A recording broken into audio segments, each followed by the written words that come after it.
The Sundering Flood, William Morris. Chapter 1 of a river called the Sundering Flood, and of the folk that dwelt thereby.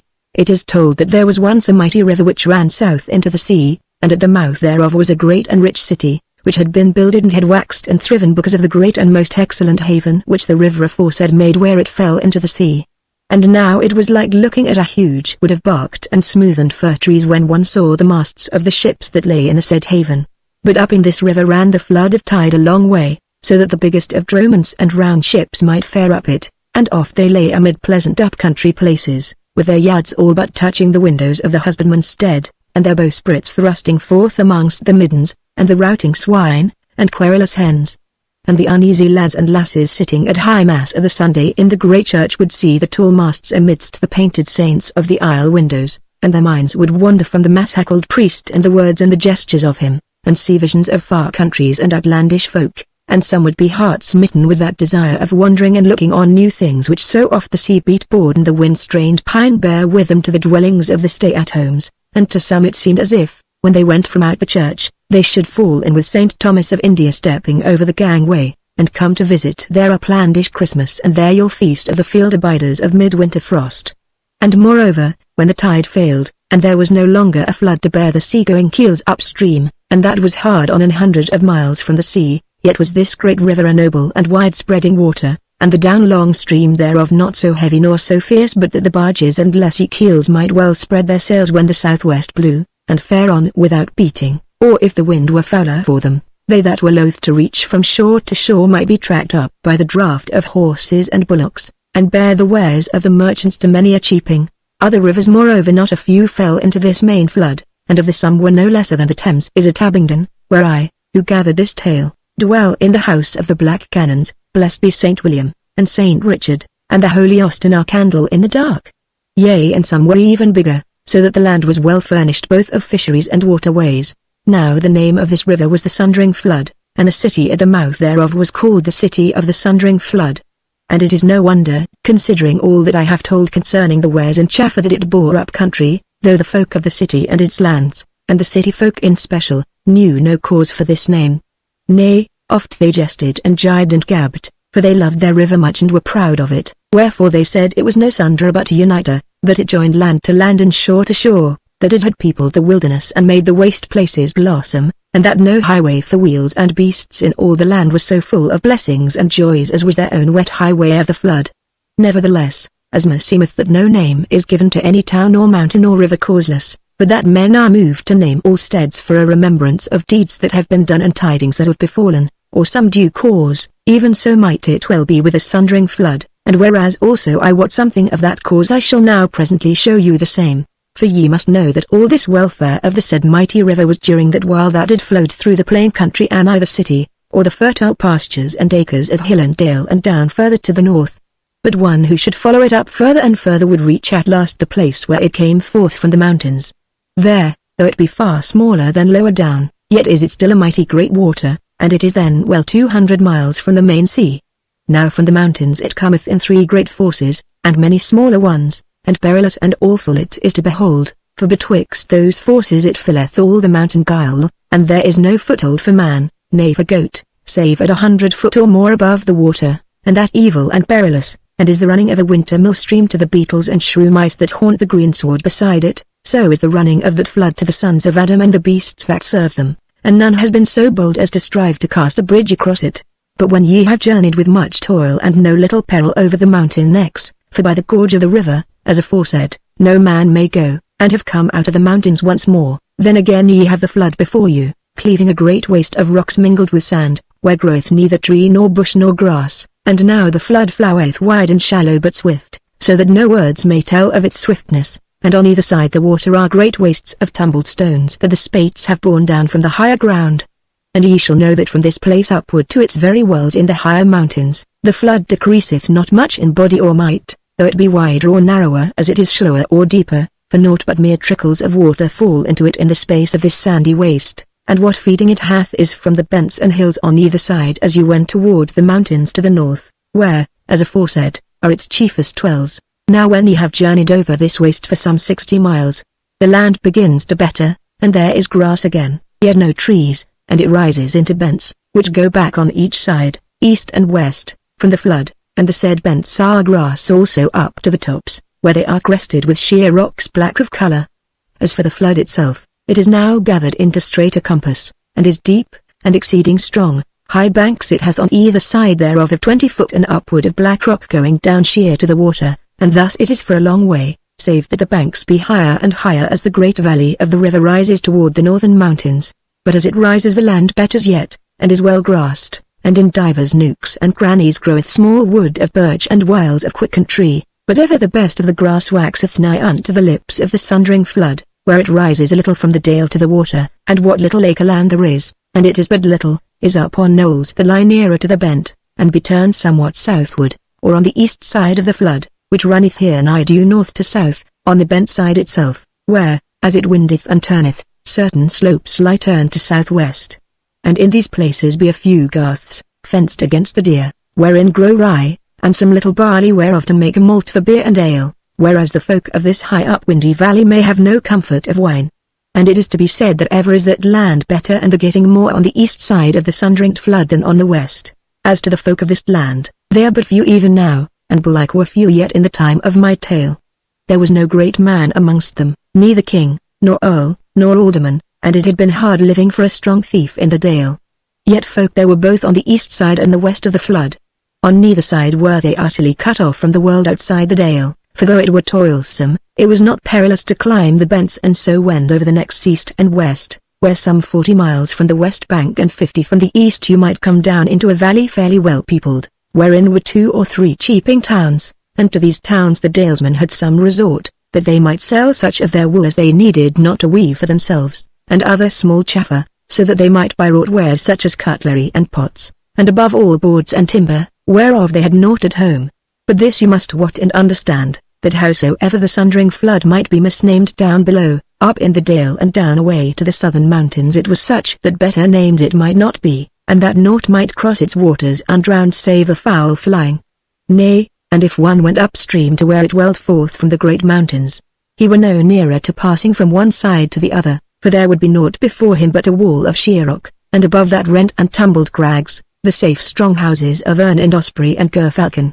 Wherefore all the dealings which the folk on the east dale and the west might have with each other was but shouting and crying across the swirling and gurgling eddies of the black water, which themselves the while seemed to be talking together in some dread and unknown tongue. True it is that on certain feast days and above all on midsummer night, the folk would pluck up a heart, and gather together as gaily clad as might be where the flood was the narrowest, save at one place, whereof more hereafter, and there on each side would trundle the fire-wheel, and do other midsummer games, and make music of string play and horns, and sing songs of old time and drink to each other, and depart at last to their own homes blessing each other. But never might any man on the east touch the hand of any on the west, save it were that by some strange wandering from the cheaping towns aforesaid they might meet at last, far and far off from the dale of the Sundering flood. Chapter 2 of Wethermill and the Child Osborne. Draw we now to the heart of our tale, and tell how on the east side of the Sundering flood was erewhile a stead hight Wethermill, a stead more lonely than most even in that dale, the last house but one, and that was but a cot, toward the mountains at the head of the dale. It was not ill set down, for its houses stood beneath a low spreading knoll, the broader side whereof was turned to the southwest, and where by consequence was good increase of corn year by year. The said knoll of Wethermill was amidst of the plain of the dale a mile from the waterside, and all round about it the pasture was good for kine and horses and sheep all to the water's lip on the west and halfway up the bent on the east, while towards the crown of the bent was a wood of bushes good for firewood and charcoal, and even beyond the crown of the bent was good sheep land a long way. Nevertheless, though its land was fruitful as for that country, yet had Wethermill no great name for luck, and folk who had the choice would live dwell otherwhere, so that it was hard for the goodman to get men to work there for hire. Many folk deemed that this ill luck came because the knoll had been of the old time a dwelling of the dwarfs or the land wights, and that they grudged it that the children of Adam had supplanted them, and that corn grew on the very roof of their ancient house. But however that might be, there was little thriving there for the most part, and at least it was noted by some, that if there were any good hap, it ever missed one generation, and went not from father to son, but from grandsire to grandson, and even so it was now at the beginning of this tale. For he who had been master of Wethermill had died a young man, and his wife followed him in a month or two, and there was left in the house but the father and mother of these twain, hale and stout folk, he of 50 winters, she of 45, an old woman of 70, a kinswoman of the house who had fostered the late Goodman, and a little lad who had to name Osborne, now 12 winters old, a child strong and bold, tall, bright and beauteous. These four were all the folk of Wethermill, save now and then a hired man who was hard-pressed for livelihood would be got to abide the some 6 months or so. It must be told further that there was no house within 10 miles either up or down the water on that side, save the little cot above Sade nigh to the mountains, and that was 4 miles upstream. It hight Burkett, and was somewhat Kenspeckel. With all as to those cloven moats, as they were called, which were between the folk on either side, they were holden at a stead 7 miles below Wethermill. So that in all wise was it a lonely and scantily manned abode, and because of this every man on the stead must work somewhat hard and long day by day, and even Osborne a little lad must do his share, and up to this time we tell of. His work was chiefly about the houses, or else it was on a knoll, or round about it, scaring fowl from the corn, weeding the acre ground, or tending the old horses that fed near the garth, or goose herding at whiles. Forsooth, the 2 elders, who loved and treasured the little carle exceedingly, were loath to trust him far out of sight because of his bold heart and wilful spirit, and there were perils in the dale, and in special at that rough and wild end of thereof, though they came not from weaponless for the more part, though now and again some desperate outcast from the thicker peopled lands had strayed into it, and there was talk from time to time of outlaws who lay out over the mountain necks, and might not always do to lack a sheep or a neat or a horse.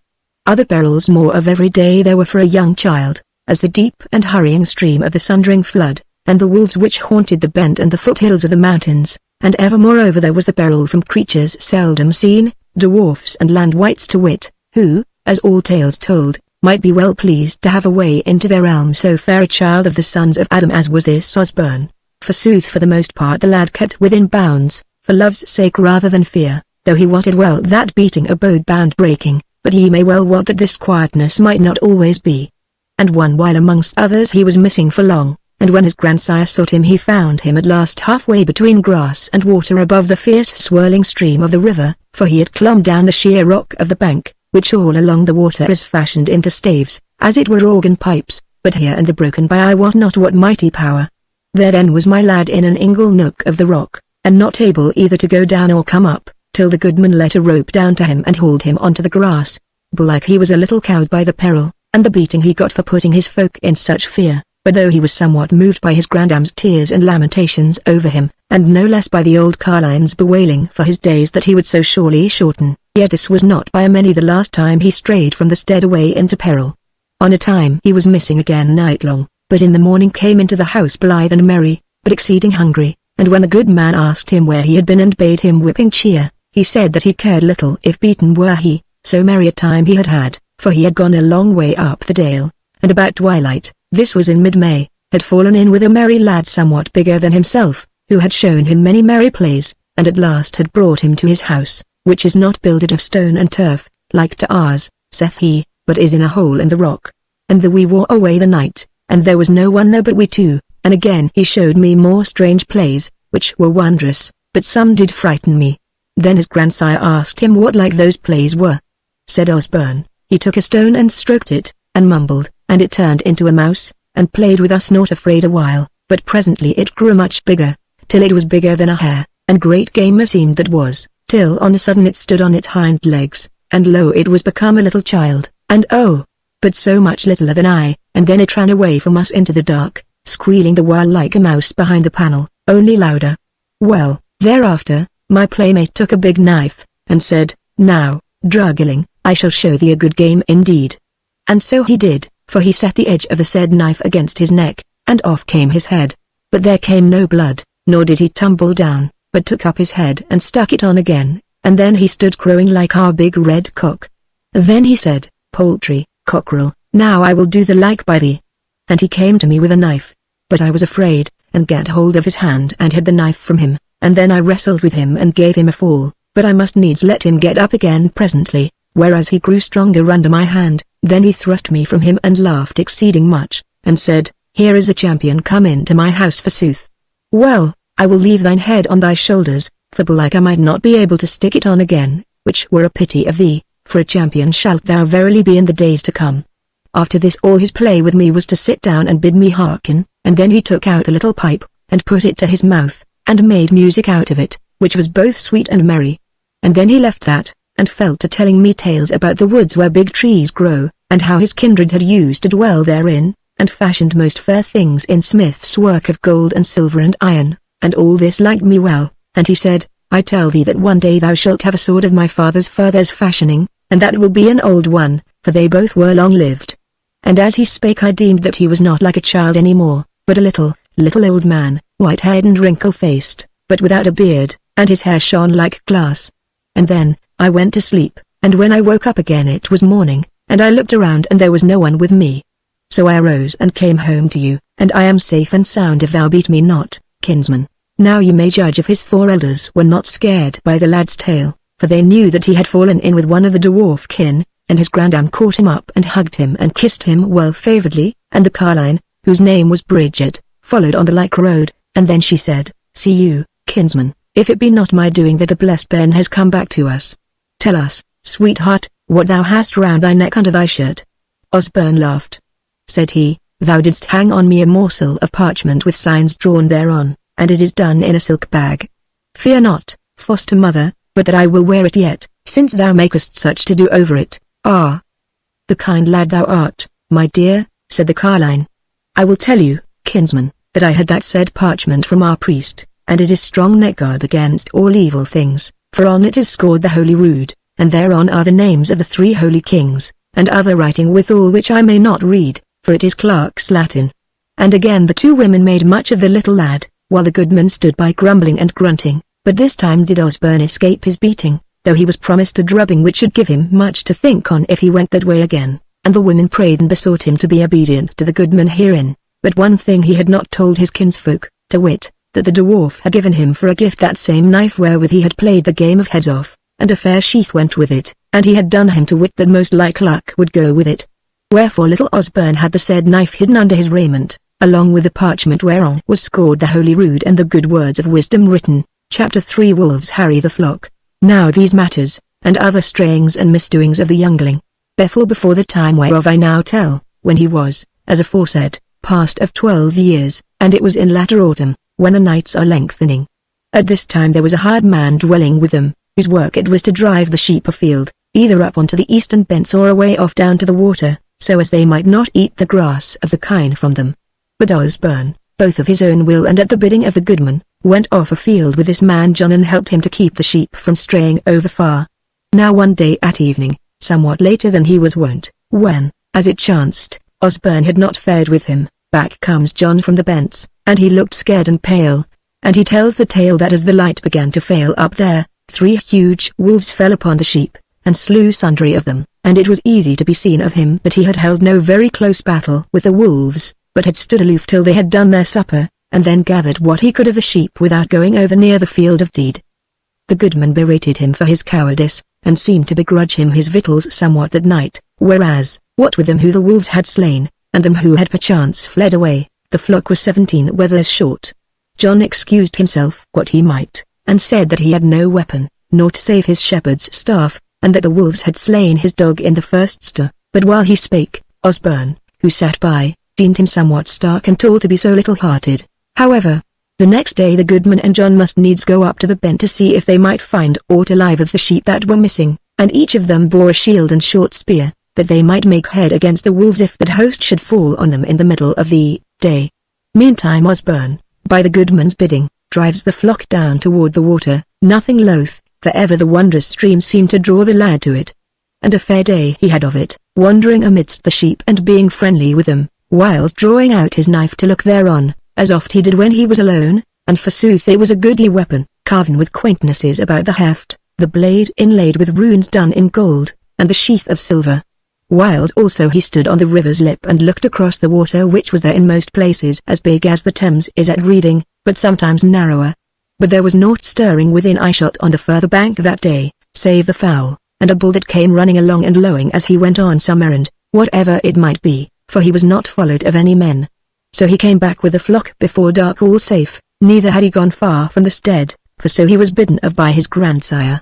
A little after comes in the goodman with John, neither of them in very sweet temper. They had seen naught of the sheep save the hide and bones of a 50 score, but the wolves they had not failed to see. They had come to the same place as the last night, and seemed by no means afraid of the man host with its spears and shields, wherefore these last had turned their backs and run from them stoutly, and now sat together glowering on each other, and casting now and again a gibe each at each. But they were at one in this, that the wolves were huge and fierce beyond measure, and such as any man might fear.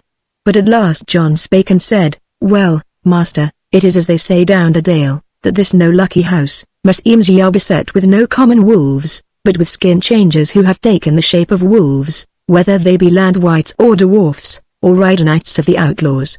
At that word waxed the master wood wroth, as was his wont if any spake of the luck of Wethermill, and he forgot his fear and his anger, and said, "Hearken the fool talk of him. Thou hadst not the heart for all thine inches to go forward before thy master, and a man on the downward side of years, and now thou must needs make up fairy tales to cover thy cowardice." Said John, grinning, "Keep thy head, master, forsooth it is that thou wert the first to run, and wert the first through the door." "Thou list," said the goodman, "but this I tell thee, that whosoever was afraid then, thou shalt be afraid now." And he rose up and smote his man upon the face so that he fell to the ground, and John leapt up and would have smitten his master again, but even therewith comes in the good wife, and Bridget with her, bearing in the supper smoking hot, and something seemed to hold John back from his blow, and he sat down, surly enough but silent. Then said the good wife, "What is to do here? Hast thou run against the settle end, John, that thy cheek is red and blue?" Laughed the youngling thereat, and a word came into his mouth, and he sang, "All grey on the bent, there the sheep greedy went. The big spear and shield met the foes of the field, but naught the white teeth in the warrior's gat sheath.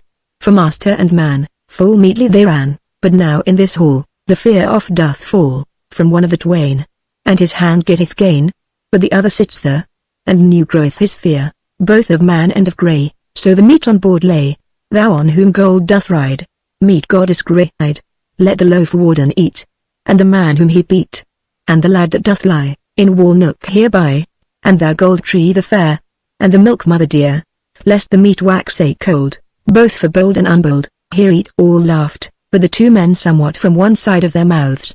And the goodman said, "See thou to it, kinsman, lest stripes be thy song pay." But Osborne laughed from a fair and merry face and sang again, "O Lord of the land, to the staff lay no hand, till the grey ones thou face, in the wind-weary place." And therewith he fell to his meat and ate stoutly, and to the women it seemed that their little kinsman had the makings of a champion in him, and his staves they loved dearly in their hearts, and they smiled upon him kindly, and he looked from one to the other and quoth he, "3 mothers had I, and one is gone by, but 2 are left here, leal, buxom, and dear."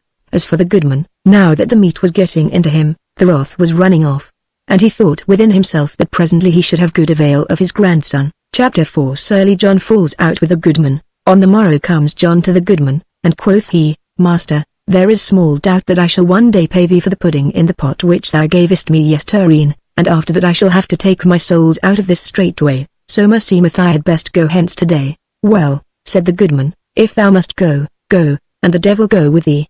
But as to the knock on thy cheekbone, I will boot thee therefore, if thou wilt take boot and abide, for though thou be no hard worker, nor very deft of thy hands, yet the winter is lonely here, and thou wilt be missed somewhat." Quoth John, "Yea, goodman, but there is this in it withal, that Wethermill liketh me not, though I say naught against thee for a master. I love not thy werewolves, that are big and gruesome enough to frighten 2 stout armed men, and I love not thy dwarfs, who cut off their own heads and stake them on again, and give guesting to little lads, doing them no hurt, for meseems that means that the said dwarf will be carving guest quarters here one day, and who knows how soon, and I care not for such an one as a fellow at board. And then there is thy grandson, and a fair boy he is and a good scald, though that be come upon him somewhat suddenly. But he is over big wordy for me, and I see clearly that soon there shall be 2 masters in this house, and one is well enough for me. And lastly as to thy kinswoman, I wot well I shall have no good word from them year in year out.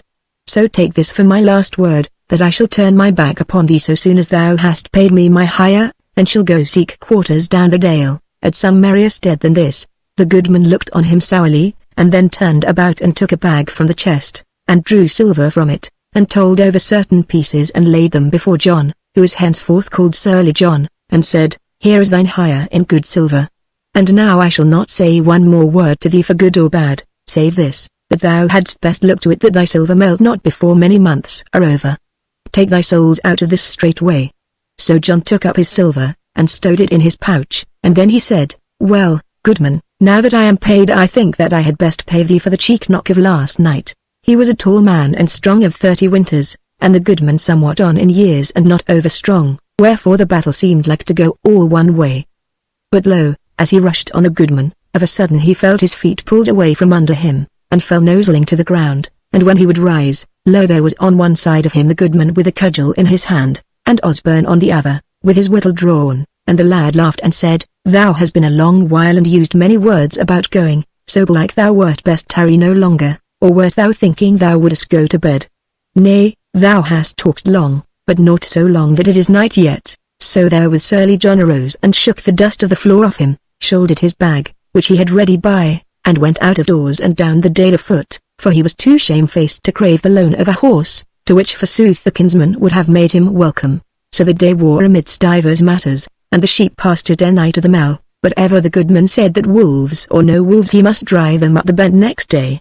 But he said this so often, that it seemed as if he were not over willing thereto, and in the evening he took forth an old sword which he had, a good one, and sat whetting it with a hone. So they fared to bed. But in the morning ere it was light the goodman deemed he heard goings on in the house, and he sat up and hearkened. Next then he heard a hand amongst the 3 shields which hung on the panel the other side of his shut bed, and thereafter he heard one going to the door, and he smiled thereat and lay down again, and presently there came the sound of the bleating of many sheep. So the carle stands up therewith and does on his raiment and takes his spear and shield and girds his sword to him, and goeth forth and out of the garth, and turns his face up toward the bent, but goes very slow, and day was now just beginning to dawn through the stars yet shone, clear was the morning. Now in the grey light the carle could just see what he looked to see, to wit, the whole flock going together toward the bent, and a little figure of a son of Adam going after them, on whom a red scarlet hue was even dimly to be seen. The carle smiled, and said to himself, "Forsooth, yond ruffler must needs clothe him in holiday raiment to do his doughty deed. Now will I not follow him to mar his championship, but will leave him alone to his luck, which I see to be great." So he abode a little in an angle of the garth wall, while the sheep lessened but grew clearer before him, and the scarlet raiment of his grandson grew brighter, and then he went swiftly, skirting the knoll till he had it betwixt him and the stead, and thereafter he went more leisurely toward the north. And he said to himself, "The lad will do well enough, and as to the women, they will make the less outcry, that when they find me and my weapons gone they will think I have fared with him up the bent." So therewith he betook himself well out of the way, keeping near to the bank of the river. Chapter 5 Osborne slays the wolves. As to Osborne, I will say naught of him till he comes back in the even, driving all his sheep before him, not one lacking, and 2 of the lost ones found. He bears with him shield and spear, and has the dwarf-wrought whittle in his girdle. Over his shoulder to boot he carries a biggish bag, well nigh big enough for so little a cowl, of white linen it is. It hath something heavy in it, and is much stained with blood. So he folds the sheep straightway, and then comes into the hall, he and his bag, and throws the same into the ingle of the hearth fire. Then he casts a sack over his shoulders and sits before the bag, so that it may not be likely seen. By this time, it was dusking outside, and inside the hall it was pretty much dark save for the fire, where little flames leapt up now and again as some piece of the firing tumbled over.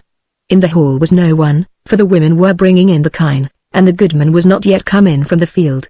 There he sits quietly, stirring little. And the next tidings is, the goodman comes home alone. He hears the sheep bleating, and goes glad at heart to the fold, and there is his joy eked, for by the light of the moon, which is now rising, he can see well enough to tell over the sheep, and finds 2 more than there were yesterday. So he goes speedily toward the hall, and the women now come up after him, having gotten the kine into the byre, so they all 3 go into the hall together. Then cries out the goodman, "Is there aught in the hall now?" Osborne answers from where he sat, "There is but little, for I am little." Then they turn and see him hugging himself up in the sack, and something at his back, they cannot see what, and the goodman says, "What hast thou been about all day, kinsman? Thou art forever foolhardy and a truant, of right, stripes should pay thee for thy straying." Said Osborne, "I have been shepherding sheep, may it not buy me off the stripes that I have found 2 of the lost ones, and brought back all safe?" "Maybe," says the master, "but did aught else befall thee?" Says the lad, "Will it not buy me off beating that I have also brought home good catch?" "Yea, if the catch be good," says the goodman. "It is but a leash of snipes, which I got me in a corner of the bog up yonder," says Osborne. "Snipes?" says Bridget, "deft art thou, fosterling, to take them without either springe or stone bow, and they all flittering like butterflies on a March day. Yea, auntie, saith he, but a stone or two might avail without the bow, were one deft enough. Yet with no such weapon did I slay them, ask me what weapons I bore against them. Therewith he stirs and shakes himself, and off tumbles the sack from his shoulders, and therewith his grandam lights up the candles, and they all see the scarlet and gold of his holiday raiment, and Bridget says, This also will I ask thee, fosterling, do men go out to take snipes in their holiday raiment? I will tell thee, says the little lad. The weapons I bore against the catch were the shield to ward, and the spear to thrust, and the knife for the shearing of the heads, and I tell thee that when men go to battle they use to wend in their fair-dyed raiment. Then he stood up in the hall, the little one, but trim and goodly, with gleaming eyes and bright hair, and a word came into his mouth. On the wind-weary bent, the grey ones they went, growled the greedy and glared, on the sheepkin afeared. Lo looked the bright sun, on the battle begun, for they saw how the swain stood betwixt them and gain. 'Twas the spear in the belly, the spear in the mouth, and a warp of the shield from the north to the south, the spear in the throat, and the eyes of the sun, scarce shut as the last of the battle was done. Well sung, kinsman, said the goodman, now shalt thou show us the snipes. But ere the lad might stoop to his bag the two women were upon him, clipping and kissing him as if they would never have enough thereof. He made a shift to thrust them off at last, and stooping to his bag he drew out something and cast it on the board, and lo the sheared off head of a great grey wolf with gaping jaws and glistening white fangs, and the women shrank before it. But Osborne said, Lo the first of the catch, and here is the second.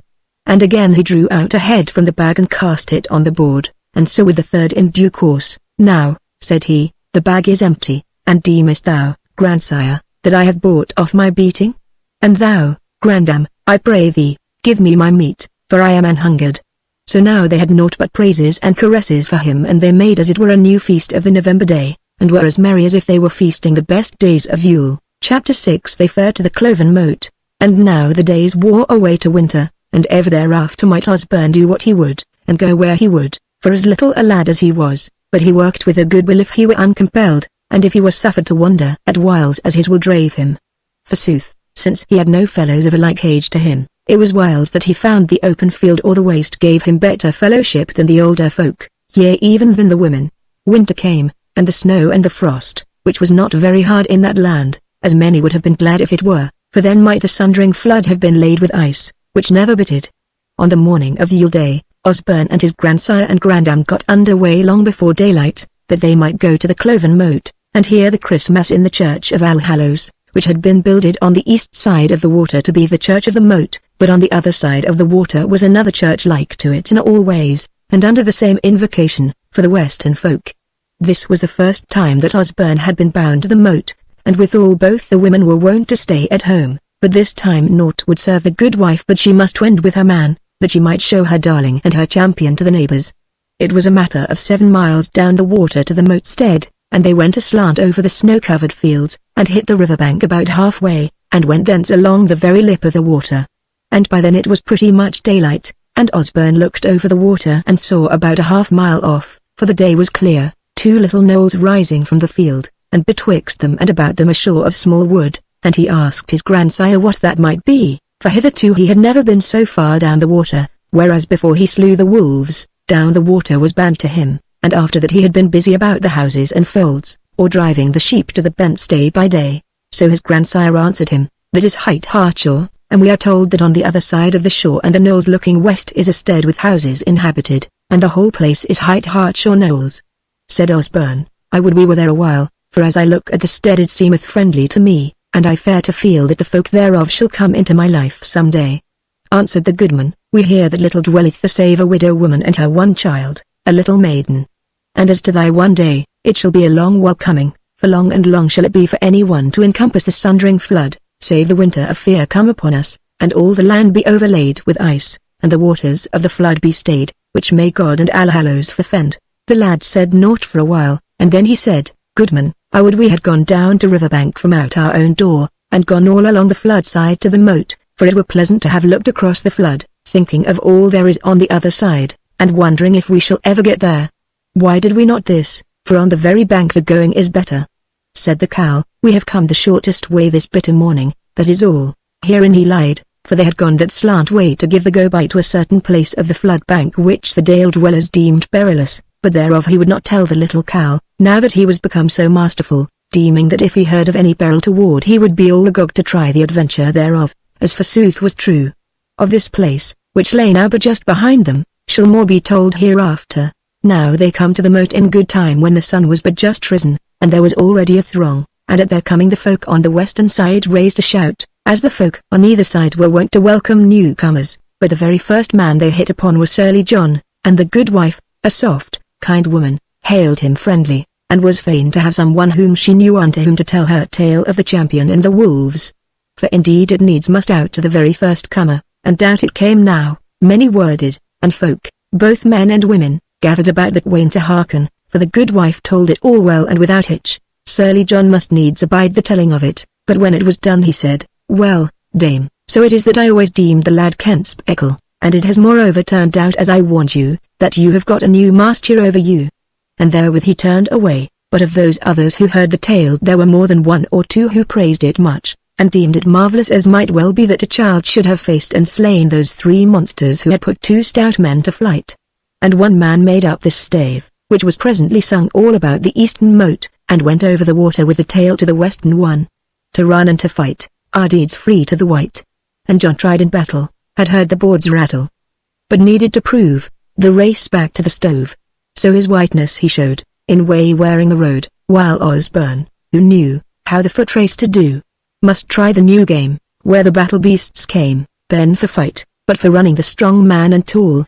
And all folk for the laughter when both are in hall. When Surly John heard this stave he cursed between his teeth, but said naught. But now on neither side, the churches fell to ringing to mass, and all folk fared to service. And Osborne sat in a good place amongst the cows, and forsooth he had both ears and eyes open, both then and all day. Mass over, the cooking fires were lighted and tents were pitched on either side the water, and in a while they went to dinner, and thereafter, when they had sung a while, came the time of drinking, and folk were paired, men and women so far as might be, for more men there were than women. But whereas all men save Surly John were well with Osborne, there was gotten for his mate a fair young damsel of but 17 winters, and Osborne, who had looked hard on all the women who were well liking, for he had seen but very seldom any women save those two of his kinfolk, was amazed with joy when the dear maid pulled down her hood and pulled off her gloves. And whereas she was shy of him because of his dotiness, for all that he was but a child, it was not until they had drunk a cup or two that he took heart to set his hand to her neck and kiss her cheeks and her mouth, whereat she blushed rosy red, and all they that were in the tent laughed and cheered. But thereafter they fell to sweet speech and talked much, and he held her hand when the end of the feast was done, which was after this wise, that folk stood on the very lip of the river in one long row, hand in hand, and the loving cup went down each row, and they cried healths to each other, and then lifted up their voices and shouted all together, and so undid the moat and parted. And this time, and it was dark save for the fires flaring behind them, it was the maid that kissed Osborne, neither needed she, a tall damsel though she was, to stoop much thereto, for right big and tall he was of his years. So then all went back each to his own home. And the winter wore away at Wethermill with naught to tell of. Chapter 7 of a Newcomer, and his gift to Osborne. Now when spring came again, needs must Osborne drive the sheep up to the bents, though he had liefer haunted the riverside, for sore he desired to cross the flood and find out tidings there. And though he were a child, yet he would by his own choice have fared to seek out the pretty maiden whose hand he had held on the edge of the river that livelihood drave him to look to the sheep now that the spring grass was growing. So on a certain day when March was wearing towards April he drave his sheep up over the crown of the bent. And there he went with them away where, the land still rising, the ground was hard and rocky but clean, and the grass sweet for as scanty as it was, growing in little hollows and shelters round about the rocks. Wherefore the sheep were nimble in their feeding, and led him on long, till day and he were come into a little grassy dale with a stream running through it. That they were neither to hold nor to bind, but strayed all up and down the dale and over the crest of the bent thereof, and would not come to his call, and his dog was young and not very wise, and could do little to help him. So he began to think he had best gather what of the sheep he could, and drive them home and fold them, and then come back and hunt for the rest, perhaps with the help of his grandsire, but as the ones he could get at were all close anigh, and he was hot and weary with running hither and thither and hollowing to sheep and dog, he would go down to the stream and drink and rest a while first. And even so he did, and lay down by the water and drank a long draught, But while he was about it he thought he heard footsteps coming down the hillside over the greensward. Howsoever, he had his drink out, and then rose to his knees and looked up, and therewith sprang hastily to his feet, for a tall man was coming on toward him not 10 yards from the stream. He was not to say afeared by the sight, yet somewhat startled, for the man was not his grandsire, nor forsooth did he seem to be one of the dale dwellers. For he was so clad that he had a grey hauberk on him of fine ring mail, and a scarlet coat thereunder embroidered goodly, a big gold ring was on his left arm, a bright basnet on his head, he was girt with a sword, and bare a bow in his hand, and a quiver hung at his back. He was a goodly man, young by seeming, bright-faced and grey-eyed, his hair was yellow and as fine as silk, and it hung down over his shoulders. Now Osborne put as good a face on the meeting as he might, and gave the newcomer the sell of the day. And he hailed him again in a clear loud voice, and they stood looking on each other across the stream a while. Then the newcomer laughed pleasantly and said, "Hast thou any name that I may call thee by?" "I am Osborne of Wethermore," said the youngling. "Aha," said the man, "art thou he that slew the leash of great grey wolves last autumn, who had put 2 armed men to flight the day before?" Said Osborne, reddening, "Well, what was I to do? There fell a leash of hill dogs on our sheep, and I made them forbear. Was it a scathe to thee, Lord?" The newcomer laughed again. "Nay, my lad," said he, "I love them no more than ye do, they were no dogs of mine." "But what doest thou here?" "Thou sayest," said the youngling, "that I am shepherding our sheep, and may have run from me, and I cannot bring them back to me. So I was going home with those that be left." "Well," says the man, "we can soon mend that. Rest thou here and abide my coming back again, and I will fetch them for thee." "With a good will," says Osborne, "and I shall con thee many thanks therefore." So the man strode on and through the stream, and went his ways up the further bent, and Osborne sat down on a stone and abode him in no little wonder. The man was gone somewhat more than an hour, and then Osborne sees the sheep topping the crest of the bent, and pouring down into the dale, and the newcomer came next driving them down, and when they came to the stream they stood there and moved no more than if they were bent. Then the newcomer came through them up to Osborne, and said in a kind voice, though it was loud, "What, art thou here yet? I deemed that thou wouldst have run home." "Why should I have run?" said the lad. "For fear of me," said the other. Said Osborne, "I was somewhat afeared when I first saw thee, and thou with the grey byrnie and the gleaming helm, but then I saw that thou wert no ill man, and I feared thee no longer. Withal I was fain to see thee again, for thou art goodly and fair to behold, and I am fain to remember thee," said the man. "Even so have others said ere now." "Were they women?" said Osborne. "Thou art brisk and keen, youngling," said the man. "Yes, they were women, but it was long ago." "Yet thou lookest no old man," said Osborne. "I have seen old men, they be naught like to thee." "He thou not that," said the helmed man, "but tell me, how old a man art thou?" Said Osborne, "When this April is 3 days old I shall be 13 years old." Said the man of the waist, "Well, thou art stalwart for thy years, and that liketh me well, and meseems that we shall be friends hereafter, and when thou art a grown man I shall seem no older to thee, nay we shall be as brothers. Belike I shall see thee again before long. Meanwhile, I give thee this rede, when thou mayest, seek thou to the side of the Sundering flood, for meseemeth that there lieth thy weird. Now there is this last word to be said, that I came hither today to see thee, and in token thereof I have brought thee a gift. Canst thou shoot in the bow aught?" Said Osborne, "There is one at home, and my grandsire hath bent it for me at whiles, and taught me how to shoot somewhat, but I am little deft therein." Then the man betook him the bow which he had in his hand and said, "Here is one that shall make thee deft, for whoso hath this as a gift from me shall hit what he shooteth at if he use my shafts withal, and here be 3 which I will give thee, and if thou take heed, thou shalt not find them easy to lose, since ever they shall go home. But if ever thou lose 2 of them, then take the 3rd and go into some waste place where there is neither meadow nor acre, and turn to the northeast and shoot upward toward the heavens, and say this rhyme: a shaft to the north, come ye 3, come ye forth. A shaft to the east, come 3 at the least. A shaft to the sky, come swift, come an eye, come 1, 1 and 1. And the tale is all done, and then shalt thou find the arrows lying at thy feet. Now take the bow and arrows, and drive me thy sheep betwixt us to the top of the bent that looks down on Wethermore."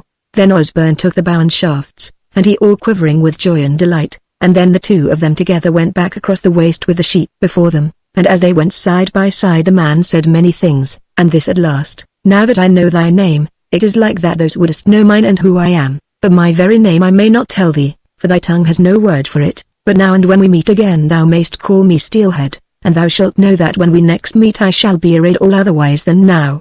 In that array I deem thou wilt know me, but look to it that thou show no sign thereof before other men, and as to the bow, thou wilt not be eager belike to say of whom thou hadst it. Lo now, we have opened up Wethermill, fare thou well, bold bairn, and forget not my reeds.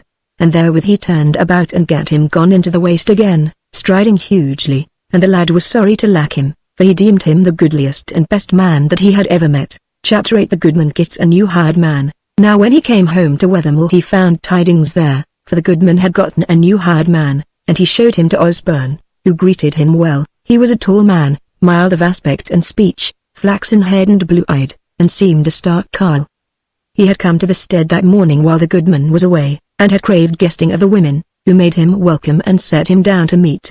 He told them that his name was Stephen, that he had been born in the countryside, but had gone thence in his early youth to East Cheaping, which was the market town whither that folk had resort, and that he had grown up there and the wedded a wife, but that when she died in childing with her first bairn, and the bairn had not lived, he loathed the place, and came back again into the dale. So when the goodman came home this Stephen offered himself to him, and said that he deemed he could do as good a stroke of work as another, and that he was not for any great wage, but he must not be stinted of his meat, whereas he was a heavy feeder. The goodman liked the looks of him, and they struck the bargain betwixt them straightway, and Stephen had hansel of a second dinner, and ate well thereat, and henceforth is he called Stephen the Eater. Now when the goodman saw Osborne bring in his new weapon, he asked him whence he had it, and the lad told him that he had been far in the waste, and had found it there. The goodman eyed him, but said naught. Forsooth, he misdoubted him that the bow was somewhat unked, and that the lad had had some new dealings with the dwarf kin or other strange wights. But then he bethought him of Osborne's luck, and withal it came to his mind that now he had gotten this victual waster, it would not be ill if his lad should shoot them some venison or fowl now and again, and by the look of the bow he deemed it like to be a lucky one. But Stephen reached out for the bow, and handled it and turned it about, and spake, "This is a handy weapon, and they who made it were not without craft, and it pleases me to see it, for now when it brings home prey in the evening, the goodman will deem my more the less burdensome to him. By my rede, goodman, ye will do well to make thy youngling a hunter to us all, for such bows as this may be shot in only by them that be fated thereto." And he nodded and smiled on Osborne, and the lad deemed that the new man would be friendly to him. So then was supper brought in, and Stephen the Eater played as good a part as if he had eaten naught since sunrise. But the next day, when Stephen was bound for driving the sheep to the bent, he said to Osborne, "Come thou with me, young master, to show me the way, and bring thy bow and arrows withal, and see if thou canst shoot us something toothsome, for both of feathers and fur there is foison on the hillside." So they went together, and betwixt whiles of the shepherding Osborne shot a whole string of heathfowl and wimbrel, and ever he hit that which he shot at, so that the arrows were indeed easy to find, since they never failed to be in the quarry. The goodman was well pleased with his catch, and Stephen licked his lips over the look of the larder. And the next day the lad let Stephen go alone to the hill, and he himself took a horse and went up the water 10 miles toward the mountain. And there he slew a hart of 10 tines with one arrow, and brought the quarry home across the horse, to the joy of all the household, and the goodman was not ruining his bargain with Stephen the Eater. So it went on that every 2 or 3 days Osborne fared afield after catch, and but seldom came home empty-handed, and the other days he did as he would and went where he listed. And now he began to follow the rede of Steelhead, and went oftenest by the side of the Sundering flood, but as yet he had gone up the water and not down. Chapter 9. The Bite of the Cloven Knoll. And now it was mid-April, and the goodman dight him to ride to a mote of the neighbours at a stead hight Bullmeads, where the dalesmen were wont to gather in the spring, that they might ride thence all together to the town of East Cheaping and sell the autumn clip of wool and do other chaffer. So the carle goes his ways alone, and will be one night at Bullmeads and 2 at East Cheaping, and then another at Bullmeads, and be back on the 5th day. And when he was gone comes Stephen to Osborne, and says, "Young master, I am going presently to the hill with the sheep, and thou needest neither to go with me nor fare a hunting today, since the house is full of meat, so thou art free, and were I in thy shoes I would go straight from this door down to the waterside, and see if thou mayst not happen on something fair or seldom seen. But hearken to my rede, if thou comest on aught such, thou hast no need to tell of it to anyone, not even to me." And it were not amiss to do on a coat of scarlet. Osborne thanks him, and takes his bow of arrows and goes his way and comes to the riverside and turns his face south, and goes slowly along the very edge of the water, and the water itself drew his eyes down to gaze on the dark green deeps and fierce down long swirl of the stream, with its sharp clean lines as if they were carven in steel, and the curling and upheaval and sudden changing of the talking eddies, so that he scarce might see the familiar green sward of the further shore. At last, when he had gone thus more than 2 miles from where he first hit the water, a long straight reach lay before him, and as he looked down it, it seemed as if the river came presently to an end, but in sooth there was a sharp turn to the east by which the water ran, but narrowing much, and this narrowing was made by the thrusting forth of the western bank into a sharpness, which, from where Osborne now stood, showed a wide flank facing, as it seemed, the whole hurrying stream of the flood. But the stream turned ere it smote the cliff, and striving for the narrow outgate made a prodigious eddy or whirlpool ere it might clear itself of the underwater foot of the Ness and make eastward so as to rush on toward the sea.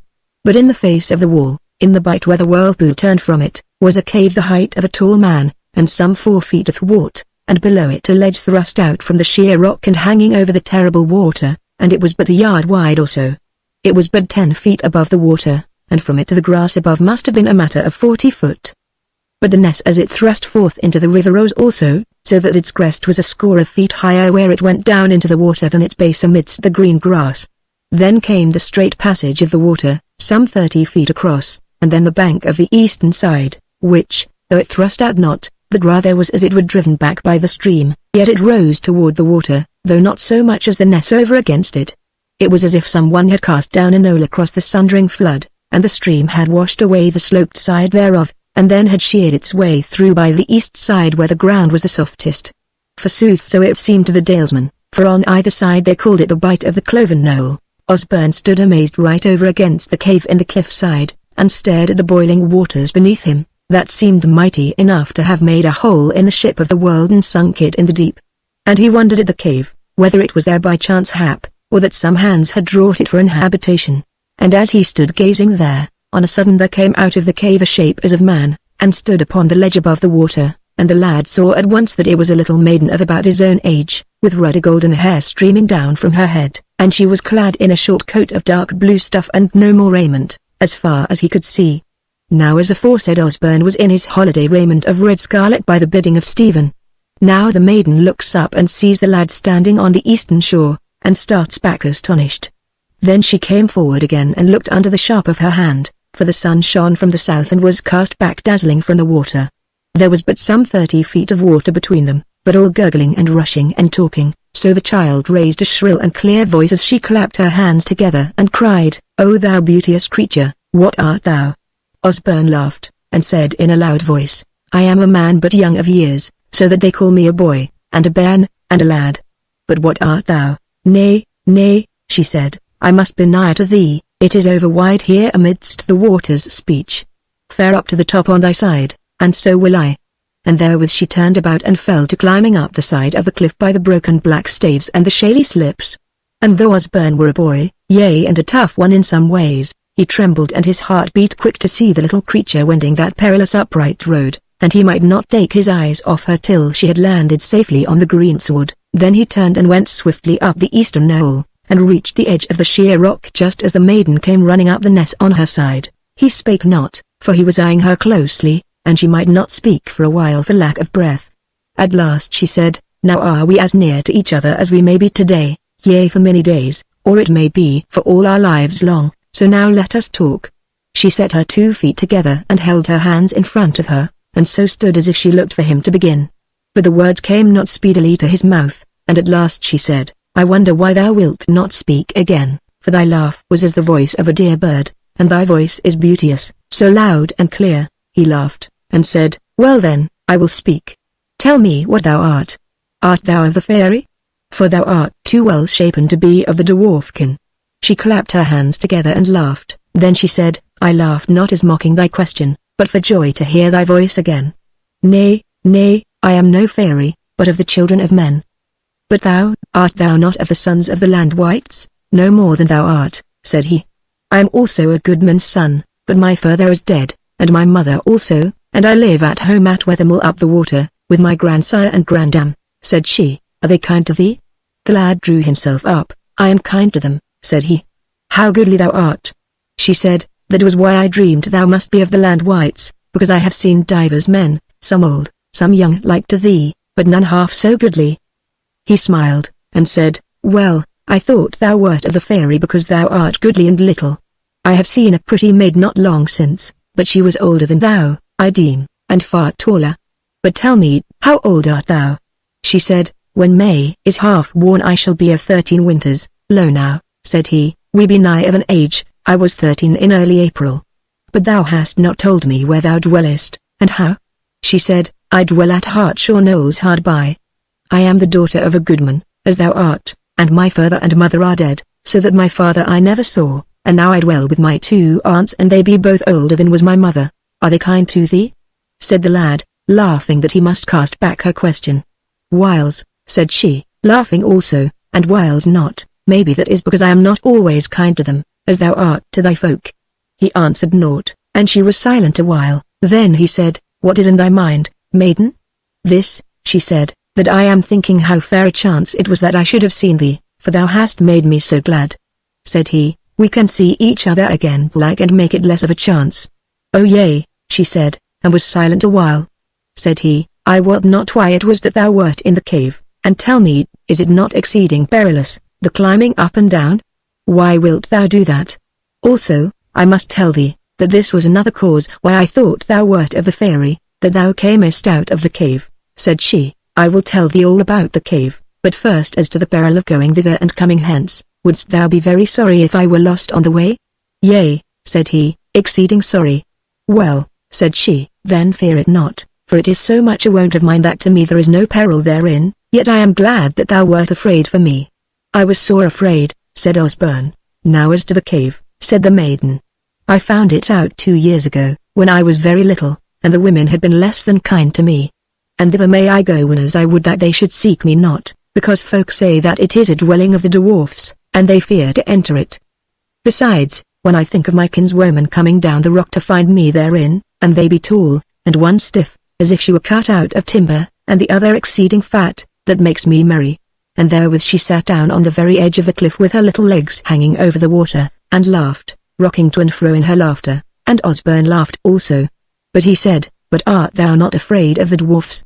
She said, Dear Ben or boy, I had been there many times before I heard tell of the dwarfs, and I gat no harm, and after I had heard the tale I went still, and still gat no harm. Nay, I will tell thee somewhat. I gat gifts, or such they seemed unto me. First I had to herd the sheep and take them to the best grass, and whiles they strayed and were wearisome to me, and I came home with divers missing, and then would I be whited or even whipped for what was no fault of mine. And one such time I betook me to the cave and sat therein and wept, and complained to myself of my harm, and when I went out of the cave I saw on the ledge close to my foot a thing lying, and I took it up, and saw that it was a pipe with 7 holes therein, and when I blew into it, it made sweet and merry little music. So I thought it great prize, and went away home with it, with all my sorrows well healed. But the next day I drave my sheep to grass, as my business was, and as oft happened, they strayed, and I followed them and gat nothing done, so I was weary, and afraid of what would betide at home in the stead. So I sat down on a stone, and when I had wept a little I thought I would comfort myself with the music of the pipe. But lo a wonder, for no sooner had a note or two sounded than all the sheep came running up to me, bleating and mowing, and would rub against my sides as I sat piping, and home I brought every head in all glee. And even so has it befallen ever since, and that was hard on a year agone. Fair boy, what dost thou think I am doing now? Osborne laughed. Disporting thee in speech with a friend, said he. Nay, said she, but I am shepherding sheep. And she drew forth the pipe from her bosom and fell to playing it, and a ravishing sweet melody came thence, and so merry that the lad himself began to shift his feet as one moving to measure, and straightway he heard a sound of bleating, and sheep came running toward the maiden from all about. Then she arose and ran to them, lest they should shove each other into the water, and she danced before them, lifting up her scanty blue skirts and twinkling her bare feet and legs, while her hair danced about her, and the sheep, they too capered and danced about as if she had bidden them. And the boy looked on and laughed without stint, and he deemed it the best of games to behold. But when she was weary she came back to the head of the ness and sat down again as before, and let the sheep go where they would. Chapter 10. Osborne and Elfhild converse together. So when she was rested she fell to speech again. Dear lad, this was the first gift, and I could not but deem that someone had heard me make my moan unseen and had given me that good gift. So what must I do but try it again, And one day I went down into the cave and fell to bewailing me that I had naught to deck me with, neither of gold nor silver, as other maidens had, for in sooth I had seen them with such things. And when I had done, I went forth onto the ledge, and this time I trod cautiously lest I should kick the dainty thing into the water, and lo, there lay this pretty thing. And she drew forth from her bosom a necklace of gold and gems, gold and emerald, gold and sapphire, gold and ruby, and it flashed in the sun, and Osborne thought it a fair toy indeed, but knew not that scarce a queen had got aught so fair in her treasure. Ye may wot well that I dare not show either this or the pipe to my aunts, who would have taken them away from me and cried horror at them, for oft would they cry out at the evil things that dwelt in the nest and all the ills they brought on the children of men. So I play on the pipe when none are by, and I deck myself sitting in the sun with this fair necklace. Look thou, lad, for it is a joy to show me unto thee so decked. And she did back her raiment from her thin neck, and it was white as snow under the woolen, and she did on the necklace, and Osborne thought indeed that it sat well there, and that her head and neck looked grand and gracefully. Then she said, one other gift I gat from these cave folk, if there be such in the cave. On a day I was ailing, and could scarce hold up my head for weariness and sickness, so I stole down hither and clomb with all trouble and peril down to the cave, and fell to bewailing my sickness, and scarce had I done ere I felt exceeding drowsy, and so laid me down on the floor of the cave and fell asleep there, feeling sick no longer even then. And when I woke, after some 3 hours as I deemed, there was naught amiss with me, and I climbed up to grass again strong and merry, and making naught of the climb. And even so have I done once and again, and never have the good folk failed me herein. Hast thou ever had dealings with such like creatures? Osborne answered, and told her of his meeting with the dwarf that time, and held up to her the whittle he had got, and flashed it in the sun, and then he was about to tell her of Steelred. But he remembered that he was scarce free to tell any one of him, so he held his peace thereof, but he said, Meseemeth, maiden, that thou art not without might, such friends as thou hast. But tell me, what canst thou do beside the shepherding? She said, I can spin and weave, and bake the bread and make the butter, and grind meal at the quern, but the last is hard work, and I would not do it uncompelled, nor forsooth the indoor work either, for naught but the shepherding is to my mind. But now tell me, what canst thou do? He said, Meseems I cannot keep my sheep together so well as thou, but last autumn I learned how to slay wolves that would tear the sheep. She rose up as if to look at him the better, and strained her hands together hard, and gazed eagerly at him. He saw that she was wondering at him and praising him, so he said lightly, It is no so great a matter as some think, what is most needed is a good heart and a quick eye. Thus I slew the 3 of them. Oh, she said, now I know that thou art that fair child and champion of whom I have heard tell, that thy deed was a wonder, and now thou art so kind that thou wilt wear the day talking to a poor and feeble maiden. Said he, I do that because it is my will and it pleases me to see thee and talk to thee, for thou art good to look at and dear. Then she said, But what else canst thou do, champion? Said he, Of late I am thought to be somewhat deft at shooting in the bow, so that whatso I aim at, that I hit. Thus I am not like to lack for meat. Yea, she said, but that is wonderful, and besides, now canst thou shoot at the wolves from afar without their being able to come at thee to bite thee. But now it is hard to get thee to tell of thy prowess, and I must task after every deal. Tell me of something else. Quoth he, At home they deem me somewhat of a skald, so that I can smithy out staves. She clapped her hands together and cried, Now that is good indeed, since thou canst also slay wolves. But how sweet it would be for me to have thee making a stave before me now.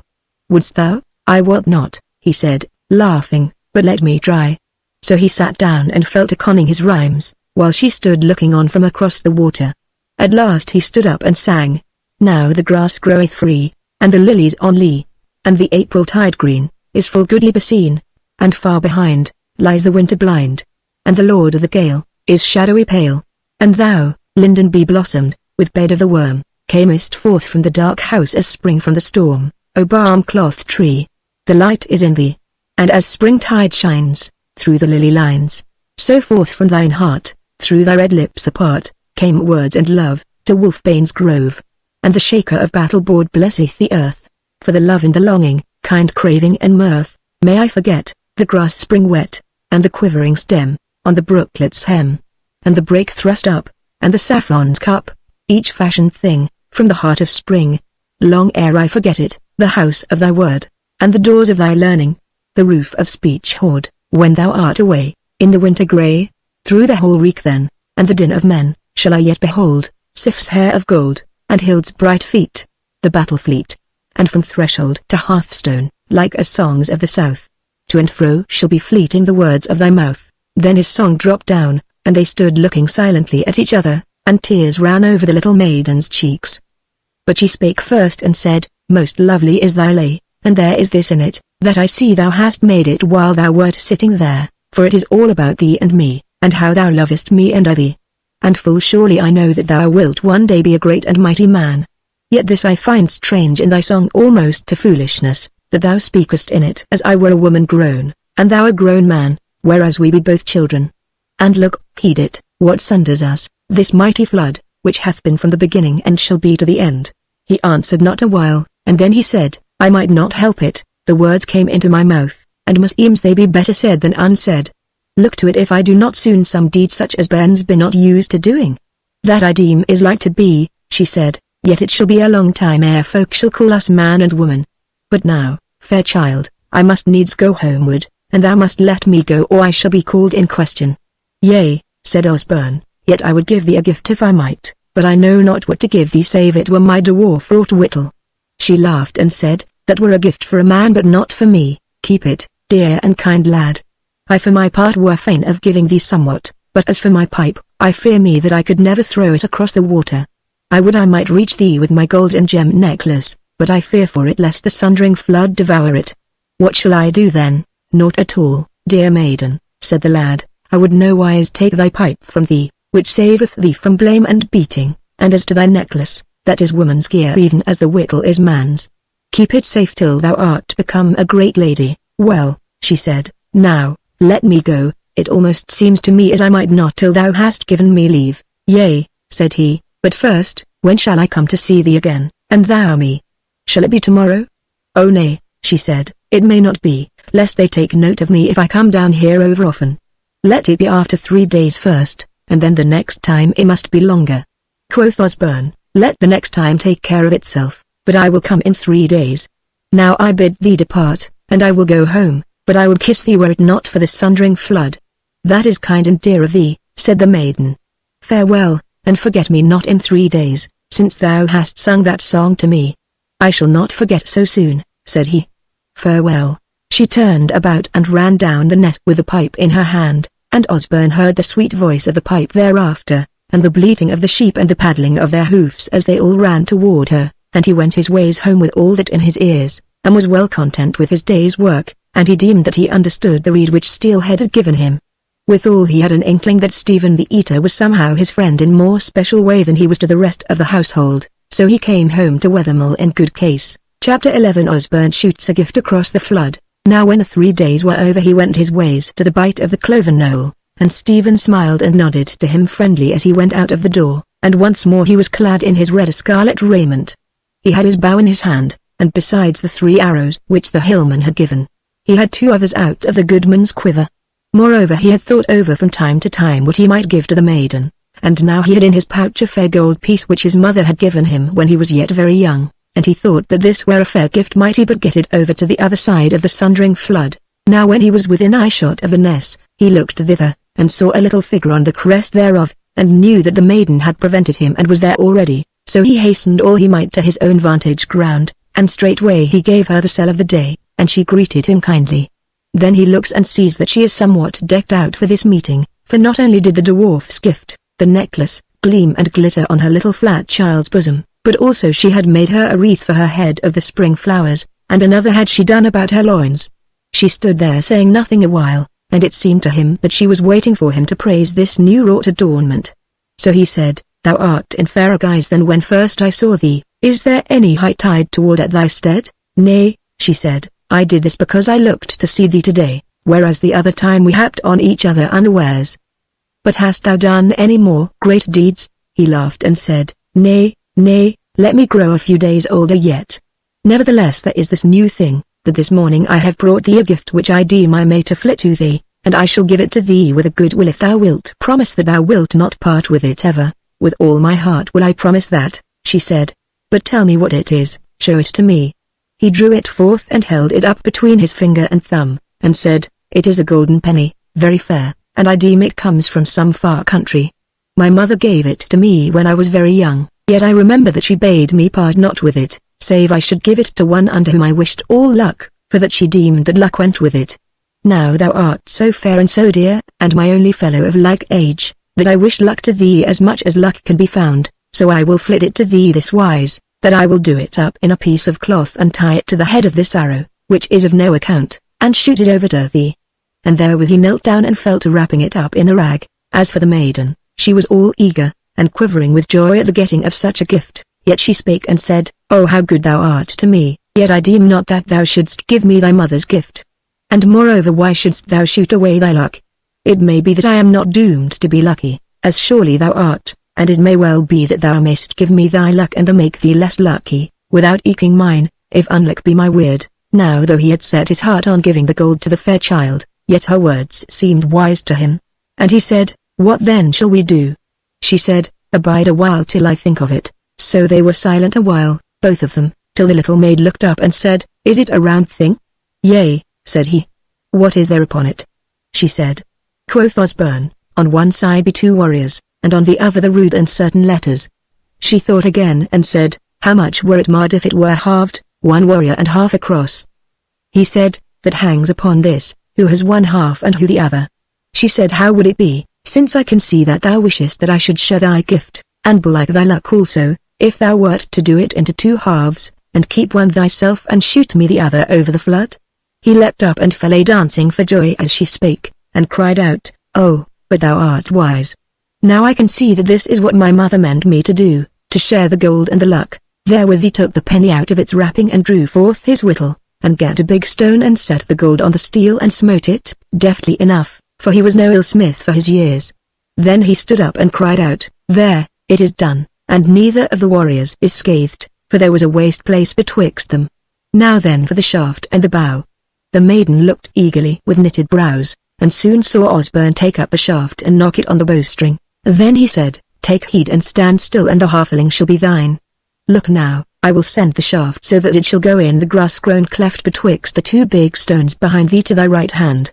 He raised his bow therewith, and saw how she gathered her skirts about her, as if she would not have them hinder the shaft. Then he loosed, and the shaft flew, but she abode still a little, and he laughed and said, "Go, maiden, and find the shaft and the gold."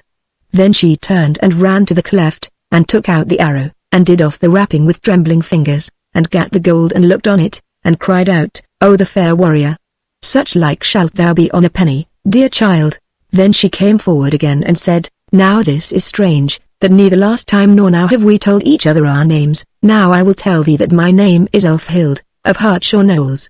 "What is thine, Elfhild my child?" said he. "My name is Osborne Wulfgrim's son, and I am of Wethermill, as I told thee.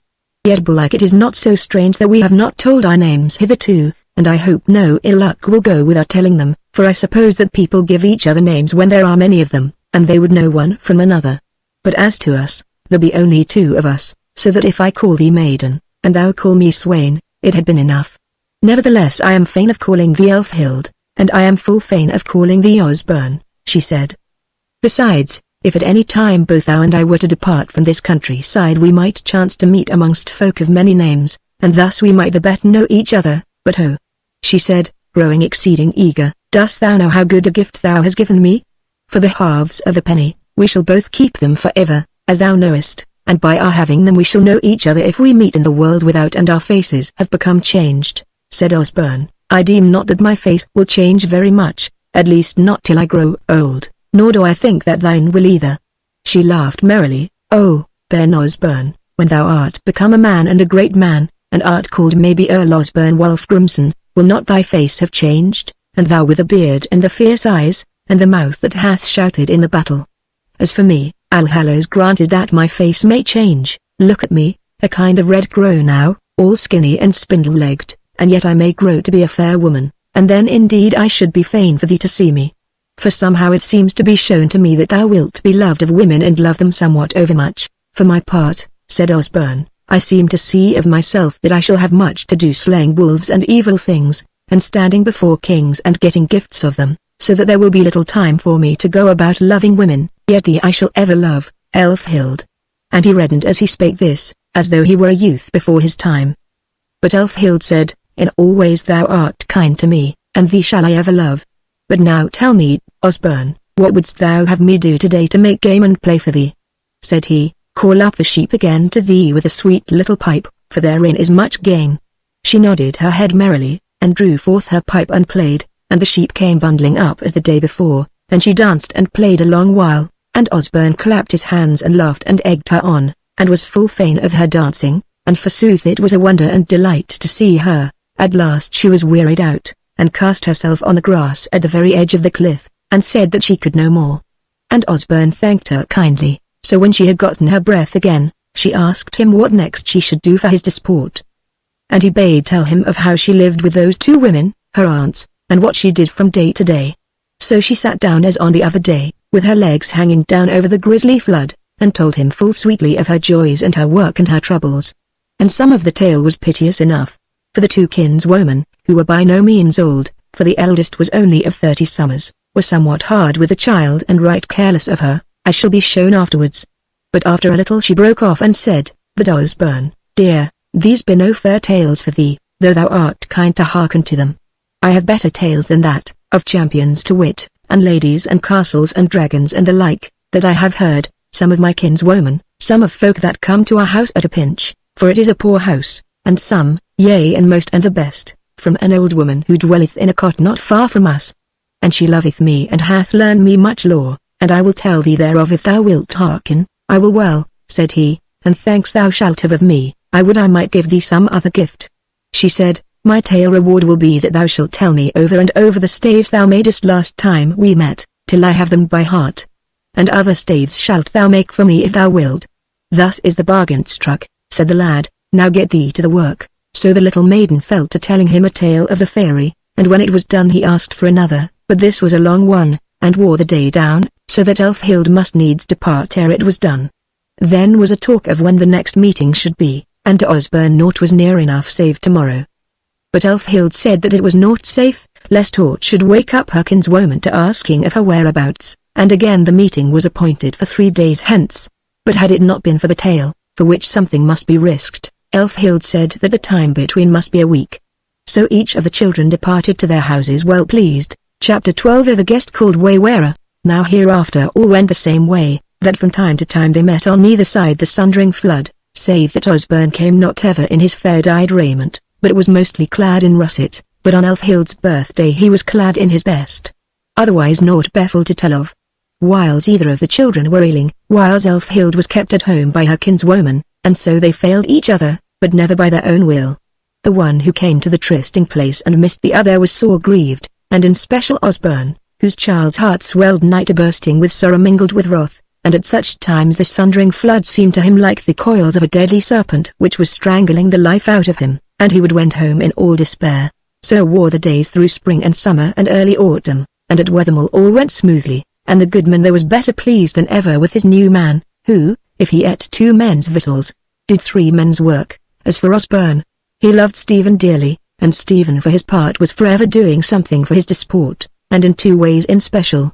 For first he was, like Elfhild, stuffed with all kinds of tales and histories, and oft when they were out shepherding he would tell these to Osborne day long, and not unseldom when the tale was under way the lad would cry out, Fair is thy tale, but I have heard it before, only it is different thus and thus.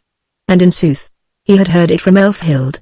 The other matter was that Stephen was a smith exceeding deft, and learned the craft to Osborne, so that by the end of the year he bade fair to be a good smith himself. Moreover, whiles would Stephen take a scrap of iron and a little deal of silver, as a silver penny or florin, from out of his hoard, and would fashion it into a nouch or chain or arm ring, so quaintly and finely that it was a joy to look on. And every one of those things would Stephen give to Osborne with a friendly grin, and Osborne took them with a joyful heart because now he had a new thing to give to Elfhild, and each one he shot across the river unto her the soonest that he might.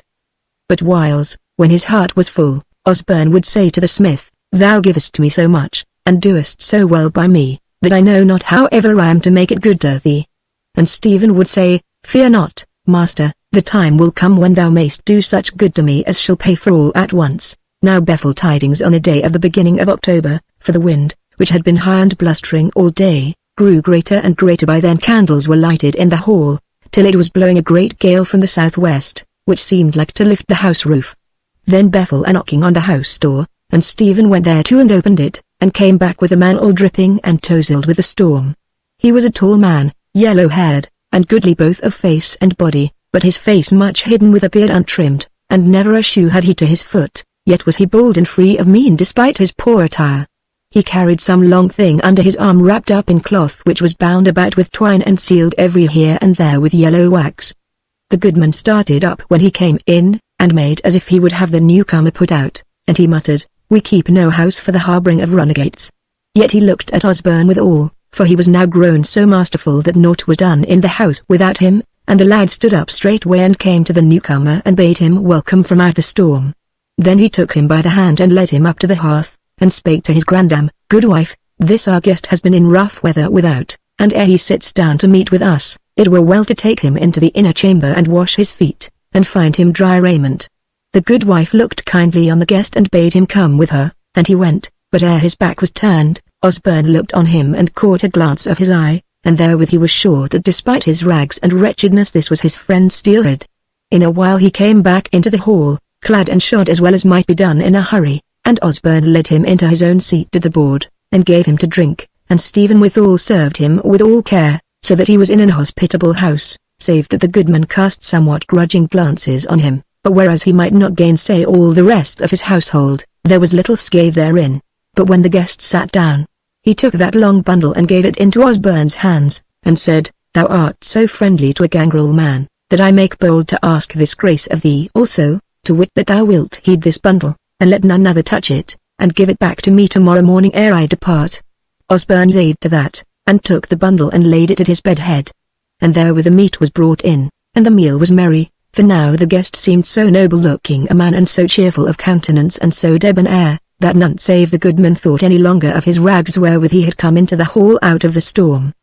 But even the goodman was better with him presently, when he saw that though he ate and drank like a tall man, he needed no such abundance for the filling of his maw as did Stephen. Ere they began drinking the guest said, "I may as well tell you folks my name, since ye are so good to me, and have not asked for it, and ye must know that I am called Waywearer, and that I wish increase of good unto this house."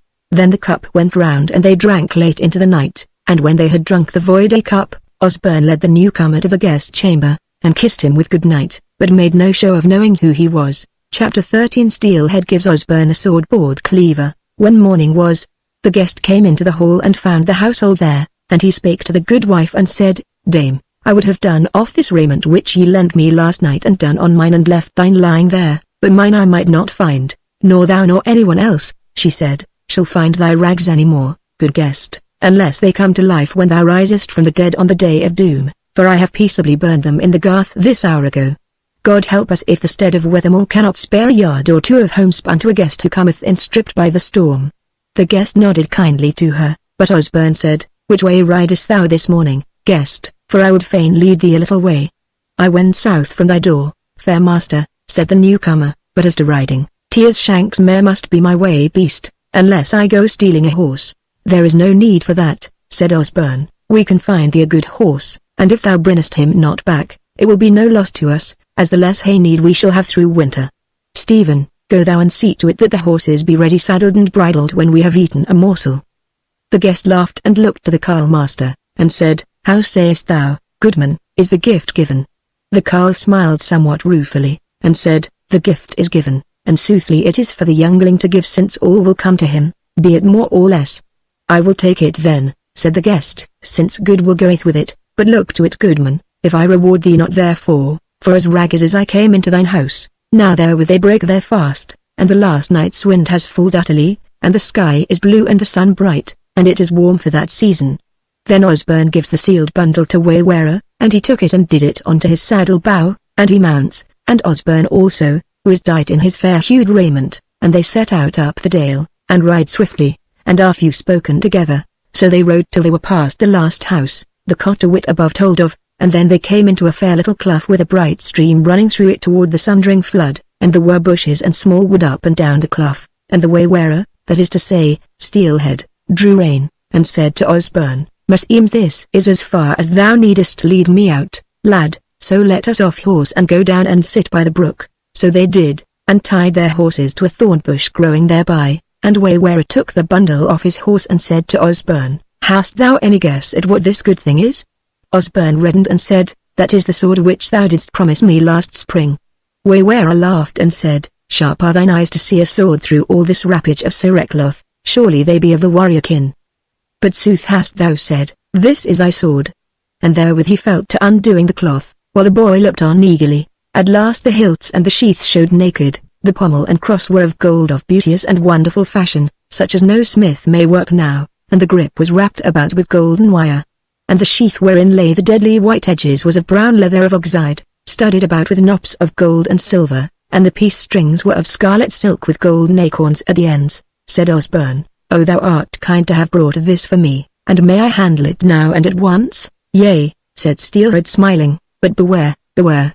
For he saw the lad lay his hand to the peace strings. "Do not away the peace strings, lest thou be tempted to draw forth the blade. For this sword is hight board cleaver, and was fashioned by the fathers of long ago, and so wise is he and so eager, that whensoever he cometh forth from the sheath he will not go back again till he hath had a life. So beware ever, for mickle scathe shall come of it if he see the heavens and the earth for light cause." Somewhat daunted was the bold lad, but he said, "Tell me, thou bright lord, at what times I shall draw forth board cleaver?" Said Steelhead, "Only then when thou hast the foe before thee, then draw and be of good courage, for never shall point and edge be dulled by the eye shot of the wicked and wizards, as whiles it befalls the common blades of today. For a man of might hath breathed on the edges amidst much craft of spells, so that naught may master that blade, save one of its brethren fashioned by the same hands, if such there be yet upon the earth, whereof I misdoubt me. Now then thou hast the sword, but I lay this upon thee therewith, that thou be no brawler nor make bait, and that thou draw not board cleaver in any false quarrel, or in behalf of any tyrant or evildoer, or else shall thy luck fail thee despite the blade that lieth hidden there. But meseemeth naught shalt thou be of the kind of these wrongdoers. And I say of thee that thou didst well with me last night. For though thou knewest me presently, and that I was not without might, yet at first, when thou tookest me by the hand and leddest me to the fire before all the house, thou knewest me not, and I was to thee but the ragged gangrel body whom thy grandsire would have thrust forth into the storm again, but thou didst to me no worse than if I had been lord and earl." Now it is to be told, that when Osborne heard these words then first he knew what praise was, and the heart glowed within him, and his valiancy grew up therein, and his face was bright and his eyes glistened with tears, and he spake no word aloud, but he swore to himself that he would be no worse than his friend Steelhead would have him to be. Then he took the sword and girt it to him. And he said, "Master, this is no long sword, but it is great and heavy, and meseemeth my bairns mine may never wield it. Shall I not lay it by till I become man?" "That shall be seen to, fair youngling," said Steelhead.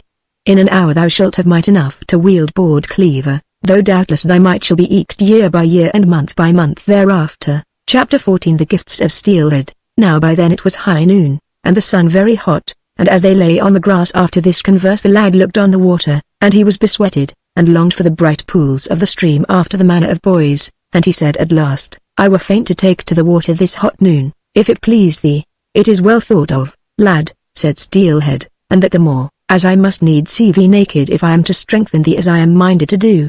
So they did off their raiment, both of them, and went into the biggest of the pools hard by, and if Steelhead were a noble-looking man clad, far nobler was he to look on naked, for he was both big and well-shapen, so that better might not be. As for Osborne, there looked but little of him when he was unclad, as is the fashion of lads to be lank, yet for his age he was full well-shapen. So Steelhead came out of the water presently, and clad himself, while Osborne yet played a while. Then Steelhead called the lad to him all naked as he was, and said, "Stand thou before me, youngling, and I will give thee a gift which shall go well with board cleaver." And the lad stood still before him, and Steelhead laid his hands on the head of him first, and let them abide there a while. Then he passed his hands over the shoulders and arms of the boy, and his legs and thighs and breast, and all over his body, and therewith he said, "In our days and the olden time it was the wont of fathers to bless their children in this wise, but for thee, thy father is dead, and thy nighest kinsman is little-hearted and somewhat of a churl. Thus then have I done to thee to take the place of a father to thee, I who am of the warriors of while agone. And I think it will avail thee, and it is borne in upon me that before very long thou wilt need this avail, if thou art to live and do the deeds I would have thee.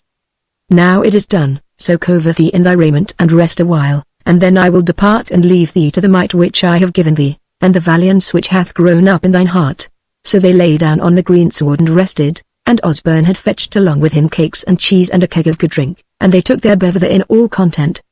But for that time Steelred spake no more of his folk and the old days, but about the fowl and fish and other wild things that haunted that clough, and of shooting in the bow and so forth. Then they arose and went to their horses, and Steelhead said to Osborne, "How is it with the might of thy body, lad? Canst thou do better in wielding of board cleaver?" So the youngling stretched himself and took the sword by the hilts and shook it and waved it about, and tossed it in the air and caught it again, and said, "Say'st thou, master? Meseems my might is so much eked, that I deem I could swim the stream of the Sundering flood and overcome it." Quoth the hillman, laughing, "Yea, and we know that that would please the well, but let it be, my son, I bid thee, for no race of folk who have ever dwelt in the dale from the beginning of the world have ever won across the Sundering flood. So now we depart for this present, but as for this way beast I ride, thy grandsire shall lose nothing and gain much by him, for I took him but to pleasure thee, and I shall send him back to Wethermill ere many days are past. Farewell, my son." So he kissed the youngling, and rode away south across the stream and over the other side of the clough. Osborne stood beside his horse, looking after him and the way he had taken, and then mounted and rode his way homeward, somewhat downcast at first for the missing of this new father. But after a while, what for his new gift and his freshly gained might, and the pride and pleasure of life, he became all joyous again, as through the earth were new made for him. You may well think that the very next time, which indeed was on the morrow, that Osborne went to the bite of the clover knoll, he went girt with board cleaver, and showed it to his friend, and she looked somewhat sober at the sight of it, and said, "I pray thee, Osborne, draw it not forth from the sheath." "In no wise may I draw it," said he, "for I am told never to draw it till I have my foe before me, for ever it will have a life betwixt the coming forth from the sheath and its going back again." "I fear me," she said, "that thou wilt have to draw it often, so that many a tale will be told of it, and perhaps at last the death of thee." And therewith she put her hands up to her face and wept. But he comforted her with kind words, till the tears were gone. Then she looked at him long and lovingly, and said at last, "I know not how it is, but thou seemest to me changed and grown less like a child, as though some new might had come to thee. Now I may not ask thee who has done this to thee, and given thee the sword, for if thou mightest thou wouldst have told me. But tell me this, hast thou all this from a friend or a foe?" He said, "Dost thou indeed see that I may not tell thee who is the giver, but I may tell thee that it is a friend? But art thou not glad of my gain?" She smiled and said, "I should be glad, and would be if I might, but somehow meseemeth that thou growest older quicker than I do, and that it is ill for me, for it will sunder us more than even now we be sundered." And again he had to comfort her with sweet words, and he shot across to her a note which Stephen had given him that morning. So soon she was herself again, and sat and told him a tale of old times, and they parted happily, and Osborne gat him home to Wethermill. But he had scarce been at home a minute or two when there came one riding to the door, a young man scarlet clad and gay, and his horse was dight with the goodliest of saddles and bridles, and the bit of silver. But for all that, both Osborne and Stephen, who was standing in the door, knew the horse for their own nag, on whom Waywearer had ridden off the yestermorn. Now the lad cries out, "Is this the stead of Wethermill?" "Yea," said Osborne, "what wouldst thou?" "I would see the goodman," says the swain. "He is yet afield," said Osborne, "but if thou wilt come in and have the bite and the sup thou mayst abide him, for he will not be long." "I may not," said the swain, "for time fails me, so I will say to thee what I was to say to him, which is no long spell, to wit that Waywearer sendeth home the horse the goodman lent him, and bids him keep the gear on him in his memory." Therewith is he off the horse in a twinkling and out through the garth gate, and away so swiftly that they lost sight of him in a moment. Stephen laughed and said to Osborne, "Waywearer is nowise dead tough, now will our goodman be glad tonight. But see thou, look to the nag's shoes.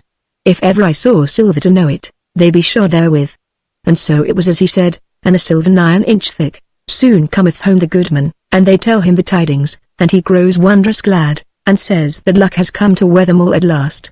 But thereafter they found that horse much bettered, so that he was the best nag in all the Wethermill pastures. Chapter 15. Surly John brings a guest to Wethermill, where the days now till it is the beginning of winter, and there is naught new to tell of, till on a day when it began to dusk, and all the household were gathered in the hall, one knocked at the door, and when Stephen went there too, who should follow him in save Surly John, and with him a stranger, a big tall man, dark-haired and red-bearded, wide-visaged, brown-eyed and red-cheeked, blotch-faced and insolent of bearing.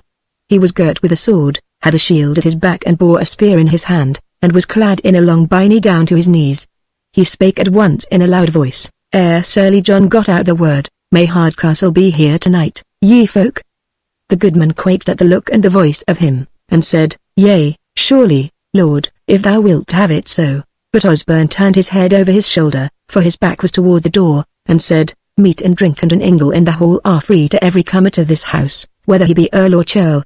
Hardcastle scowled on the lad, and said, "I am neither earl nor churl, but a man of mine own hand, and I take thy bidding, goodman, for this night, but as to thereafter we will look to it, but as to their youngling, I will look to him at once and teach him a little manners."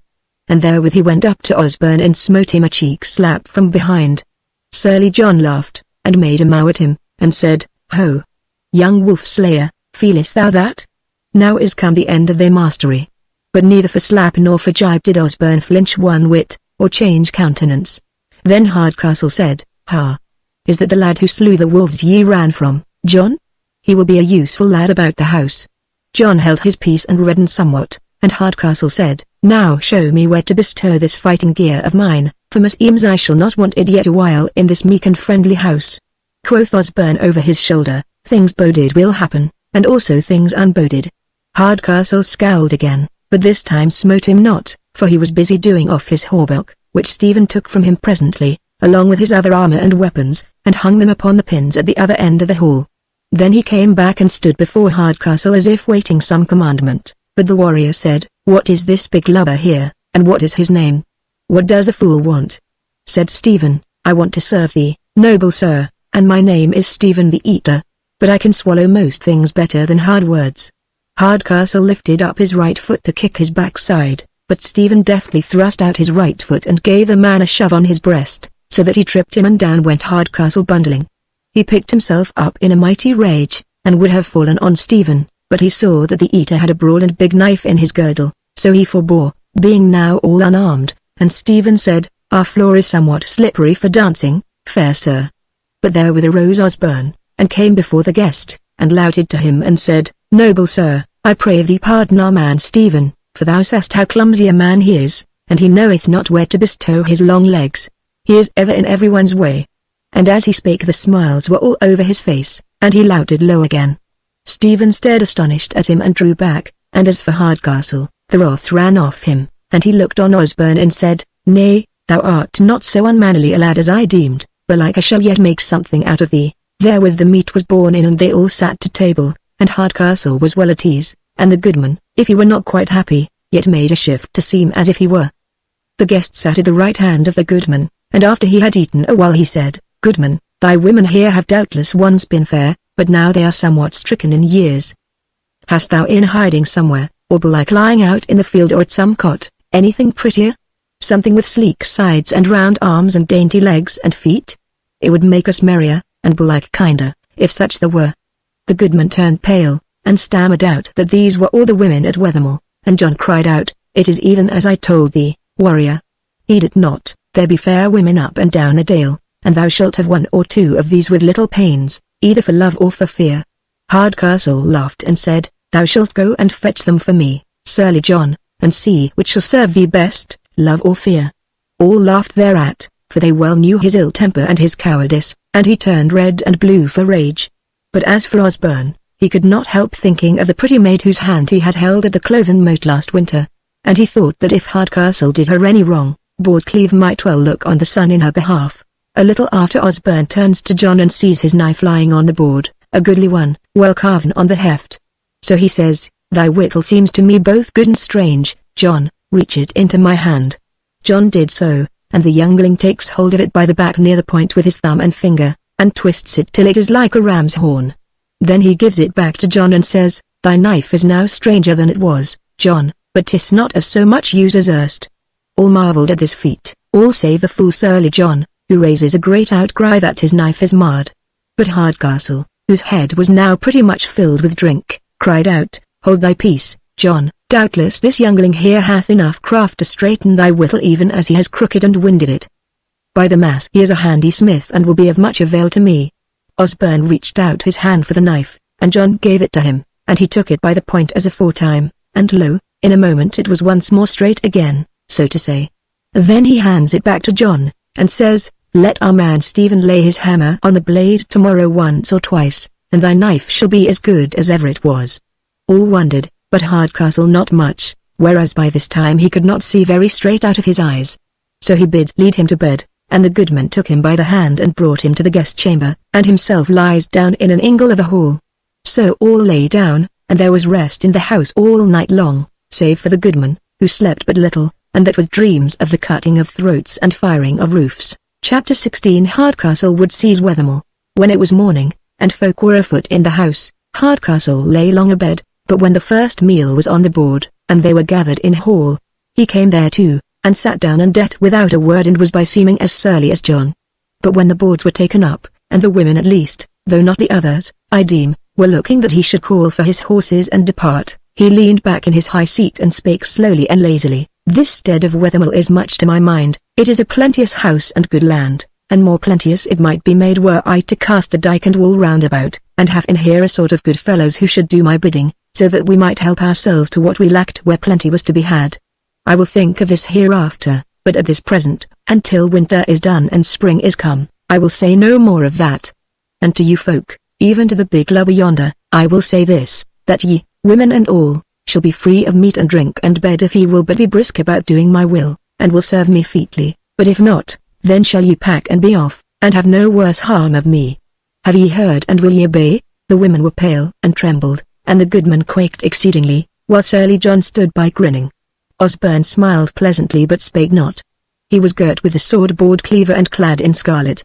As for Stephen, he stood before Hardcastle with a face seeming solemn, save that he squinted fearfully, looking all down along his long nose. Now came forth the goodman and knelt before the ruffler, and said, Lord, we will even do thy will, but mightest thou tell us where ye got license and title to take all our wealth from us and make us thy thralls? The warrior laughed, It is fairly asked, goodman, and I will not spare to show thee my title. Therewith he drew forth his sword, a great and heavy blade, and cast it rattling on the board before him and said, There is my title, goodman, wilt thou ask a better? The goodman groaned and said, At least, Lord, I pray thee take not all I have, but leave me some little whereby to live, and thereof I will pay somewhat year by year, if the seasons be good. My friend, quoth Hardcastle, by the title that lieth yonder I have gotten thy wealth, and every jot of it might I keep if I would. But see how kind I am to thee and thine. For have I not told you that ye shall live in this house, and eat the sweet and drink the strong and lie warm a nights, so long as ye do my will? Yea, said the goodman, but we must needs toil as thralls. Great fool, said Hardcastle, what matters that to thee? It is like thou shalt work no harder than erst, or no harder than may be enough to keep me as thy guest. Nay, goodman, wilt thou turn me from thy door and deny me guesting? What sayest thou to that, Fiddlebow, my sharp dear? Said he, handling his sword.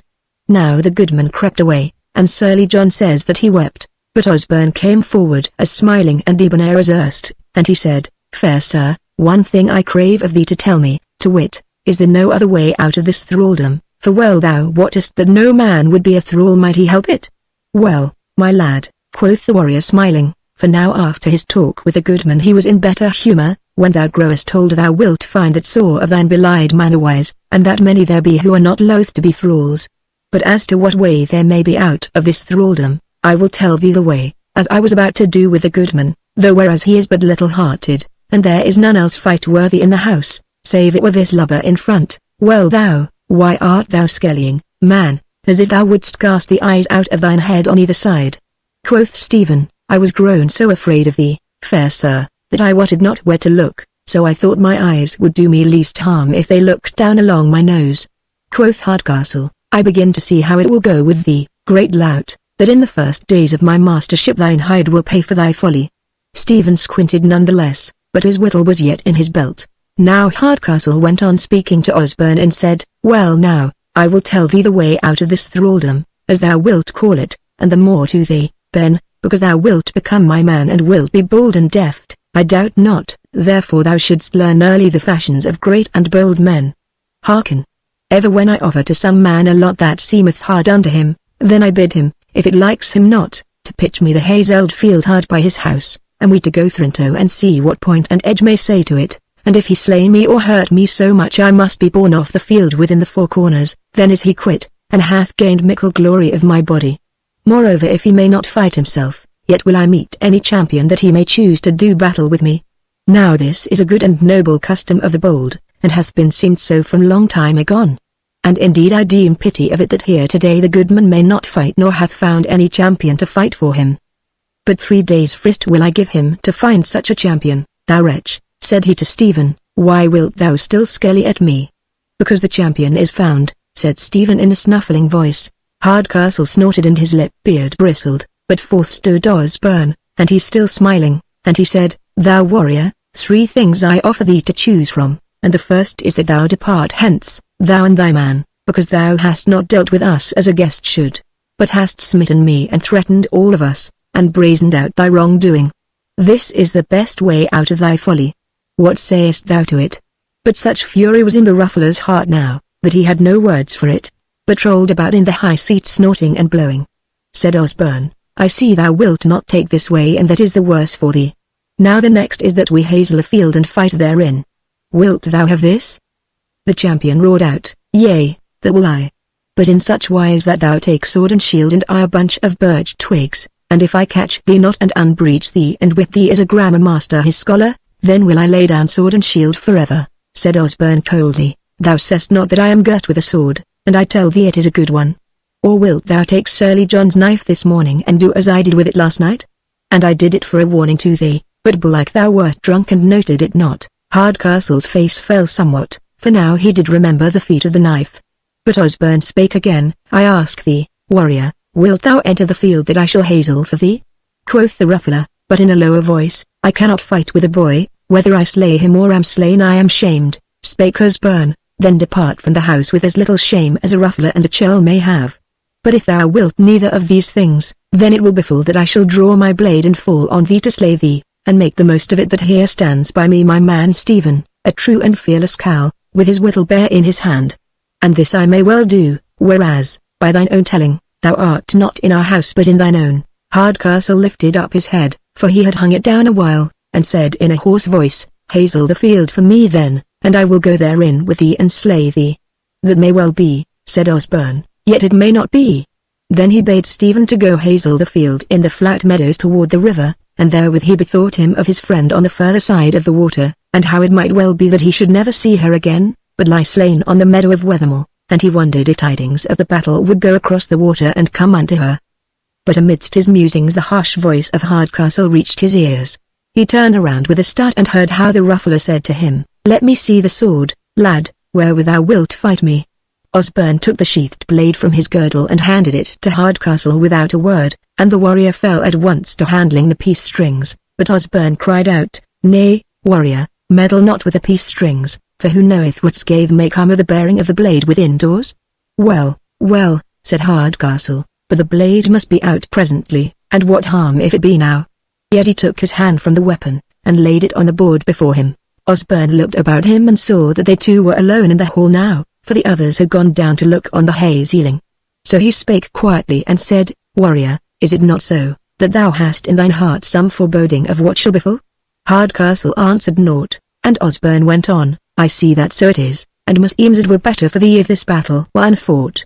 Lo now, shall we not make peace in such wise that thou abide here this day in all honour holden, and in honour depart tomorrow morn, led out with such good gifts as shall please thee?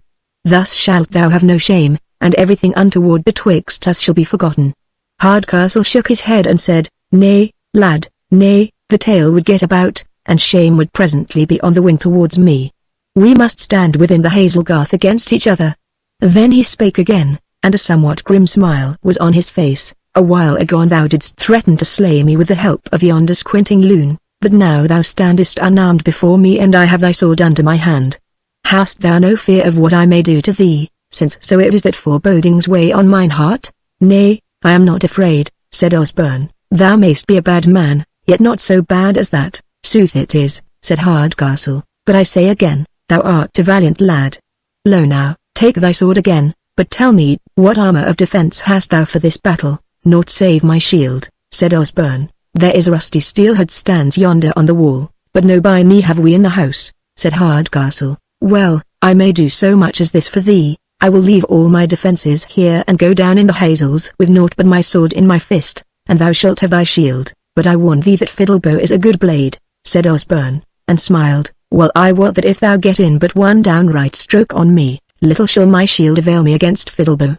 Yet I take thine offer and thank thee for it.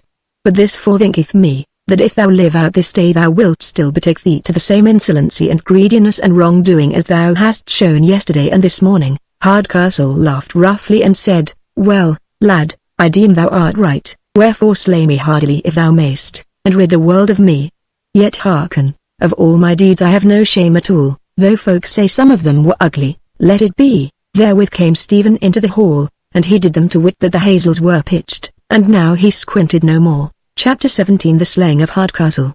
So they three went down together into the meadow, and there stood the others by the hazel garth, the goodman cowering and abject, surly John pale and anxious, and the two women clinging together in sore sorrow, the grandam weeping sorely. But as they passed close by these last, Stephen touched the grandam and said to her, Sawest thou ever King David the Little? Nay, she said sobbing. Look thou into the hazel garth presently then, said he, and thou shalt see him with eye. So now they two stood in the hazelled field. It was 2 hours before noon. The sky was overcast with a promise of the first snow of the winter, but as yet none had fallen, and the field was dry and hard. Now Hardcastle has Fiddlebow bare in his fist, but Osborne takes board cleaver from his girdle and unwinds the peace strings. Then he stands still for a moment and looks toward his foeman, who cries out at him, Haste thee, lad, I were fain done with it. Then Osborne draws forth the blade, and it made a gleam of white in the grey day, and as the folk say who stood thereby, as board cleaver came forth there came a great humming sound all about. Then Osborne gets his shield on his arm, and cries out, Now thou warrior. And straightway Hardcastle comes leaping toward him, and Osborne abode him as he came on with uplifted sword, leapt lightly to one side, and thrust forth board cleaver and touched his side, so that all could see the blade had drunk a little blood. Fiercely and fast turned Hardcastle about on the lad, but therewith was he within the ruffler's stroke, and board cleaver's point was steady before Osborne's breast, and met Hardcastle's side and made a great wound with the point, and the warrior staggered back, and his sword point was lowered. Then cried out Osborne, What? Thou wouldst unbreech me, wouldst thou? But now art thou unbreeched. For therewith board cleaver swept round backhanded and came back as swift as lightning, and the edge clave all the right flank and buttock of him, so that the blood ran freely, and then as Hardcastle, still staggering, hove up his sword wildly, Osborne put the slant stroke aside with his shield and thrust forth board cleaver right at his breast, and the point went in, and the whole blade, as there were naught but dough before it, and Hardcastle, nigh rent in two, fell back off the sword. Osborne stood still a while looking on him, but Stephen ran up and knelt beside him, and felt his wrist and laid his hand on the breast, and then turned and looked up at Osborne, who knelt down beside him also and wiped the blood off board cleaver with a lap of the dead man's coat. Then he stood up and thrust the blade back into the sheath, and wound the peace strings about it all. Then came the word into his mouth, and he sang. Came sword and shield, to the hazelled field, where the fain man fell, at Wethermore. The grey blade grew glad, in the hands of a lad. And the tall man and stark, leapt into the dark, for the cleaver of warboards came forth from his door, and guided the hand of the lacking-in-law. But now is the blade, in the dark sheath laid, and the peace strings lull, his heart o'er full. Up dale and down, the whole roofs brown, hang over the peace, of the year's increase. No fear endeth midnight and dieth the day, with no foe save the winter that weareth away. Then he cried out, Draw nigh, goodman and grandsire, and take again the house and lands of Wethermore, as ye had them aforetime before yesterday was a day. So the goodman came to him and kissed him and thanked him kind and humbly, and the women came and embraced him and hung about him. As for surly John, he had slunk away so soon as he saw the fall of his master, and now when they looked around for him, they saw him but as a fleck going swiftly down the dale. Thereat they all laughed together, and the laughter eased their hearts, so that they felt free and happy. Now, said Stephen, what shall we do with this carcass, that was so fierce and fell this morning? Said Osborne, we shall lay him in earth here in his raiment as he fell, since he died in manly wise, though belike he has lived as a beast. But his sword I will give to thee in reward for thy trusty following both now and at other times. So Stephen fetched mattock and pick, and dug a grave for the champion Amidwards of the Hazelgarth, and there they laid him, and heaped up mould and stones over his grave, and to this day it is called Hardcastle's Howther, or for short, and that the oftenest, Hardcastle. So they went all of them up to the house, and were merry and joyful. Chapter 18 Elfhild hears of the slaying. But 2 days after this was the tryst day for Osborne to see his overwater friend, and he went soberly enough, and came to the waterside and found her over against him, and she asked of him tidings. Tidings enough, said he, for now have I done a deed beyond my years, a deed unmeet for a child, to wit, I have slain a man. Oh, she said, and didst thou sleep after the deed? Said Osborne, yea, and dreamed never a deal. But I must tell thee I was in my right. Said Elfhild, what did he to thee that thou must slay him? Osborne said, he came swaggering into our house and would take call to him, and put all of us to the road or hold us in thraldom. She said, but tell me, how didst thou slay him? Was he drunk or asleep? Nay, said he, I was champion for my grandsire, and the robber had a sword in his fist, and I another, and we fought, and I overcame him. Said the maiden, but was he mannikin or a dastard, or unskilled in weapons? Spake Osborne, reddening, he was a stark cowl, a bold man, and was said to be of all prowess. She said nothing a while, but stood pale and downcast. And he said, what is this, playmate? I look to have much praise from thee for my deed. Dost thou know that this man was as the pest to all the countryside, and that I have freed men of peace from a curse? Be not wroth with me, Osborne, she said, indeed I am somewhat downcast, for I see that now thou wilt be no playmate for me, but wilt be a man before thy time, and wilt be looking towards such things as men desire, and that tall maidens come to womanhood will be for thee, not quaint rags of children such as I be. Now, Elfhild, said he, why wilt thou run to meet trouble halfway? Am I worser to thee than I was last time? Nay, she said, and indeed I deem thee glorious, and it is kind of thee to come to me ever, and not to miss one of our trysts. Now thou art dear, said Osborne, and wilt thou do something for my disport? Wilt thou pipe thy sheep to thee? Nay, said she, I will not skip like an antic, and show thee my poor little spindle legs. If I were a woman grown I should scarce show so much as the ankle of my foot. Besides, thou laughest at my hopping and jumping amongst these foolish woolly beasts, and I would not have thee laughing at me. Elfhild my dear, said he, thou art wrong. When I have laughed, it was never in mockery of thee, but for pleasure of thy pretty ways and the daintiness of thy dancing, which is like to the linden leaves on a fresh summer morning. But how am I to know that? She said. Well, at any rate, ask me not to dance today. But I will sit down and tell thee a very sweet tale of old times, which thou hast never erst heard. It is about the sea and ships, and of a sea wife coming into the dwellings of men. Quoth Osborne, I were fain to look on the sea and to sail it. Yea, said Elfhild, but thou wilt take me with thee, wilt thou not? Oh yea, said Osborne. And they both forgat the sundering flood, and how they should never meet, as they sat each side of the fearful water, and the tale and sweet speech sped to and fro betwixt them. So a fair ending had that day of tryst. Chapter 19. The winter passes and Elfhild tells of the death of her kinswoman. Now Osborne and Stephen both give rede to the goodman, and bid him live somewhat less niggardly, since not only had they good store of victual and clothes and the like, which had been hoarded a long time, but also the gifts of Waywearer had stood them in good stead, and furthermore, the goodman was much bettered by the spoil of Hardcastle. For he had left much wealth behind him, and chiefly in silver and gold, and all that he had left, save his weapons, had Osborne given to his grandsire. So the goodman heeded their words and let himself be talked over, and while winter was yet young and before there was any snow to hinder, he rode with Osborne down the dale, and looked into many of the steads, and amongst others, where dwelt the damsel who had been paired with Osborne on the day of the midwinter cloven mote. And he thought her fair and sweet, and she received him joyfully and kissed him, but he was scarce so ready for that as he was aforetime, for he deemed she kissed him as a child and not a man. So by hook or by crook the goodman got him 6 hired folk, 3 men, 2 of whom were young, and 3 women, all young and one comely, one ill-favoured, and the other betwixt and between.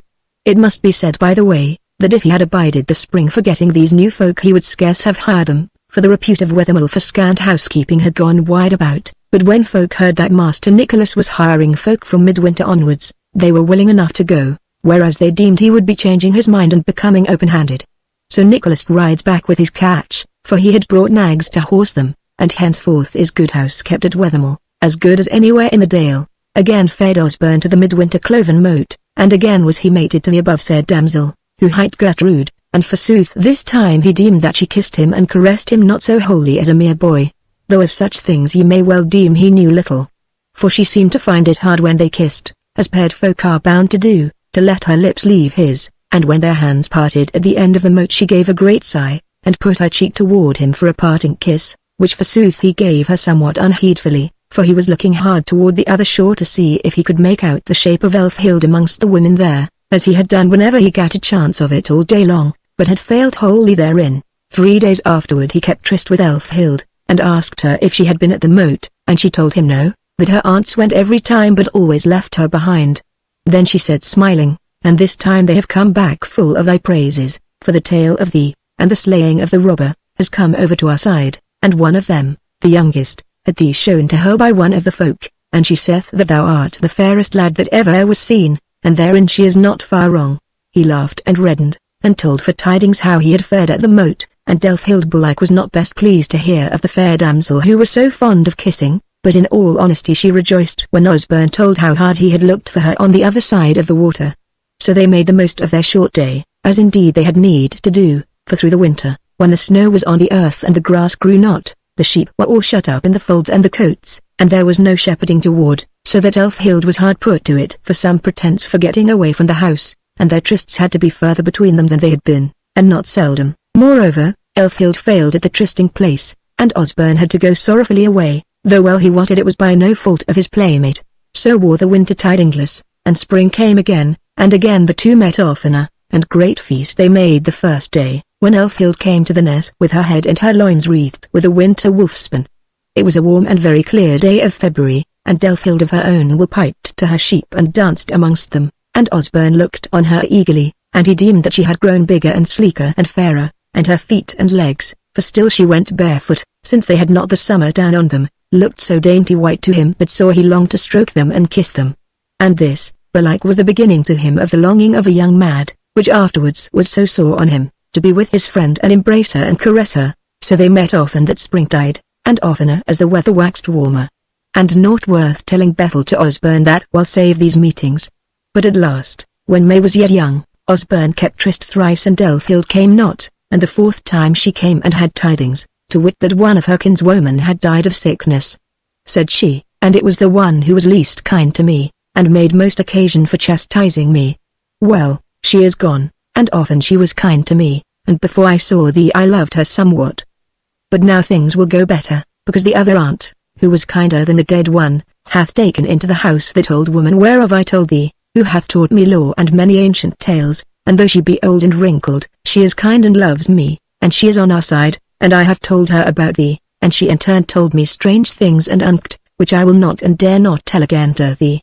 Wherefore now let us be glad together, said Osborne. Yea, we will try to be glad, but see thou, I want more than this now. I want to come across to thee, and tell thee things which I cannot shout across this accursed flood, and I want to take thee by the hand and put my arms about thee and kiss thee. Dost thou not wish the like by me? Oh yea, said the maiden reddening, most soothly do I. But hearken, Osborne, the carline saith that all this thou shalt do to me, and that we shall meet body to body one day.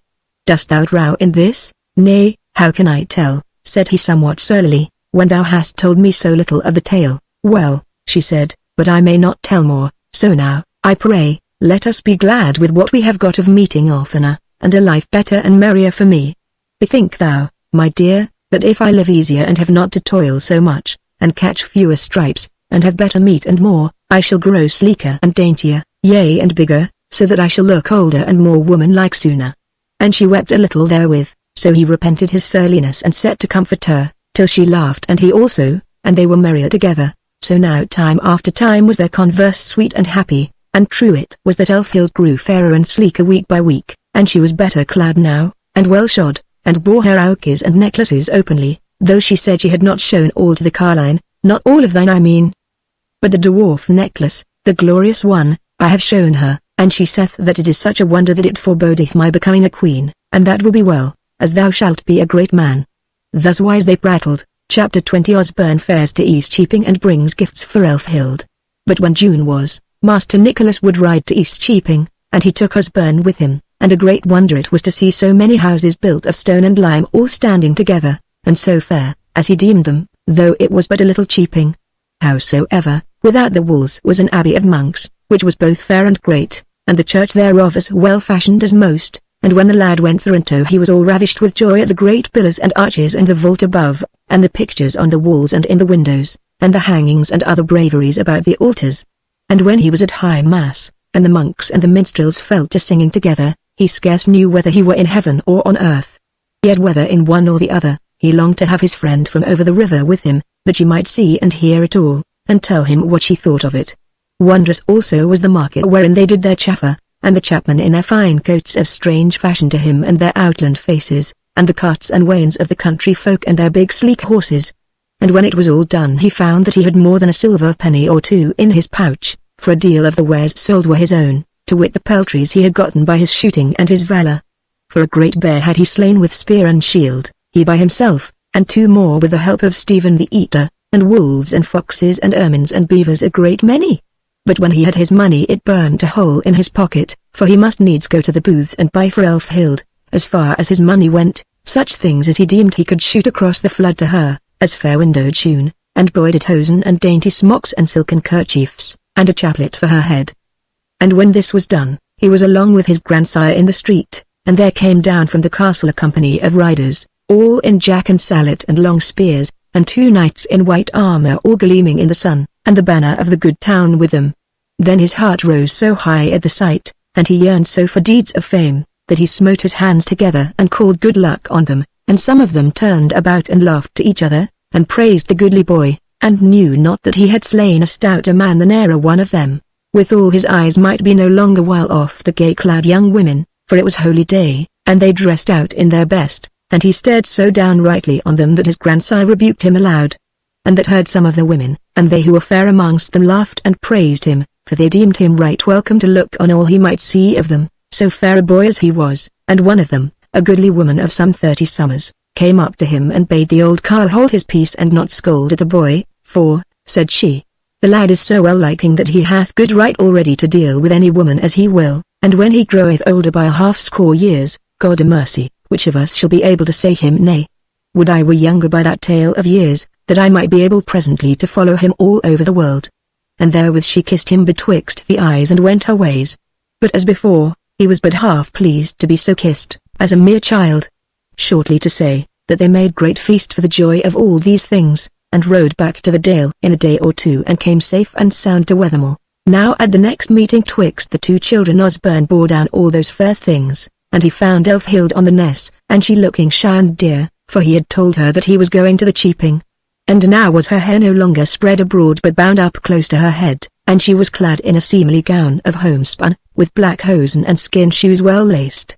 Straightway after the first greetings was great ado about shooting those fair things across the water, and when they were all across, Elfhild undid them, and wept for sheer joy of them and for love of her valiant friend, and at last she sat nigh the edge hugging them all to her bosom, and said, Now, sweetheart, is the tale on thy side, for thou must tell me all that thou hast seen and done.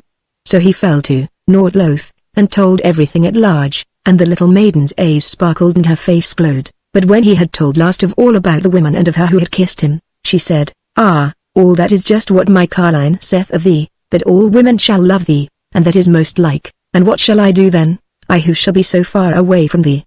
Then he swore to her that whatever betid he would always love her, and she made as if she were gladdened again thereby, but in her heart she could not but deem that he made somewhat light of it, and was not so anxious as she was. But ere they parted that day, she went aback a little, and did on her all those fair things which he had brought, such as she might get upon her body, and a green gown of fine cloth was one of them, which he had made a shift to cast across bundled up, by dint of his new strength.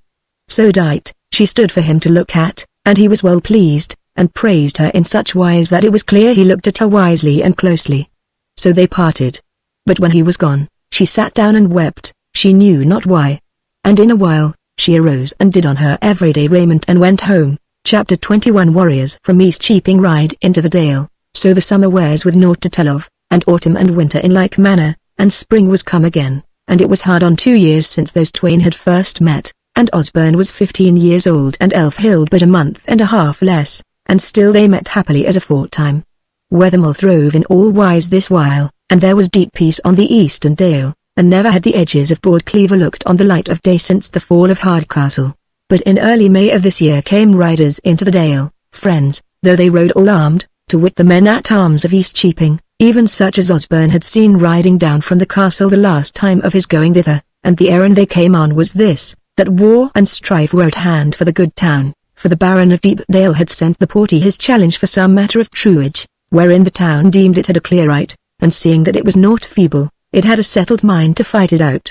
Wherefore it had sent a knight of its service and a company of men-at-arms to see what help its friends of the Dale would give it at the pinch, for it was well known that the Dalesmen were stalwart carles if need were, both afoot and on horseback, though they were no stirrers up of strife. With this errand on hand came the men into the Dale, and the very first stead they came to was Wethermill, for it lay first on their road. And now was Wethermill a well-manned stead, for besides Stephen the Eater, there were 12 carles defensible dwelling there, whereof 5 were sons of men of estate. So when the said men-at-arms rode into the garth of a bright May evening, and they all glittering like so many heaps of sunlit ice, all folk came out a-doors, and Osborne stood before them all, clad in scarlet raiment, for Nicholas the goodman hung back somewhat, as was his wont when he deemed he saw peril at hand. Then Osborne hailed the newcomers, and asked no questions of them, and made no word save to welcome them and bid them in, and they got off their horses and entered the house, 105 all told. And though they unarmed them, and all service was done them, and then meat and drink were set on the board and all folk fared to supper, and it was soon seen that both sides were friendly and sweet together. And Osborne set the knight who was their captain at his right hand, and they talked merrily together. But when supper was done the knight spake unto Osborne and Nicholas and said, Sirs, is it free for me to tell out our errand into the Dale? Osborne answered, We should not have asked it, fair sir, if ye had not offered to tell it, but would rather have prayed ye to drink a cup or two. But so it is that we be eager to hear your tale, whereas we see that ye are of our friends of Eastcheaping. Then the knight began, and told them of their quarrel from point to point, and the right they deemed they had therein. And from time to time Osborne put in a question when he would have the matter made clearer to him, and the knight deemed his questions handy and wise. And at last he said, Now so it is, neighbors, that we ask help of you, and the help we need is not so much of money or beasts or weapons as of the bodies and souls of stark and stout-hearted men.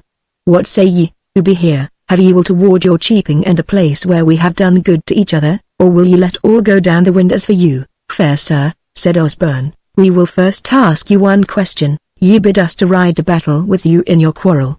But do ye bid and command us this service as of right, or do ye crave our help as neighbors, and because there is love and dealings betwixt us? And this I ask because we Dalesmen deem that we be free men, owing no service to any lord, or earl, or king, said the knight. We claim no service of you of right or by custom, but crave your help as bold and free neighbors who for love's sake may be fain of helping friends in need. Spake Osborne, then there is no more to be said but this, that there is one who will ride with you, and that is my own self. And though I be but a lad I have a stroke of work in me, as some hereby can witness, and if thou wilt, I will ride down the Dale with you and give you my furtherance with the goodman there. But as for these good fellows, which of you will ride with this knight against the good townsmen and ours? They all cried aye to this and rose up and shouted. But Osborne said, Well, lads, but someone must be left behind to look to the goodman and the women, and husband field and fold. I will take with me but 6 and Stephen the Eater, my man.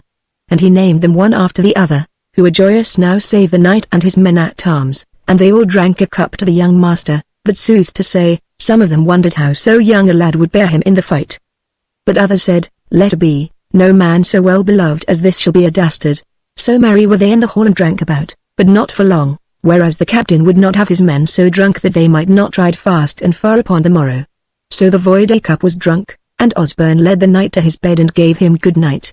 But ere he was asleep came Stephen to his bedside and asked was he fain of a tale, and the knight said it. So Stephen told much about the Dale and its folk, and about the dwarfs and the land wights. And at last he fell to talk about his master, the young one, and told much of him and his valiancy and kindness and prowess, and he told at length all the tale how Hardcastle had sped at his hands. And the captain marvelled and said, I am in luck to see this lad and be his fellow then, for such marvels come not to hand more than once or twice in a 10 years, and this is one of them. Chapter 22 Osborne takes leave of Elfhild. So they rose on the morrow and dight them in their armour, and Osborne did on him Hardcastle's long byrnie and gilded basnet, and girded board cleaver to him, and took his spear in hand and hung his shield at his back. But his bow and wonder shafts he gave to Stephen to bear with him, and Stephen and the other men were fairly well bedight, and the captain said that if there was any lack of weapons or armour to any of them it mattered but little, as they had good stores of gear at the cheaping. So they ate a morsel and drank 1 cup and then rode their ways down the Dale. And the longest tale that need be told of them is that, by the furtherance of Osborne, they sped their errand well at most of the steads of the mid and lower dales. And they made stay for the night at a stead hight Woodnib, which was some little way up the river from the place where the east and west dales held the cloven moat, and by consequence not over far from the trysting place of those twain.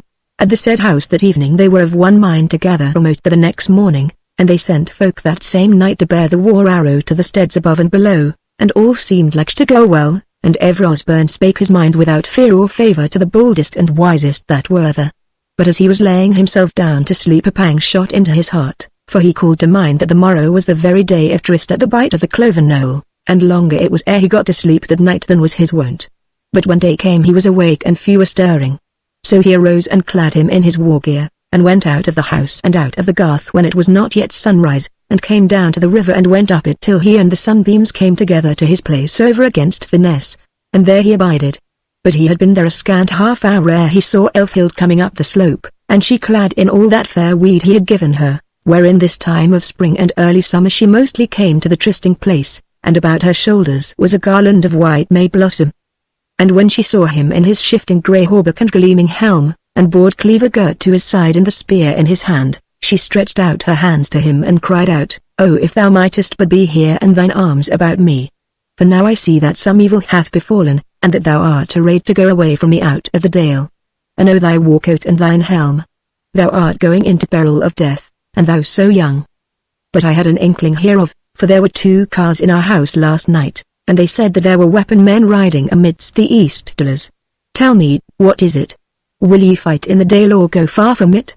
And then how long dost thou look to be away? He spake, and his face was writhen with the coming tears, so sore his heart was stung by her sorrow. "It is indeed true that I am come to bid thee farewell for a while, and this is the manner of it." And therewith he told her all as it was, and said withal, "Now I can do naught save to bid thee gather thy valiance to thee and not to wound my heart with the wildness of thy grief. And look thou, my dear, e'en now thou wert saying thy yearning that mine arms were round about thy body, now we are no longer altogether children, and I will tell thee that it is many a day since I have longed for this, and now I know that thou longest that our bodies might meet. Belike thou wilt deem me hard and self-seeking if I tell thee that there is more joy in me for the gain of that knowledge than there is sorrow in my heart for thy pain." "Nay, nay," she said, "but for that I deem thee the dearer and the dearer. See then, sweetheart," said he, "how might it ever come about that we might meet bodily if I abode ever at Wethermill and the dale in peace and quietness, while thou dwelt still with thy carlines on the other side of this fierce stream? Must I not take chance up and war by the hand and follow where they lead, that I may learn the wideness of the world, and compass earth and sea till I have gone about the sundering flood and found thy little body somewhere in the said wide world? And maybe this is the beginning thereof." Now was the maiden a little comforted, and she said, smiling as well as she might, "And belike thou art for the cheaping again? Dost thou remember what a joy it was to thee to bring me those things and shoot and cast them over the water unto me? Now this time when thou comest back to the dale I will ask thee to bring me one thing more, and then I shall be satisfied." "Yea, sweetheart, and what shall that be?" And sooth to say it went against the grain with him that at the very moment of their parting she should crave something, like a very child, for a faring. But she said, "Oh my dear, and what should it be but thou thyself?" And therewith she could refrain her passion no longer, but brake out a weeping sorely again, so that her eyes could no longer behold him. But she heard many caressing words come across the water, and many farewells and words of grief, and yet she could not master her tears so that she could see him clearly, neither could she speak one word in answer. But at last she looked up and saw that he was gone from before her, and dimly she saw him yet a little way gone down the water, and he turned toward her and raised his hand and waved it to her. And naught else she saw of him for that time save the gleam of his scarlet surcoat and a flash of his helm in the May sunlight. But for Osborne, sick at heart at first he was, and he strode hurrying along if that might ease him a little, and after a while he took some deal of courage, but still hastened on leaving the waterside, and then in a while him seemed to hear the voice of a great horn afar off, and he called to mind that the moat had been summoned, and his mind turned toward what was to do. Chapter 23 Osborne is chosen captain of the dalesmen. So when he was come anigh the stead he saw the gathered folk and the glittering of weapons about an ola bowshot without the garth, and made the best of his way toward the moat. And as he was drawing near, there ran toward him divers men from the skirts of the throng, and cried out for him to hasten, for now, cried one of them, the moat is dealing with thee. So he ran on with them, and when he entered the throng, which for those parts was no small one, there went up a great shout, and they shoved him along up to the foot of the knoll, on the top whereof stood 3 of the best men of estate, and the lawman of the Dale, and the captain of the men of East Cheaping. These called him to come amongst them, and then the lawman fell to speaking. Osborne Wolfgrimson, said he, thou art late to the moat, and it is well nigh done, but this is the heart of the matter, that we have 76 of good men pledged them to ride with these friends of East Cheaping, but they have craved to have a captain to them chosen from us dalesmen. But whereas there hath been but little war or strife in the Dale since the riding of the White Champion, which is 30 years ago, we be for the most part little skilled in battle, and we all wot that thou hast a man's heart in thy lad's body, and that thou hast slain a mighty man of war, a man deft in all prowess. Wherefore some of the folk have spoken of thee to be the captain of our company, and I tell thee that I shall presently call for the word of the whole mote, and if they hears it, then must thou needs go as captain of these, will thou nill thou. Osborne was as red as fire in the face. By then the lawman was done, and he said, Master, I pray thee consider my youth, and how I have had no schooling herein, and know naught of ordering men or arraying a battle. All this is naught like defending life and livelihood against a robber when there was none to serve at a pinch, and using one's mother wit in dealing with it. The captain of the East Cheapers smiled upon him kindly and said, My son, he who can use his mother wit to any purpose when the edges be aloft hath learned the more part of battle craft. Withal it is but a few hours agone that I saw thee handling the men of thine household like to a right man. Fear not, my son, but that thou shalt do well enough, and moreover I promise that I will learn thee the craft all I may. And know that if thou deny this, then shalt thou take the heart out of these good fellows, who be eager enough to help the good town and be no mannikins, I warrant them. Nace it not, my lad, nace it not. Now was Osborne's heart thumping against his ribs, what for sudden wonder, what for the hope of renown that flashed upon him as a sudden flame of strange light. But withal he thought in himself, and that all suddenly also, if the sundering flood is to be encompassed, here is indeed the beginning of it. If this good knight shall be my friend and shall learn me the craft of war, and thereby I become a man of might, to be desired and waged by them who have not had either the craft or the courage to fight for themselves face to face with their foemen. Wherefore now he turned to the lawman and said, Master, it is enough, if the mote of the neighbours will have me captain I may not nace it, and may my luck be enough to overcome my childish years, and if not, may I lie on the field and not come back again to hear the mothers and maids curse me for having cast away the lives of their sons and their dears. Then spake the lawman, after he had smiled on Osborne and laid his hand on the lad's shoulder, Men of the East Dale, ye be met together to see if ye can in any wise help our friends and neighbours of East Cheaping, and ye have told off certain men to go in arms for their avail, and will have a captain over them. Now it hath been said to me that he who seems likeliest for the said captain is the young man Osborne Wolfgrimson of Wethermill, and if this be so, let me hear your voices saying yea. But even then there will be time for any man of you to name another, if it seem good to him, and that name will also be put to the mote, and a dozen others if such there be. Now first, what say ye to Osborne Wolfgrimson? Straightway arose a great cheer and the clashing of weapons, and well nigh every man as it seemed cried out yea. But when the noise and cry was abated, the lawman bade any man who would put forth another name. No man spake for a little while, till at last Surly John pushes forth to the front and says, I name Erling Thomason, a good man and true. Break forth then great laughter and whooping, for the said Erling was a manifest niggard, a dastard who sweated in his bed when the mouse squeaked in the wall a night time. But one man sang out, Yea, lawman, and I name Surly John. Thereat was great laughter, and men shoved John to and fro till they had hustled him out to the skirts of the throng, and the bid him go a wolf hunting. But now the lawman takes Osborne by the hand and leads him to the edge of the knoll, and stands there and says, Men of the Dale, ye would go to the war, ye would take a captain to you, ye would have Osborne Wolfgrimson for your captain.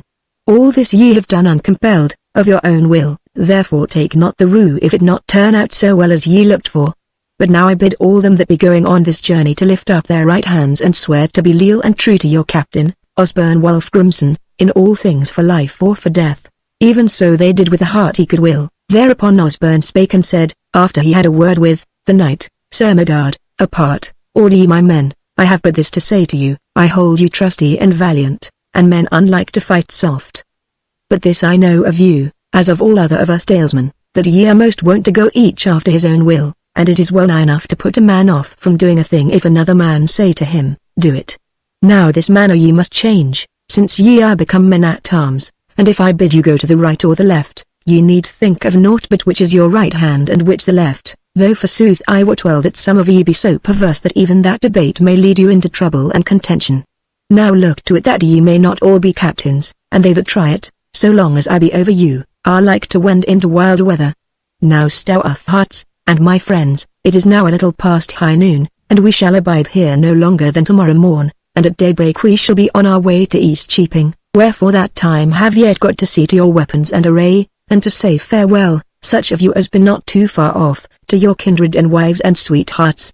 And now let all we do our best when we come among the edges, so that hereafter one man may say to another, Thou art as valiant as the Dalesmen when they fought in the war of Eastcheaping. Then all men gave a great shout, and were well nigh weeping ripe for high heart and for love of him, though a minute before their faces were all agrin, so wise and valiant and kind they deemed his words and the manner of his speaking.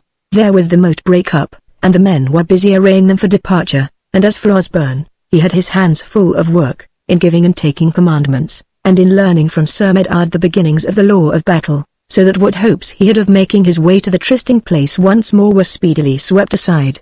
And the next morning betimes they set out together, the Dalesmen and the Eastcheapers, in all good fellowship, and in 2 days' time came to Eastcheaping, and they were lodged full well by the craftsmasters of the good town. But Sir Medard took Osborne with him up into the castle and guested him there, that he might the closer teach him his new craft, and an apartment scholar he found. Also from the morrow after their coming, the captain, by bidding of the portee, furnished and arrayed the Dalesmen with weapons, as long spears and good swords and bows and arrows, and jacks and sallets and shields, and they went out into the mead under the castle to be better assured thereby, and fell to learning how best to handle their weapons. And both their captains and they themselves deemed it best that they should fight afoot, for though they were good horsemen after their fashion, they would have to learn all in the craft of fighting a horseback. Chapter 24 A skirmish with the Baron of Deepdale in the marshes. Now I have naught to do to write a chronicle of the good town of Eastcheaping, or a history of this war of them of the town with the Baron of Deepdale, or else a long tale I might make of it. So here follows all that shall be told of the said war. In somewhat less than a month from their coming to Eastcheaping they had sure news that the Baron was on the way to the town with a great company of knights and men-at-arms, and thereafter it was known that he was riding with a light heart and little heed. Wherefore Sir Medard turned the matter over in his mind, and, whereas if any one knew well the roads and the fields about Eastcheaping, he, Sir Medard, knew them better, he deemed he might give this great lord a brush by the way. So he rode out a gates with but a small company of men-at-arms, 50 to wit, all in white armour, and rides with them along the causeway. But early in the night, ere he had set out, he had bidden a 12 footmen make their way quietly in knots of 5 and 10 and thereabout to a certain place 15 miles as the highway led from Eastcheaping, where the said causeway, craftily made, went high raised over a marish place much beset with willow and alder, an evil place for the going of heavily laded horses. But of these same footmen, some half had bows, and the rest spears and swords. All the Dalesmen went with these, and Osborne was the captain of the whole company, but with him was an old grey beard, a sergeant tried in many wars, and a guileful man therein, and to him and Osborne Sir Medard showed what should be done. So now the Baron and his came riding along the causeway, 10 hundreds of men in all, lightly and in merry fashion, for they had said that they would go knock at the door of Eastcheaping and see what the cars were about there, and it was hard on noon. And first came riding 100 or so of tall men well armed in white armour, their barsnets new tinned, and they came to a certain place where on either side was abundance of thick alder bush and the ground soft between, and there was the causeway wider by a spear length than its went for some 20 yards. Well, this 100 passed by on their way, but when they were clean out of sight, and the next company not yet come, up rise a half dozen of men from out the alders on either side, and come on to the causeway. They are clad in homespun coats and hoods, though if any had looked closely he had seen hauberks and steel hoods under the cloth. These men lay some things down on the causeway in the very midst between the narrows, and then get them back into the marsh again. No sooner are they gone but there comes the sounds of weaponed men going, and presently there is the head of a much bigger company coming on to the wide space betwixt the narrows, 300 of men at least. They were armed and mounted as well as they might be, but kept not very good order. When the first of them came to the place where the marsh lurkers had been, they found lying athwart the causeway, one on each side, 2 dead porkers, 2 dead dogs, 2 hares, and in the very midst a fox, these also dead. The first men wonder at this, and get off their horses and handle the carcasses, then they call others to look at them, and some deem this the work of dwarfs or fairies or such like, and others say this is a sign or token of the up-country folk to rise upon them, and that they had best send men afoot to search the marsh, and others that they should send tidings to the rearward folk. And some say one thing, some another, and all the while their fellows are thronging into the wide place till they are all crowded together, and not a third part of them know what has befallen, and deem that something has gone amiss, and the rearward fall to drawing their swords and crying out, to it, slay, slay, Deepdale, Deepdale, till scarce a man knew his right hand from his left. But amidst all this turmoil a great voice, and it was Stephen the Eater, cried out from the marsh at the right hand, Go back, ye swine, to Deepdale. Then another sang out from the north, If ye can, ye dead dogs. Then Stephen again, This time ye must run like hares. Learn lore of the fox next time, if ye can, cried the northern voice. And even therewith was the twanging of bowstrings from either side, and the whistle of shafts and spears, for the foemen were near enough, and men and horses fell huddling on the causeway, and the shafts rained on without abatement, and the Deepdale riders were in sorry case indeed, and many of them were good knights well tried in the wars. Then some gat off their horses and entered the marsh, and found no better hap there, for they were speedily slain by axe and sword of the East Cheapers, or they squatted in the mire and yielded them to whomsoever was before them, of whom Stephen gat a good knight full armed. But Osborne was otherwhere. For some of the baron's men spared not to turn their backs and ride all they might rearward, but they went but a little way into the narrows ere they saw steel before them, and there across the causeway stood the company of the dalesmen, even such as were not with the bowmen. Desperately they drave at them, but it was all for naught, for the first four fell, they and their horses, before the long spears of the dalesmen, and the others were cumbered with the wounded and the slain, so that they might not come on a horseback. Howbeit, some dismounted and fell on sword in hand. Then forth from the ranks of the dalesmen came a slim warrior in a long hauberk and bright basnet and a shield on his arm, and he put his hand to his left side and drew, and it was as if a beam of fell blue flame flashed in the sun, and he cried out, For the Dale! For the Dale! Hasten, fellows, and follow on, for Bord Cleaver crieth for a life. And therewith he entered among the Deepdale folk and smote right and left, and with each stroke hewed a man, and they fell back before him, and then the dalesmen were by his side instead of the foes, and still he went forward and men fell before him, and still came on the spears of the dalesmen, and now all they of Deepdale, whether afoot or on horseback, turn and flee away toward the place of the first slaughter. Then Osborne cried to his men, Off the causeway now, all ye dalesmen. These ye shall not chase, they shall fall in with chasing enough anon, and now must the causeway be clear of all but foemen if I know aught of Sir Medard's mind. Ye have done well.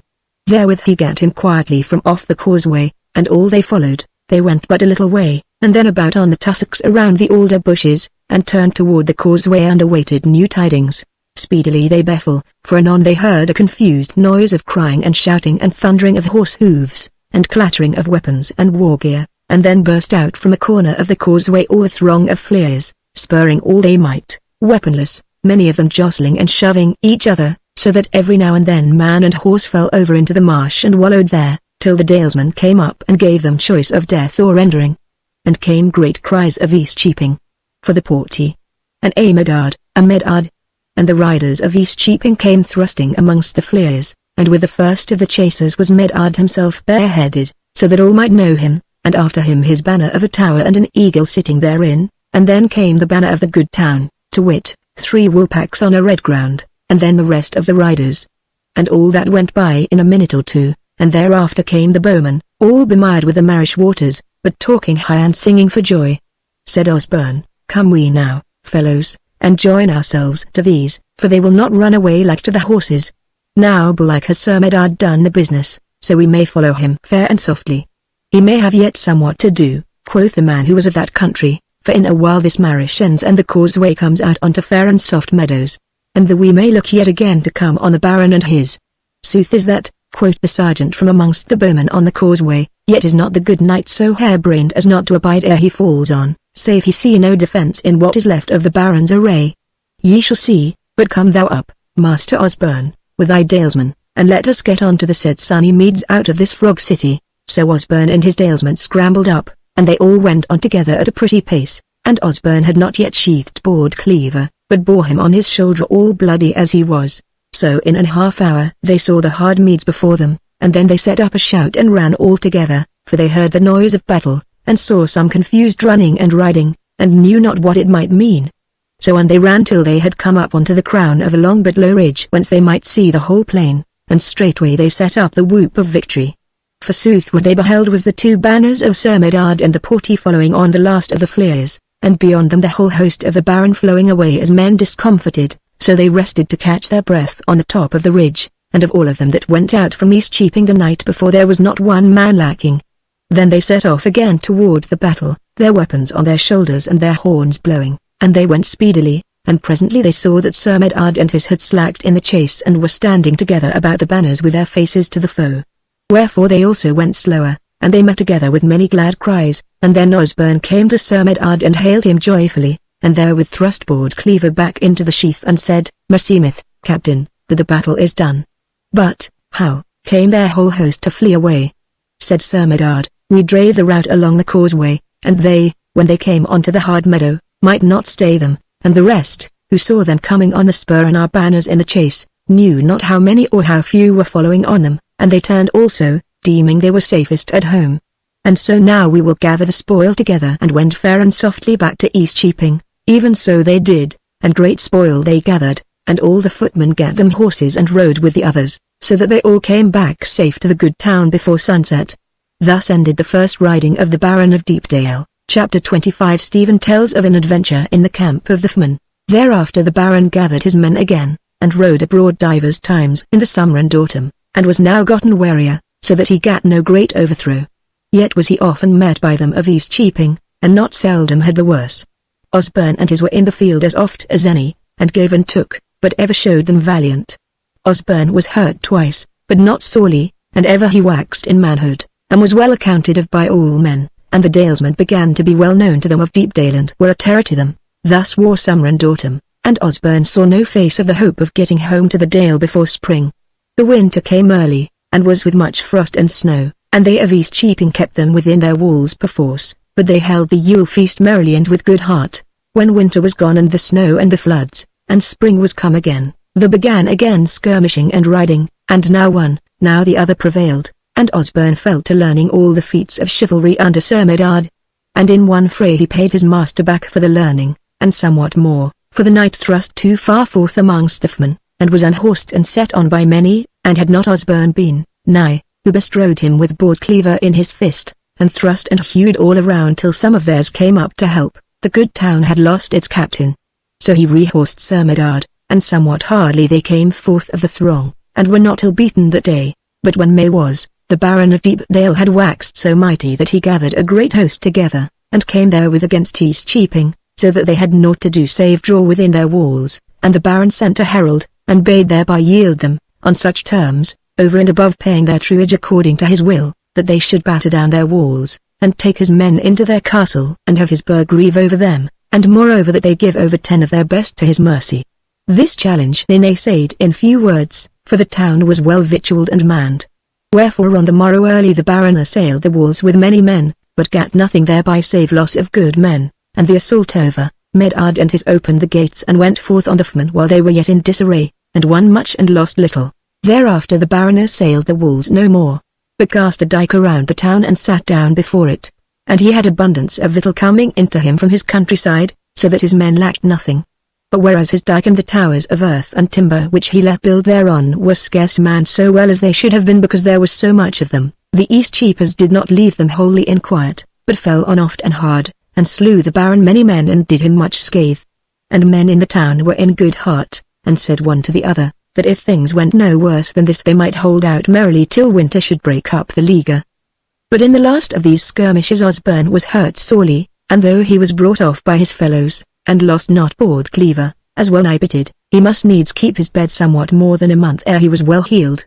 But on a day in September, when he was much amended and was growing strong again, came to him Stephen, whom he had not seen for some days, and seeing that there was no man in the chamber save they two, spake to him and said, "Captain, I would have a word with thee if I might." Said Osborne, "Speech is free to thee, Stephen."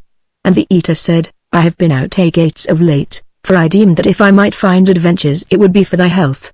Said Osborne, laughing, "Yet maybe not for thine, Stephen. I were loath to come to Wethermill without thee." Said Stephen, "At this rate it may be long ere we come to Wethermill." "I would we might hasten the homecoming," said Osborne, knitting his brows, "but I wot not how that may be since the Baron is yet so strong." "Ah, but I have a deeming how it may be done," said Stephen. "But there is peril in it. Osborne stood up and said, "What hast thou been about, runagate?" "Master," said he, "I will tell thee. 5 nights ago I did on raiment of the fashion of them beyond Deepdale, and I had with me a fiddle, and was in the manner of a minstrel, and thou wottest that I am not so evil a gut-scraper, and that I have many tales and old rhymes to hand, though I am no schooled as thou art. Well, I got out a gates a night tide by the postern on the nook of the southeast tower, the warden whereof is a friend of mine own, and then by night and cloud I contrived it to skirt the dike and get me about till I came northwest of our north gate, and then somehow I got up over the dike, which is lower and was not guarded as then, and in a nook I lay still till morning came. And there I let myself be found by one of the warders, and when he kicked me and challenged me, I told him what I was as to myself, and he trowed it, and he brought me to his fellows, who, 5 of them, were cooking their breakfast, and they gave me victual and bade me play and sing from their disport, and I did so, and pleased them. Thereafter one of them took me along with him toward the west side of the dike, and I played and sang, and so, to make a long story short, I worked round the dike that day till I was come to the south side of the Liga, and there I lay that night in good entertainment, but on the morrow I went on my way, and before evening I had come back again to the northwest, just where I had started from. There I fell in with the man-at-arms who had kicked me up the morning before, and he fell to speech with me, and showed me many things, and amongst the others the great bastide wherein, said he, the Baron of Deepdale was lodged, and that it was little guarded, which mattered nothing by day, but by night he deemed it something rash of the Baron to suffer so few men of his anigh him. Now while we spake together thus there was a stir about us, and we and others rose up from the grass where we were lying, and lo, it was the Baron who was come amongst us, so we all did him reverence. He was a dark man, rather little than big, but wiry and hard-bitten, keen and eager of face, yet was there something lordly about his bearing. As luck would have it he came straight to where we stood together, and stayed to look upon me as something unwonted to him, for I was wholly unarmed, save for a little knife in my girdle, and I was clad in a black gown and a coat hoodie of green sprigged with tinsel, and had my fiddle and bow at my back. We louted low before him, and he spake to my friend, "Is this big fellow a minstrel?" "Yea, lord," said the other. Said the Baron, looking at his inches, "'Tis a pity of him that he hath not jack and sallet and a spear over his shoulder.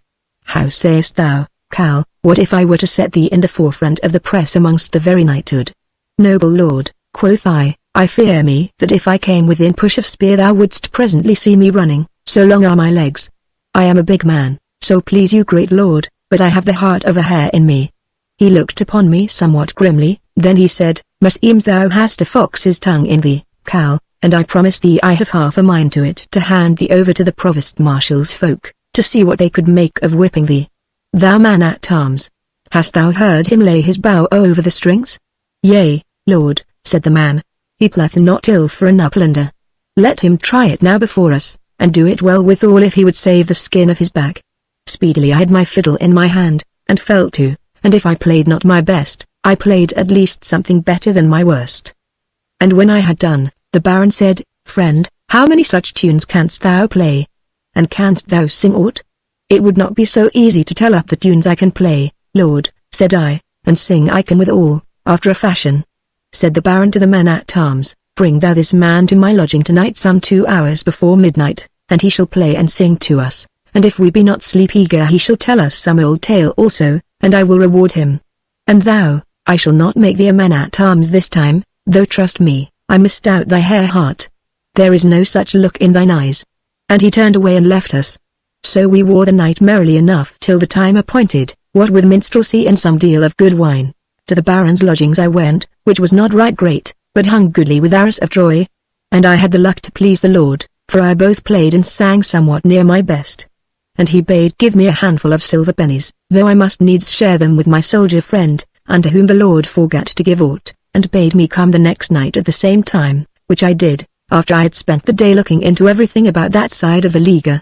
But when I came forth with my friend from the lord's lodging that second night, and I the richer therefore, I did him to wit that the next morning early I should take my souls out of the Liga and make for my own country, whatever might happen, so that no so many questions might be asked if I were missed on the morrow, as belike I was. Well, the end of this long story is, that a little before midnight I crept away and over the dike and came to the postern and my friend, who let me into the town, and here I am safe and sound. Now, Captain, canst thou tell me why I took so much trouble in my disport, with no little peril withal? Now for some time Osborne had been walking to and fro as he hearkened to the tale, and now he turned about sharply to Stephen and said, "Yea, I know, thou wilt mean it in a day or two that we should go, we two, by night and cloud to the great bastard and carry off the Baron of Deepdale, that we may give him guesting in the good town." Stephen smote his palms together and said, "Wise art thou, child of Wethermill, but not so wise as I be. We shall go, we two, but not alone, but have with us 4 stout fellows, and of wisdom enough, not dalesmen, for too simple are they and lack guile. To say sooth I have chosen them already, and told them how we fare, and they are all agog for it." "Well," said Osborne, "and when shall it be? Of a sooth thou lettest no grass grow under thy feet." "But hast thou told anyone else?" said Stephen. "Tomorrow night is the time appointed, and I have bidden my friend the warder of the postern to hold ready a score of men well armed against the hour we are to be looked for to knock at the door with our guest, if so be that we should need them, but I have not told him what we are about. Well now, what sayest thou? Have I done anything to amend thine health?" "Thou hast made me whole and well, friend," said Osborne, "and now I think we shall soon look upon Wethermill, and I shall never be sick or sorry again." The eater smiled, and they fell to talking of other matters as folk came into the chamber to them, and all that came in wondered to see the captain looking so much mended in health. Chapter 26. They bring the Baron into East Cheaping.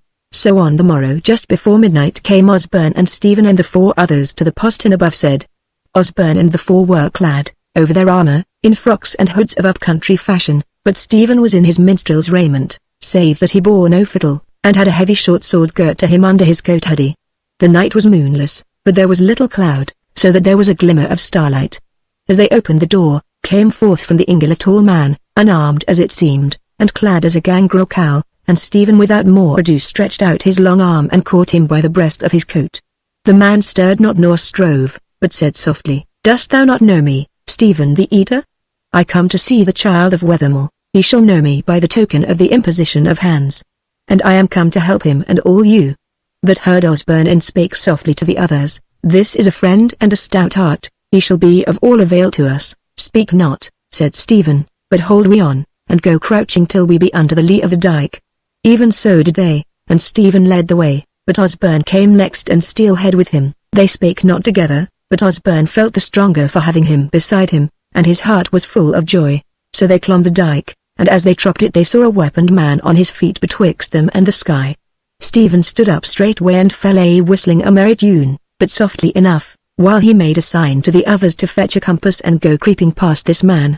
So they did, while Stephen and the warder walked toward one another. But so soon as they met, the warder knew his friend, and hailed him and said, "Well, minstrel, thou art back again pretty soon." "What is toward, man?" said Stephen. "Sooth to say, I went not all the way home, for it came into my mind that maybe the Baron might call for me again, and when it rains florins I am fain to have my hat under the spout." Said the warder, "Thou art come in time, for the Baron is somewhat ailing, and whiles he sleeps not well a nights. It was but last night when it was so, and he sends for me and asks me of thee, and biddeth me fetch thee, and St. Peter." The uproar when I told him that thou wert gone, and it was hardly that I escaped to whipcord supper. Howsoever, his wrath ran off him in a little, and then he bade me look out for thee, and if I find thee I am to bring thee to him at any hour of day or night wherein the armour is off him. Wherefore, see thou, in happy hour art thou come. So abide me till I go and fetch a fellow to keep my watch, and then will I go on with thee to my lord." "Wait a while," said Stephen, "to say sooth I have hereby an old cowl, my uncle, and his son, a young swain, and both they are good at song, and the older man a very poke stuffed full of old tales. How were it if I brought them along?" "It were good," said the warder, "for it shall, see thou, make a change of disport for our lord, and that will please him the more. So go now, bring up hither thy kinsman, and I will see to my watch and we will meet here straightway." So then Stephen went to his folk, who were creeping nigher and nigher the great bastide, and were as now in broken ground somewhat bushed, a good lurking place to wit. There he finds them, and bids the 4 abide their coming back with their prey, which now he nowise doubted of, and takes Steelhead and Osborne along with him, and brings them to the warder, who laughed when he saw Steelhead, for he went for that time all bent and bowed, and, as he deemed by what he could see under the dim sky, ragged and wretched. Said he, "Minstrel, thou wert scarce in luck to happen on this rag of a kinsman of thine. Hast thou no better, man?" Said Stephen, grinning in the dark, "Abide till ye have proved him. Trust me, he hath something better than sour curds in his belly." "Well," said the warder, let it be. As for the young man, he seems like enough. Now then, fellow, for a pull at the florin tree." So they went, the four of them, toward the great bastide, and none hindered them, deeming that they were of the service of the Baron. Even at the door of the Baron's lodging the warder, there was but one and a chamberlain, nodded friendly to the soldier and let them pass unquestioned. They entered the chamber, wherein now was no man, as the Baron would have it done as he listed to sleep. The soldier went forward on tiptoe, but Stephen trod heavily, and Steelhead laughed aloud, and went straight up to the great man's bedhead, and fared to pass his hand over his face from his forehead to his chin, just touching him, but the sleeping man waked not. As for Osborne, he stood betwixt the door and the soldier, and drew his sword forth from under his carter's frock, but it was not board cleaver, for he had left him at home. The soldier looked from one to another, and stared astonished at their demeanour. Straightway then he had both Stephen and Osborne on him at once, nor had he any senses nor might to strive with them, who stripped his coat off over his head, gagged him, and tied him hand and foot. By then they had done this, Steelhead had taken up the naked Baron and set some of the warder's raiment on him, and done on him the said warder's coat and sallet overall, and there stood the man of worship, waked up now, as it seemed, but looked before him as if he saw naught, even as a man who walks in sleep. Stephen the meantime unstrung his fiddle and began to play a slow sweet tune thereon, and let his big but melodious voice go with it, and thus they brought the lordship of Deepdale to the door, and still he seemed of no avail, save to walk on as Steelhead would have him. So out they fared, and none hindered them any more than when they went in, and they came to the bushed ground where lay the four townsmen and stirred them, and so went on all seven with their new fellow the Baron, who still walked on like a man in his sleep. They made a compass about the warder who had taken the place of Stephen's friend, so that he might not challenge them, and came fair and softly to the dyke, and thereafter to the postern. The Stephen knocked after the manner appointed, and the door opened and showed the passage all full of armed men. But Stephen cried out, "All's well, friend Dickon, and there shall be no sally out tonight, only take us in, and bring me and Captain Osborne to Sir Medard, for we have somewhat to show him." So they gat them into the town, they and their new guest, but ere the door was shut, Steelhead took Osborne by the skirt and drew him a little aside and said, "Lad of Wethermill, in all ways thou hast shown thy valiance, and I am glad of thee. Now I have come from the hillsides and the crannies of the rocks to look upon thee, and I must get me back at once, for within a builded town I may not be. But I can see that it will not be long till we meet in the mountains. So I tell thee, when thou deemest thy need and thy grief to be as great as it may be, hie thee to the little dale where first we met, and call on me by the token of the bow I gave thee then, and presently thou shalt have tidings. Now farewell." "Yea, but hold," said Osborne, "wilt thou not enter, even if it be to go forth at once by another gate with much company? Else wilt thou be tangled amongst all these foemen." "Trouble not thyself about me," said Steelhead, "it shall not be hard for me to go where I will in despite of any foeman." Chapter 27. They parley from the walls. Therewith he was gone and Osborne entered the town after his fellows, and the Baron of Deepdale was brought to Sir Medard in the great tower. That they would have served him with all honour, but he was not yet come out of that trance, so they laid him to rest in Sir Medard's own bed, and had warders both within the chamber and without, and Osborne sat talking with Sir Medard in the said chamber till dawn was, when the Baron awoke really and fairly, and called for drink. And Sir Medard brought it unto him with his own hand, and the Baron stared at him and said, "Art thou of the service tonight?" "I know thee not," quoth Sir Medard, "and yet we have been near enough together ere this, Lord Baron, thou shouldst know me, meseems." The Baron looked hard on him and then round about the chamber, and cried out, "Holy Mary! 'Tis Medard the car leader. Where am I, and where is the evil beast of a minstrel? Hath he beguiled me?" Said Medard, "Lord, at this present thou art in a chamber of my poor house in East Cheaping.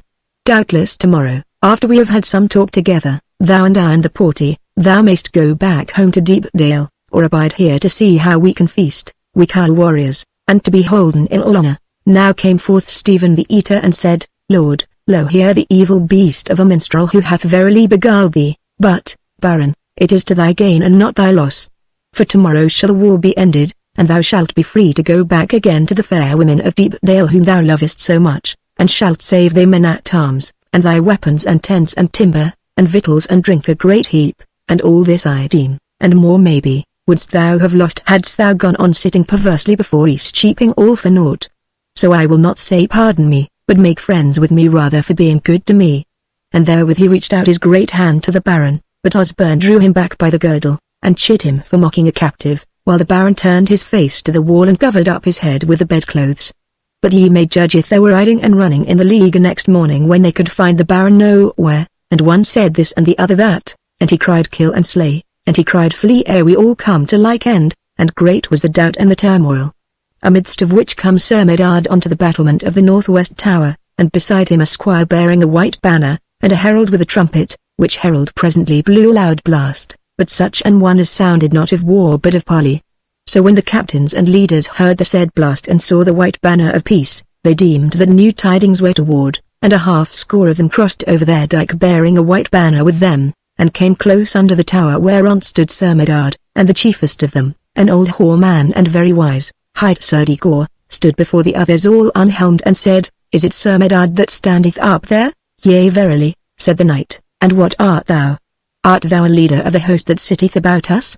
Said the other, I am Sir Digor, of whom thou wilt have heard, under my lord the Baron of Deepdale I am the leader of this host, and I have come to ask what thou wouldst of us.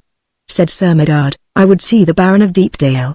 He is sick this morning, said Sir Digor, and may not rise, but if thou wouldst render the town and the castle unto him, it is all one, thou mayst make me serve thy turn, I know his mind full well. Sir Medard laughed, Nay, said he, we will wait for that till we may see the Baron himself.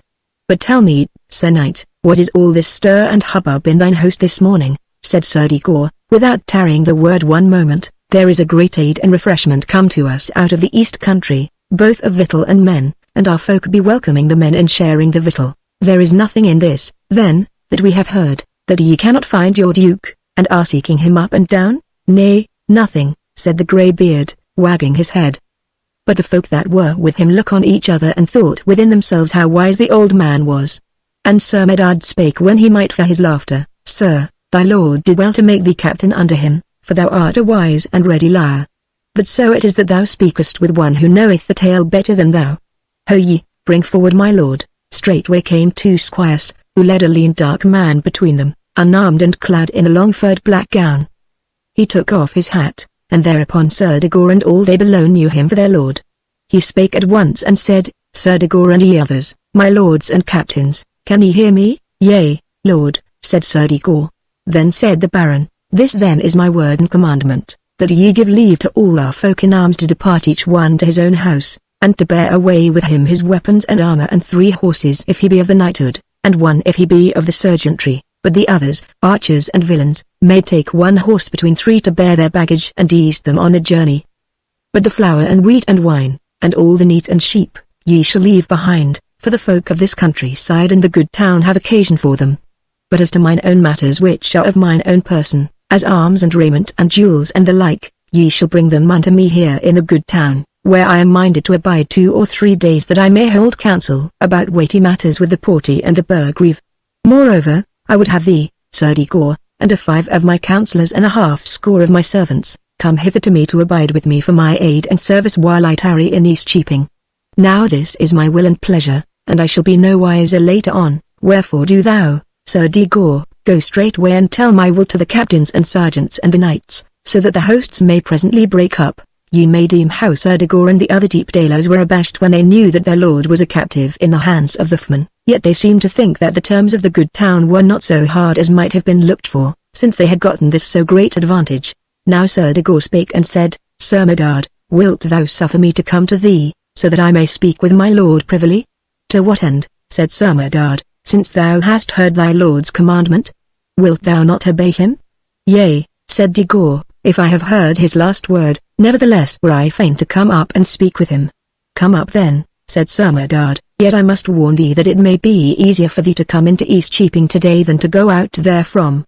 Moreover, bethink ye if ye dally how it would be were we to open our gates and fall upon you with all ours, and ye disarrayed and leaderless. Therewith he gave word to open the postern to Sir Digor, who entered and was brought to the top of the tower.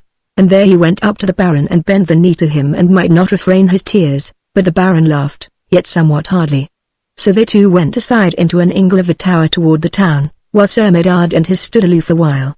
Then turned back Sir Digor to them of East Cheaping, and said, Sir Medard, I pray thee leave to depart to my host, that I may do after the bidding of my lord. Yea, go, said Sir Medard, yet I would have thee remember that I pray for a long life for the Baron of Deepdale. since he hath become so good a friend to our town, and that thou wilt be in the wrong if thou do aught to shorten it. So Degor went his ways, and he and those councillors and leaders went back sadly to the leaguer, and fell to work to undo all they had done the 6 months past. And it was no long time ere the stout men-at-arms of Deepdale began to flow away from before East Cheaping, and the men of the town held good watch all the while, and ere it was evening, divers bands of them went out of gates in good order to see that none of the Deepdalers abode in array in the leaguer, and found nothing there which they had cause to dread. And they took much spoil of that which the baron's host must needs leave behind. Meanwhile, Sir Medard and his made what cheer they might to the baron, and Sir Medard showed Osborne unto him, and told him all the tale of the wolves and the slaying of Hardcastle, and did him to wit that much of the valiancy which they of East Cheaping had shown in the war came of this lad of Wethermore. And the baron marvelled, and looked upon Osborne and said, Well, lad, if ever thou art hard-bested, come thou to Deepdale, and we shall find somewhat for thee to do, and I bid thee thrive hale and well. Howbeit Sir Medard told not to the baron that Osborne had been one of them that bore him off the last night. Yet somehow he came to know it in time to come, I wot not through whom or how. Chapter 28 The Baron of Deepdale makes peace. So now the war was over, for the next day the Baron of Deepdale signed the deed of peace which gave up to the party of East Cheaping all that for which they had withstood him, and withal some deal of ransom he had to pay for his own body, how much my tale teller knoweth not, but deemeth that they would scarce put the snap upon him as to bid but a squire's or knight bachelor's ransom for a free baron, a lord of wide lands, who had under him towns, tolls, and markets. So the ransom being paid, or some deal of it, and pledges left for the remnant, the baron went his ways in no very evil mood, and it was soon seen that they of East Cheaping would no longer need the men they had waged over and above those who were due to them for service, wherefore leave was given to such waged men to depart, and the dalesmen among others. But gifts were given them largely, over and above their war pay, and to Osborne and Stephen the Eater in especial. Unto whom, amongst other things, the Butchers' Guild of the good town did on the eve of his departure bring a great and fair ox, white of colour, and they had gilded the horns of the beast, and done him about with garlands, but on a scroll between the horns was fairly writ the words, The Eater's Ox. Which gift Stephen received as it was given, very lovingly, and many a cup they drank together over him. But Stephen said ere his friends departed, Yet look ye, lads of East Cheaping, though this ox be mine, yet shall he not be the ox of the Eater, for slay him will I never, but let live on and on for love of our friends of East Cheaping so long as I may buy, beg, or steal a cow's grass for him. As for Osborne, though he brought in the booths a pretty many of such things as were goodly and little, of goldsmith's work and the like, to flitter his friend across the Sundering flood, yet no gift would he take, save a very fair armour of the spoils of Deepdale, and this was no gift, said Sir Medard, but what he had earned himself by hard toil enough. All loved him, but Sir Medard in especial, who had fain dubbed him knight, but Osborne would not, and said that such had been no wont of his fathers before him, and he looked never to go very far from the dale and for no long while. And even if I may not live thee, quoth he, I look to die there, and he reddened therewith till the eyes looked light in the face of him. But Medard said, Wheresoever thou livest or didst thou wilt live and die a great heart. But this I bid thee, whenso thou hast need of a friend who may show thee the road into the world of deeds, when thou hast aught to hide or aught to seek, come thou unto me, and be sure that I shall not fail thee. Osborne thanked him from his whole heart, and they kissed and departed with all love, and as the dalesmen rode down the street toward the western gate, it was full of folk shouting out praises and blessings, and the windows were full of women who cast down flowers on them as they went along, saying that but for these stout hearts they might have had neither town nor honour nor children, and that naught was good enough for such friends as these. Thus rode the dalesmen out of East Cheaping, but of the 10 and 6 that had ridden out of the dale, 22 were lacking, who had either been slain in battle or so sorely hurt that they were no longer fight-worthy, but 16 had dropped in by 1s and 2s and 3s to fill the places of these, so that they rode back but little fewer than they came. Chapter 29 Osborne and his men returned to Wethermore. Now on a fair evening a little ere sunset of the beginning of October, came those dalesmen amongst the black rocks and rough places that crowned the bent which looked down west over the dale. And now, though they had been talking merrily and loud for the last 3 hours, their hearts were so full within them that scarce a word might they say one to another. And when at last they had won through that rocky tangle and had opened Wethermore, and naught lay before them but the grassy slopes and the widespread valley cleft by the line of the Sundering flood, now, when they saw in the clear air the grey houses of Wethermore lying together, and the smoke of the evening cooking fires going up to the heavens, and the sheep wending on, thick and huddling before the driving of 3 tall men, and the kine moving toward the byre and the women amongst them, Then this befell, that whereas they had been all of one mind that when they came to the crown of the bent, they would spur on and race merrily toward Wethermill, yet now when it lay before them, and there was so little way betwixt them and its hearth, they all of them with one consent drew rein and sat still on their horses, as if they had suddenly come face to face with the host of the foemen. Yea, some there were, and they rather of the oldest than the youngest, who might not refrain them, but fell a weeping and sobbing, whether it were for joy or sorrow, or blending of both, may scarce be said. Osborne wept not, sooth to say, the turmoil of hope and fear within his heart ate up somewhat the softness that might else have mastered him at this new sight of his father's house. He rode forth before the others, and lifted up his voice and loudly and clearly cried a blessing on the dale and the dwellers therein, and then rode soberly down the bent, and the others followed him still silently. But when they were drawn anigh, and every soul, man, woman and child, ran forth from the garth to meet and welcome them, then at last their joy brake forth, and they gat off their horses and gave themselves up to the caresses of the women and the embracing of the cows, and loud was the speech and the laughter amongst them. Osborne was first met by Nicholas his grandsire, who kissed and embraced him, and then gave him up to his grandam and the foster mother, and one or other of these twain would scarce let go of him a long while. But now was riding and running after victual for so big a company of men, for naught would serve the folk of Wethermill but that the whole fellowship must abide that night. But all was got ready in a while, and meanwhile the stay-at-homes might not have enough of praising and caressing the folk returned, and everything they said or did was a wonder. At last the feast was arrayed, and the hall was thronged as much as might be, and folk fell to meat, and now they were all exceeding merry, and when they had done eating, the boards were drawn to make more room, and they fell to the drink, and after the first cup to Christ, and the second to Allhallows, the third was drunk to the homecomers from the war. Yet were not the stay-at-homes to be put off with so little, and they called a cup for Osborne the captain of the warriors. And when it had been drunk, then all folk looked toward the captain to see what he would do, but he rose up and stood in his place, his cheek flushed and his eyes sparkling, and the word came into his mouth and he sang, "The war god's gale, drave down the dale, and thrust us out, to the battle shout. We wended far, to the wall of war, and trod the way, where the edges lay. The rain of the string rattled rough on the field, where the hazel was hoarded with sword edge and shield. Long live the sun, when the play was begun, and little but white, was the moon all night. But the days drew in, and work was to win, and on the snow, lay men alow, and at Yule fared we feasting in war-wooded wall, and the helm and the biny were bright in the hall. Then changed the year, and spring was dear. But no maid went, on mead or bent, for the grew on ground, new battle round, new war wall ran, round houses of man. The tower to tower oft dark and dim grew, at noontide of summer with rain of the yew, neath point and edge, in the battle hedge, we dwelt till war, late summer o'er. We steered aright, the wisdom bark, through the steel-thronged dark. Their warrior we wafted from out of the fray, and he woke midst the worthy and hearkened their say, now peace is won, and all strife done. And in our hands, the fame of lands, aback we bear, to the dale the dear. And the fathers lie, made glad thereby, now blossometh bliss in the house of the old. At our tale growing green from their tale that is told, loud was the glee and the shouting at his song, and all men said that every whit thereof was sooth, and that this was the best day that had ever dawned on Wethermill, and great joy and bliss was on the whole till they must needs go to their rest. So changed was Wethermill, the niggard once, and that, it might be deemed, was but one youngling's doing. Chapter 30 Osborne goes to the trysting place, but on the morrow ere the day was old, the guests departed in all contentment each to his own folk, and Osborne and the Wethermill men led them out with blessings.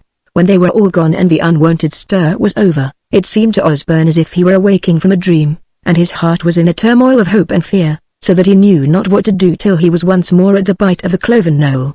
He tarried for naught save to take up the gifts of East Cheaping, and he had no weapon with him save his bow and arrows wherewith to flit the said gifts across the water, but he was gaily clad in a coat of green, flowered with gold, which he had bought him at East Cheaping, and a fair and lovely youth he looked, as he strode along at his swiftest toward the trysting place, his face flushed, his brows a little knit with mingled trouble and joy, his lips parted with his eager breathing.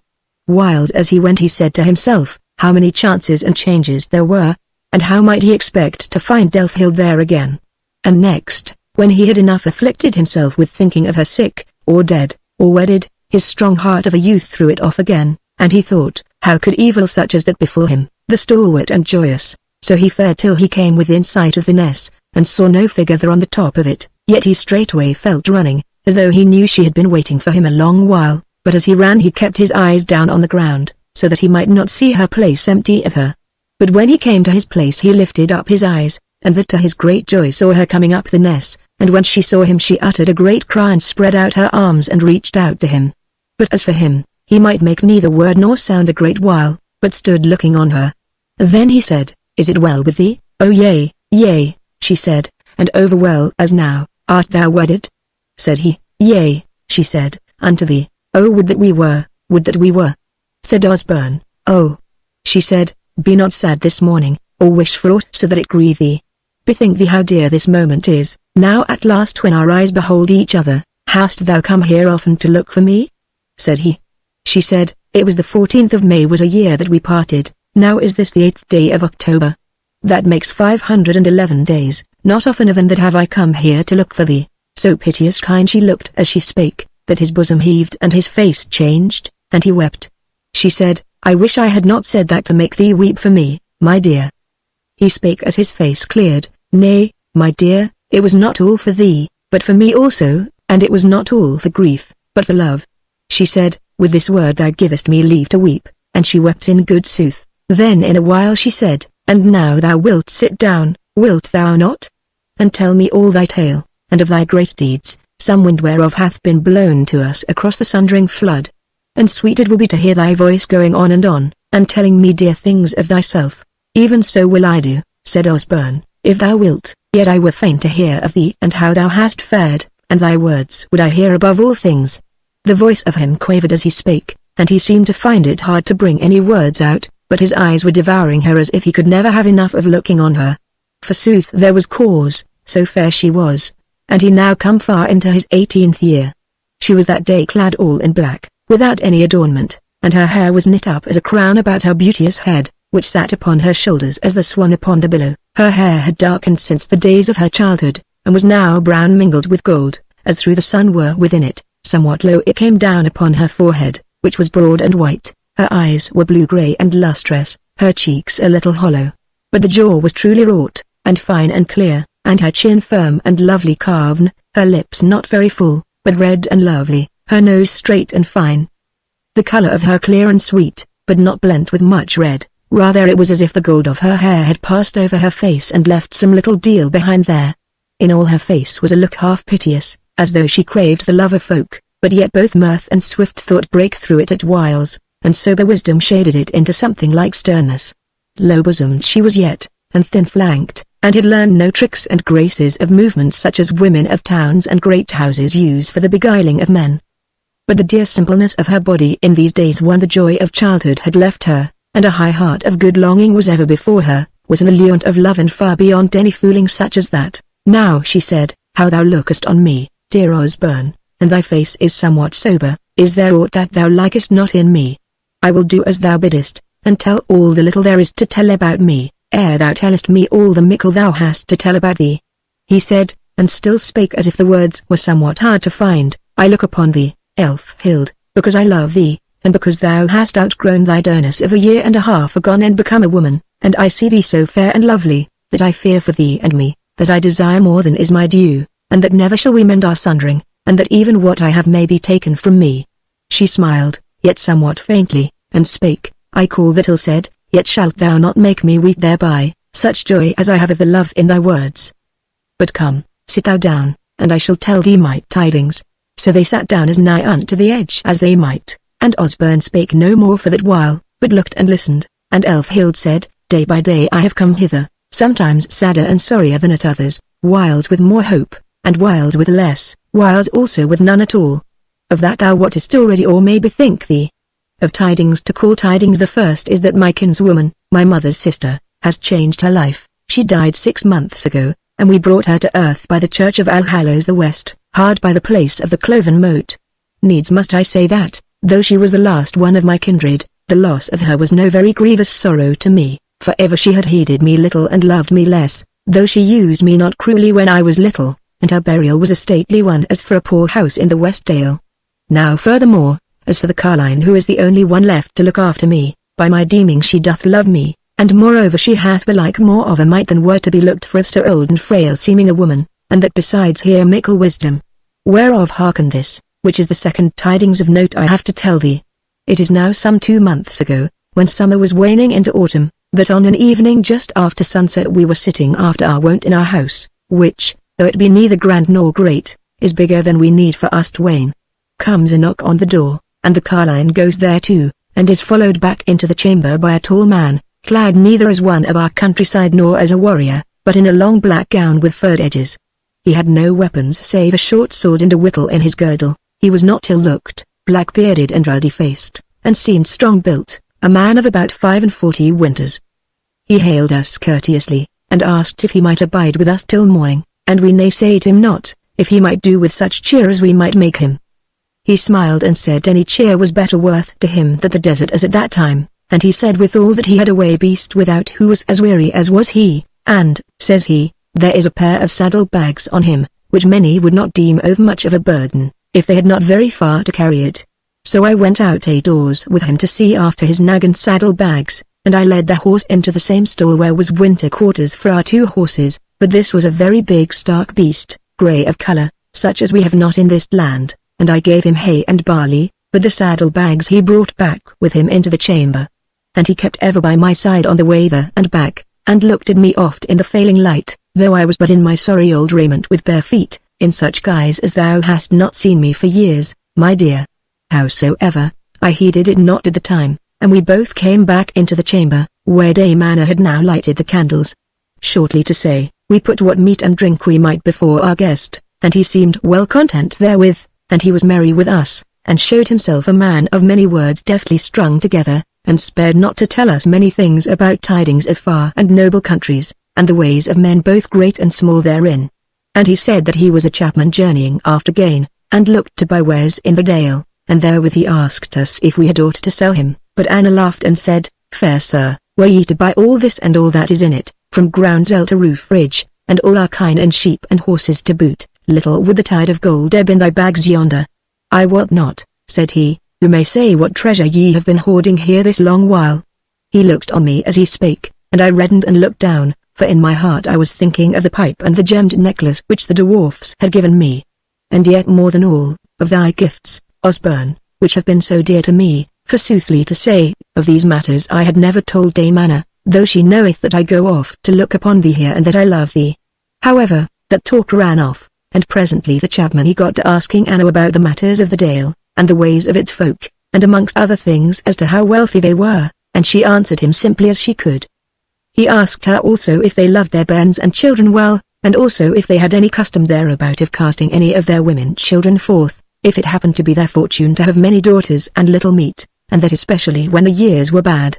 But thereat she cried out hurrah, and said that such a deed was unheard of, and that when times were bad and there was lack, then hand helped foot and foot hand. Well, says he, smiling, that failed Ham's sons once, and may do others again. Then he asked withal if it were not true that things had run short in the dale this last season, and she answered, as was true of this west side of the dale, where was no man called to war, that so it was. And again that talk dropped. But the carline, methought, looked keenly at him. After a while Anna asked the guest if he had will to go to bed, and he answered, no. He would wake the meat well into his belly. Then she bade me fare to bed, which I did, naught loath, for when all was said, I scarce liked the looks of the man. As for my bed, it was a shut bed, and opened not out of the chamber wherein we were, but out of an inner one, rather long than wide. There I lay down and went to sleep before long, but deemed I heard no little talk going on betwixt Anna and the guest ere I forgat it all. And moreover Anna came to me and waved her hands over me before I went off sound. But when I woke again it seemed to me that I had slept long, but I slipped out of bed and laid hold of my smock to do it on, and even therewith I shrank aback, for there before me, naked in his shirt and holding the door of my shut bed with one hand and his whittle in the other, was the stranger. But thwithal came Dame Anna and said, Heed him not, for as yet he is asleep though his eyes be open. Do on thy raiment speedily, my elf Hild, and come forth with me, and let him wake up by himself. Even so I did, not rightly understanding her words. But when we were gotten into the garth and the mead Anna told me all, to wit, how that this wretch, after I had gone to sleep, has bidden her a price for me to bear me off safely and wholly with him. And that may easily be done, says he, as I see of thee that thou art wise in wizardry and canst throw the maiden into a sleep which she will not awake from till due time is, for, Says he, I want two things, to have her in mine arms to do as I will with, and thereafter to bear her home with me, will she nill she.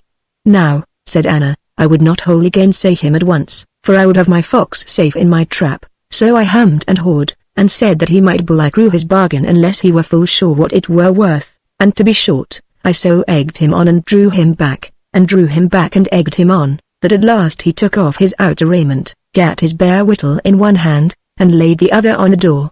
Now, my dear, I have long known thy door that I may so do that it will do my will in many matters, so when I saw the chapman's hand on the edge thereof, I spake a few words to it and went to bed myself, whereas I wotted that runagate could not move hand from door board, or foot from floor board, till the time which I had appointed to him, and thee also I had sent to sleep till the very time when thou didst awaken e'en now. But what shall we do now? Said I.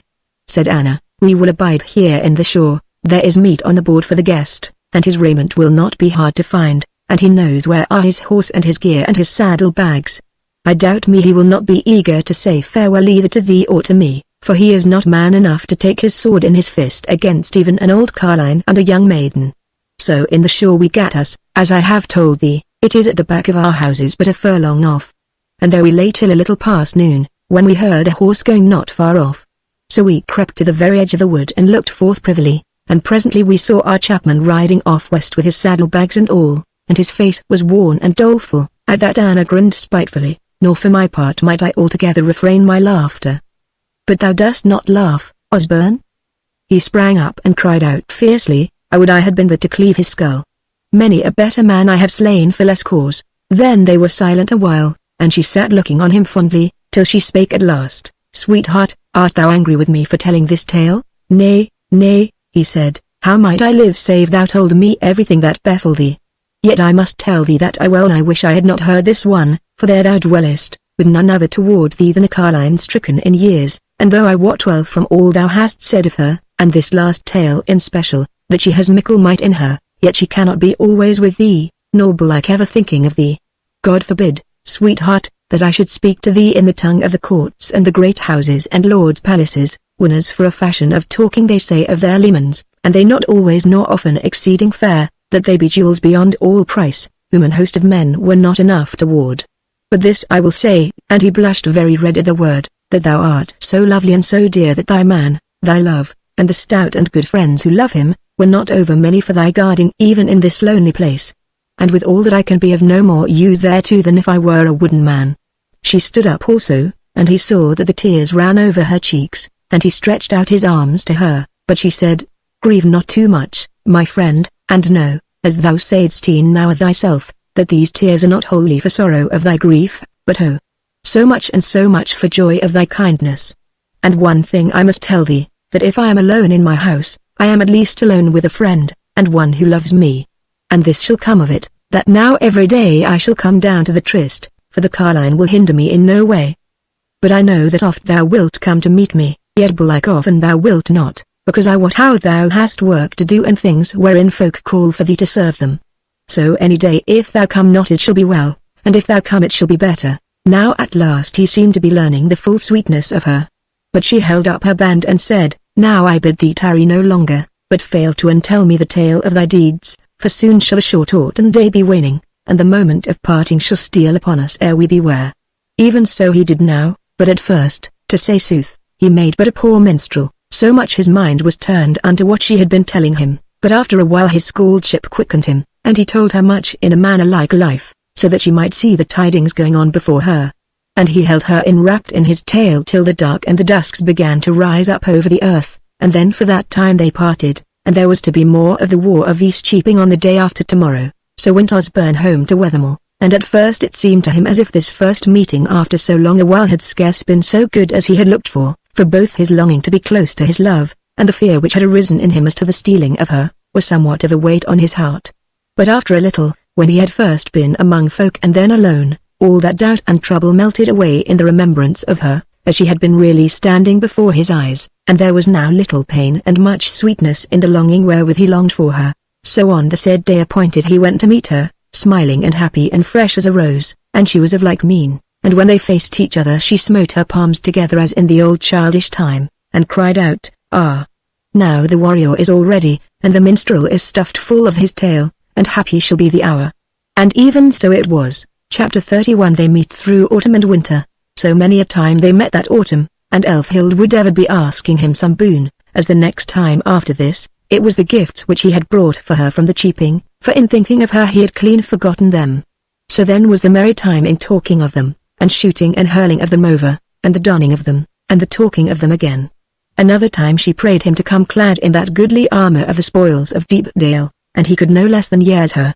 And there he was on the trysting day, striding by the river bank in the sun, like an heap of glittering ice hurrying before the river when the thaw is warm and the sun shining bright at Candlemas. And over that also went many pretty plays, as taking the pieces off, and naming them, and doing them on again, and the like. So wore the days into winter, and yet the two saw each other full often even through the frost and snow and ill weather. And when the spring came, then it was dear to them indeed. And by that time had Osbern's fears about the stealing of Elfhild much worn off, though it is to be said that exceeding oft his heart was weary and sore with the longing to hold her in his arms.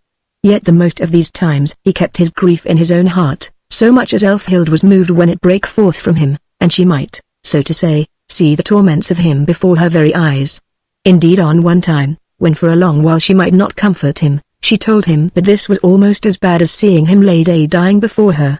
But kind and dear they were to each other, and there was naught in them that was not lovely in those first days of their manhood. Chapter 32. Fman among the Westallers.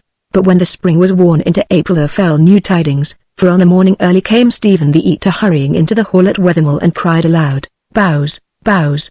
Come afield all ye of this hall, and thou chiefly Osbern the captain." Out then tumbled the stout men of Wethermill from shut-bed and hutch, and were presently armed, and Osbern was in his byrnie and steelhead straightway, his bow in his hand and his quiver at his back. They gathered about him and Stephen amidst of the hall, and then Osbern asks what is toward.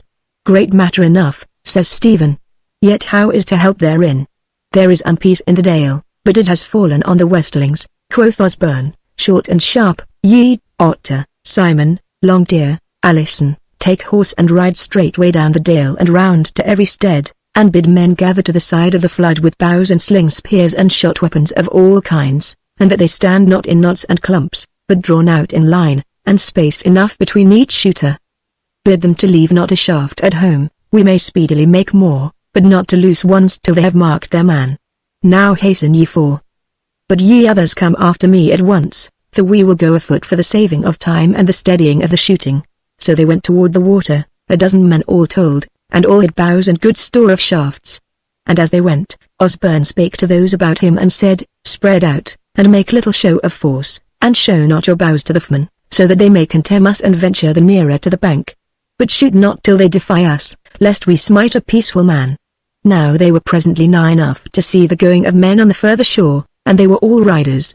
It was clear to see that they were aliens, men upon big horses clad in outlandish armor with bright steel headpieces. They bore long spears with light shafts, and many of them had short horsemen's bows and quivers at their backs along with their targes. Now as the men of Wethermill drew up to the water's edge, and not of the said aliens, about a score, came to them shouting and yelling, and there were within sight scattered about the field some 200 in all.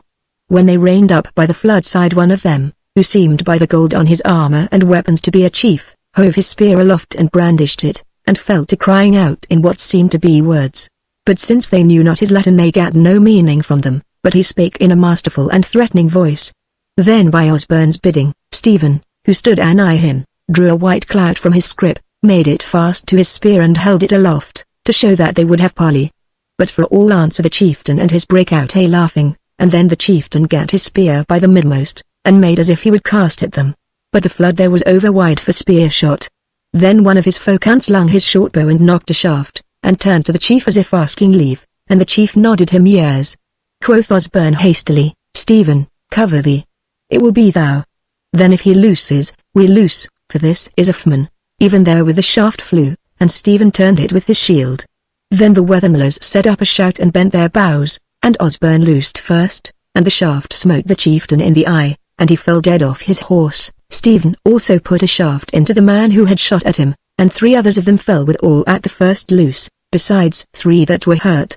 And the aliens liked the Wethermill breakfast so ill, that they turned their backs to the river at once and scuttled away into the field out of shot, yet not before they had lost 2 more men and 3 horses. Osborne stayed his men there a little while to see if the foe would bring up others to go on with the game, but the aliens were over wily for that, as it seemed, for they but gathered together, and turning all their heads down Dale fared on in one body. As yet the dalesmen had seen naught of any onset of their neighbours of the west, and sore troubled was Osborne when he fell to thinking that, as the robbers were wending, they must needs chop upon Hartshaw knolls, so the best he could hope was that Elfhild might flee from her house to some other, or even, it might be, hide her in the wood, which he knew so inwardly. Meanwhile he bade his men go quietly downstream on the river's edge. Saith he, if aught is to be done from this side, we shall presently have the folk from the lower steads drifting into us, and we should make a good band were it not for yonder wet dike which the thieves have gotten them for a defence. So they fared on, and now and again some man of the lifters turned somewhat toward them to look on their demeanour, and whiles one would speed an arrow to them, but did no harm. At last, as they began to draw nigh the narrows above the bight of the cloven knoll, a whole sort of the foemen came riverwards, but somewhat more than half held on the straight way down the dale. Even therewith came to join the Wethermlers and many of the folk from the downward steads, stout fellows all, and well armed with shot weapons. And now there was naught for it but on both sides men were drifting toward the bight of the cloven knoll, nor needeth words to tell of the anguish of Osborne's heart and the fierce wrath of his spirit. When the aliens, who were thronging to the riverbank, saw how narrow the stream was growing, they set up a whoop and drew closer to the Eastdalers, and the more part of them got off their horses and marched along foot by foot with them, and they were now within shot of each other, so that the foemen stayed at whiles and shot them a shaft, and now they hurt divers of the dalesmen, but Osborne would not suffer them to shoot back as yet. So came they within sight of the dwarf's cave, and there were not a few of the dalesmen who feared the place even in the turmoil of battle, and some deemed it might be unlucky to them, but others said that most like Osborne's good luck would prevail over the evil will of the dwarf kind. So when Osborne came to the trysting place, he and his were fully 200 men, and they are the stoutest, and he stood before them all on the very place where his feet had so often stayed for the comforting of his heart and the caressing of his love. There he stood, handling a heavy cast spear. Even there were the aliens poured onto the Ness, howling like dogs, and onto Elfhild's very standing place. Before all his men came a chieftain of them, clad in armor wrought gaudily and decked all with gold and silver, and with a great red horsetail streaming from his helm. He hove up his hand and poised a great spear, but in that nick of time Osborne cast his weapon suddenly, with a fierce shout, and all about him and behind him he heard the loose of the dalesmen's bows. Sooth to say, as he cast, he almost looked to see all the turmoil clear away as a dream, and that he should see Elfhild falling with the spear in her breast. But naught it befell, the gold-decked chieftain took the spear under his arm, and he and his spear fell over clashing and clattering down into the gulfs of the green water, and many of the strong thieves fell before the shaft storm of the dalesmen, but there were the foemen shot also, and some of the dalesmen were slain and divers hurt, but that abated their hearts no jot. But Osborne took 12 shafts from out his quiver and knocked them one after the other, and every time he loosed a man's life went away on the arrow point, but bitter was his wrath and his grief that he might not slay them all and deliver his love. Many a shaft smote him, but the more part of them fell off scatheless from the rings of Hardcastle's loom. Now were many of the thieves slain, yet so fierce and eager were they, that the more part would not draw aback, nay, some were so hungry for the cruel slaughter of them that they heeded not the sundering of the flood, but rushed on as if there were naught between them, and fell over into the boil of waters and were lost in the bottomless depths. So fared the battle, and the ranks of the dalesmen began to thin, but Osborne had no thought of going back a foot's length, and his men were so valiant that they deemed naught evil save the sundering of the flood. Osborne was hurt in 3 places, but not sorely, but Stephen bore a shaft in his side, yet he stood upon his feet and shot no less valiantly than erst. But now all of a sudden the raging throng before them had some new goings-on in it and began to sidle landward, and thwithal beyond them rose a great shout, and therein the Eastdalers knew the voice of their kinsman, and they shouted all together in answer as they plied the bow, and the strong thieves turned about and ran yelling and cursing toward the landward and the southwest, for the Westdalers were upon them with spear and axe and sword. That was the end of the shotster, and the aliens came never again that tide under the shafts of the Eastdalers. But betwixt the kenning of their dead and the tending of their hurt folk, they stood gazing out anxiously over the field, if they might but see how the battle of handy strokes had gone, and by seeming right hard it had been, but in a while they saw the aliens thrust back and edging away towards their horses, which they had left standing out of bowshot not far from the bight of the cloven knoll. The Westdalers were following on, smiting great strokes, but not so as to be mingled up with them, nor did they seem as if they would will to hinder them if they should get on their horses and ride away. And even they did so presently, and the dalesmen saw them never again. Chapter 33 Osborne Seeks Tidings of Elfhild. Now when the storm was all over, and the men of the East Dale were still standing together, not very triumphantly, because of their slain, on the east side of the cloven knoll, the Westdalers came toward them treading the field of dead from which the flood sundered them. As aforesaid, neither the East nor the West had heretofore been much wont to resort to that place because of their dread of the dwarfs who dwelt in the cave above the whirlpool, but now the passion of battle, and the sorrow for the dead, and the perplexity of the harrying had swept all that out of their minds a while. So the chiefs of the Westdalers stood among the corpses of the aliens on the crown of the nest where Elfhild was wont to stand, and fell to talking with their brethren of the East, and the man who took up the word for them all was Wulfstan of Colburn, a stead of the lower Westdale. And he fell to praising the good help which the Eastdalers had given them by cleaving so manfully to the Shotster, which he said had been their deliverance, for delivered they looked to be. Albeit, says he, they whom ye dealt with so manfully, and whom ye have now put to the road, be not the whole host of them, whereas while one moiety turned aside to the shooting, the other went on down the dale and somewhat away from the flood, and we left our brethren marching against them, and must turn presently to their helping lest they be outnumbered by the strong thieves. Yea, and already we fear lest these devils have wasted certain of our steads which would lie on their road, before our folk might fall in with them. And now give us leave. But we pray that ye may live hale and happy for the help ye have given us, and thou in special, Osborne Wulfgrimson, whom we know, and the tales of thee. But as he was on the point of turning away, Osborne said in a loud shrill voice, Abide, master, and tell me one thing, to wit, the names of the steads which the thieves have wasted. Said Wulfstan, I may not, because I know not, hereabout it is thin of dwellings, 'tis a 5 miles ere ye shall happen on a good homestead, Longrees to wit, here is naught but a little stead, fallen to be a cot, wherein dwell none save 2 women, one old and one young. It is not like that the thieves would have stayed for so little a thing. Farewell, if the battle goes handily with us ye shall have tidings thereof tomorrow if ye will come down hither, or a little lower down maybe, lest the dwarfs begrudge us. And therewith he turned and went toward the place where they deemed they should find the battle. As for the Eastdalers, they might tarry no more in looking to their wounded folk, and a many were hurt so grievously, that they had to be borne home in the 4 corners, of whom was Stephen the Eater, and he lay long sick, but in the long last, and it was a 2 months, was healed as well as ever he was. A 50 were sore hurt like to this, but of them who might carry their grief home on their own legs were at least 66, but 13 were slain outright. And these it was deemed good, after due thought taken, to lay them in earth in the field but a little way from the bite of the cloven knoll, and the place where they are laid, with plenteous earth heaped over them, has ever since been called Shooter's Knowe. Chapter 34 Osborne sorrows for the loss of Elfhild. Now some while before men were bound to depart to their own homes, the sound of fresh battle was borne to them on the southwest, so, saving those who must needs go tend the hurt on their way home, they might not tear themselves away from that field of deed, and in special Osborne, who had been busy enough in kenning the dead and wounded of his folk while need was, came back to the verge of the flood, where so oft he had stood in love and joy, and stood there a long while, scarce moving, with a shaft in his fingers and his bended bow in his fist, his brows knit, his eyes staring out over the western field. It was 2 hours after noon when the Westdalers turned to stir up the battle again. And then was an hour ere the clamour of the fight came down thither, and 2 hours yet it endured and was in all men's ears, and then it died away, and the east men began to wander off from the watching place, wending this way and that, and the autumn day fell to wane, and soon there were none left save Osborne and a 6 of the men of Wethermill.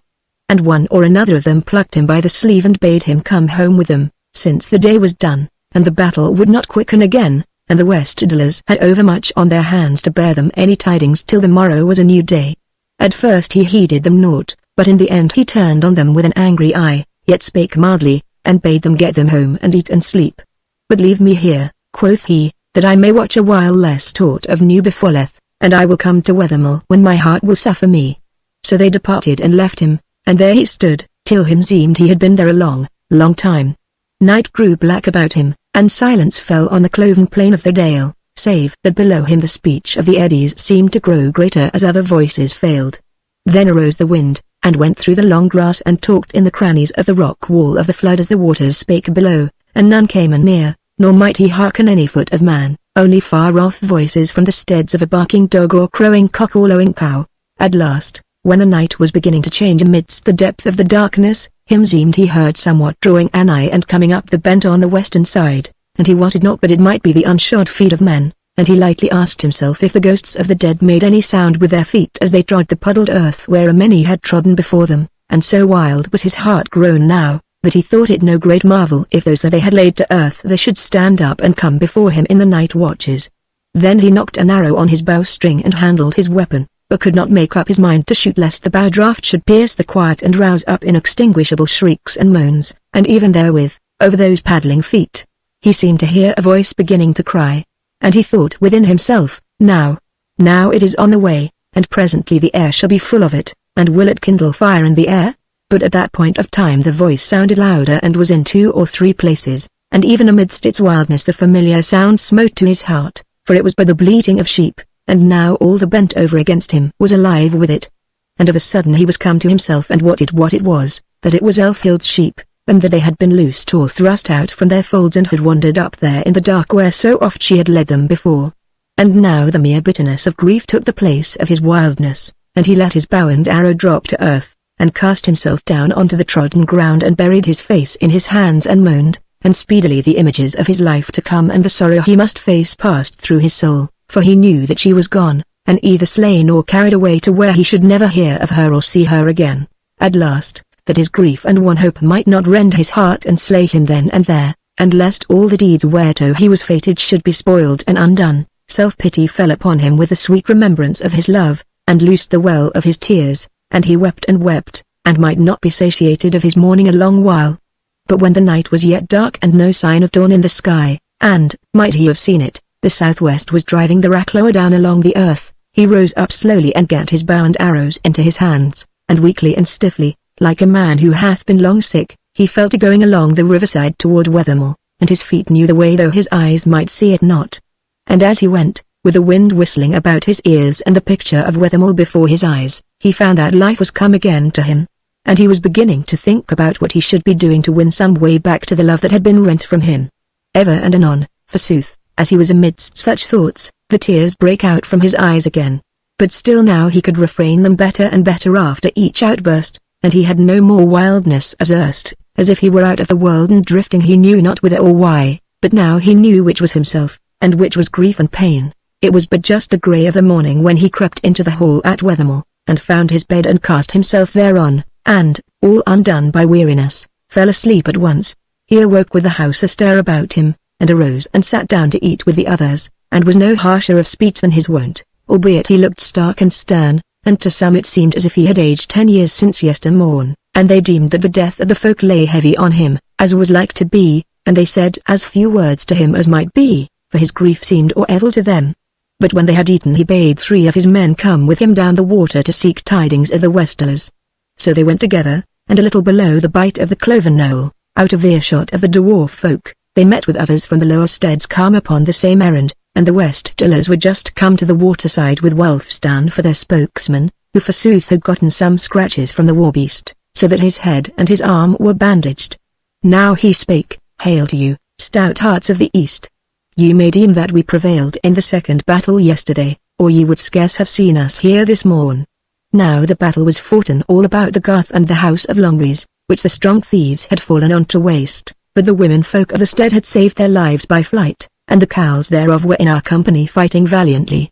So whatever is lost was lost in open battle, wherein 26 of our best men have changed their lives, but as for the strong thieves, besides them who fell in your shotster, we have buried over 70, and the rest are fled away, many of them grievously hurt. Wherefore, friends, we have won a great victory, God and his hallows keep us for any more such." And it seemed as if the goodman were weeping ripe, whereof none marvelled.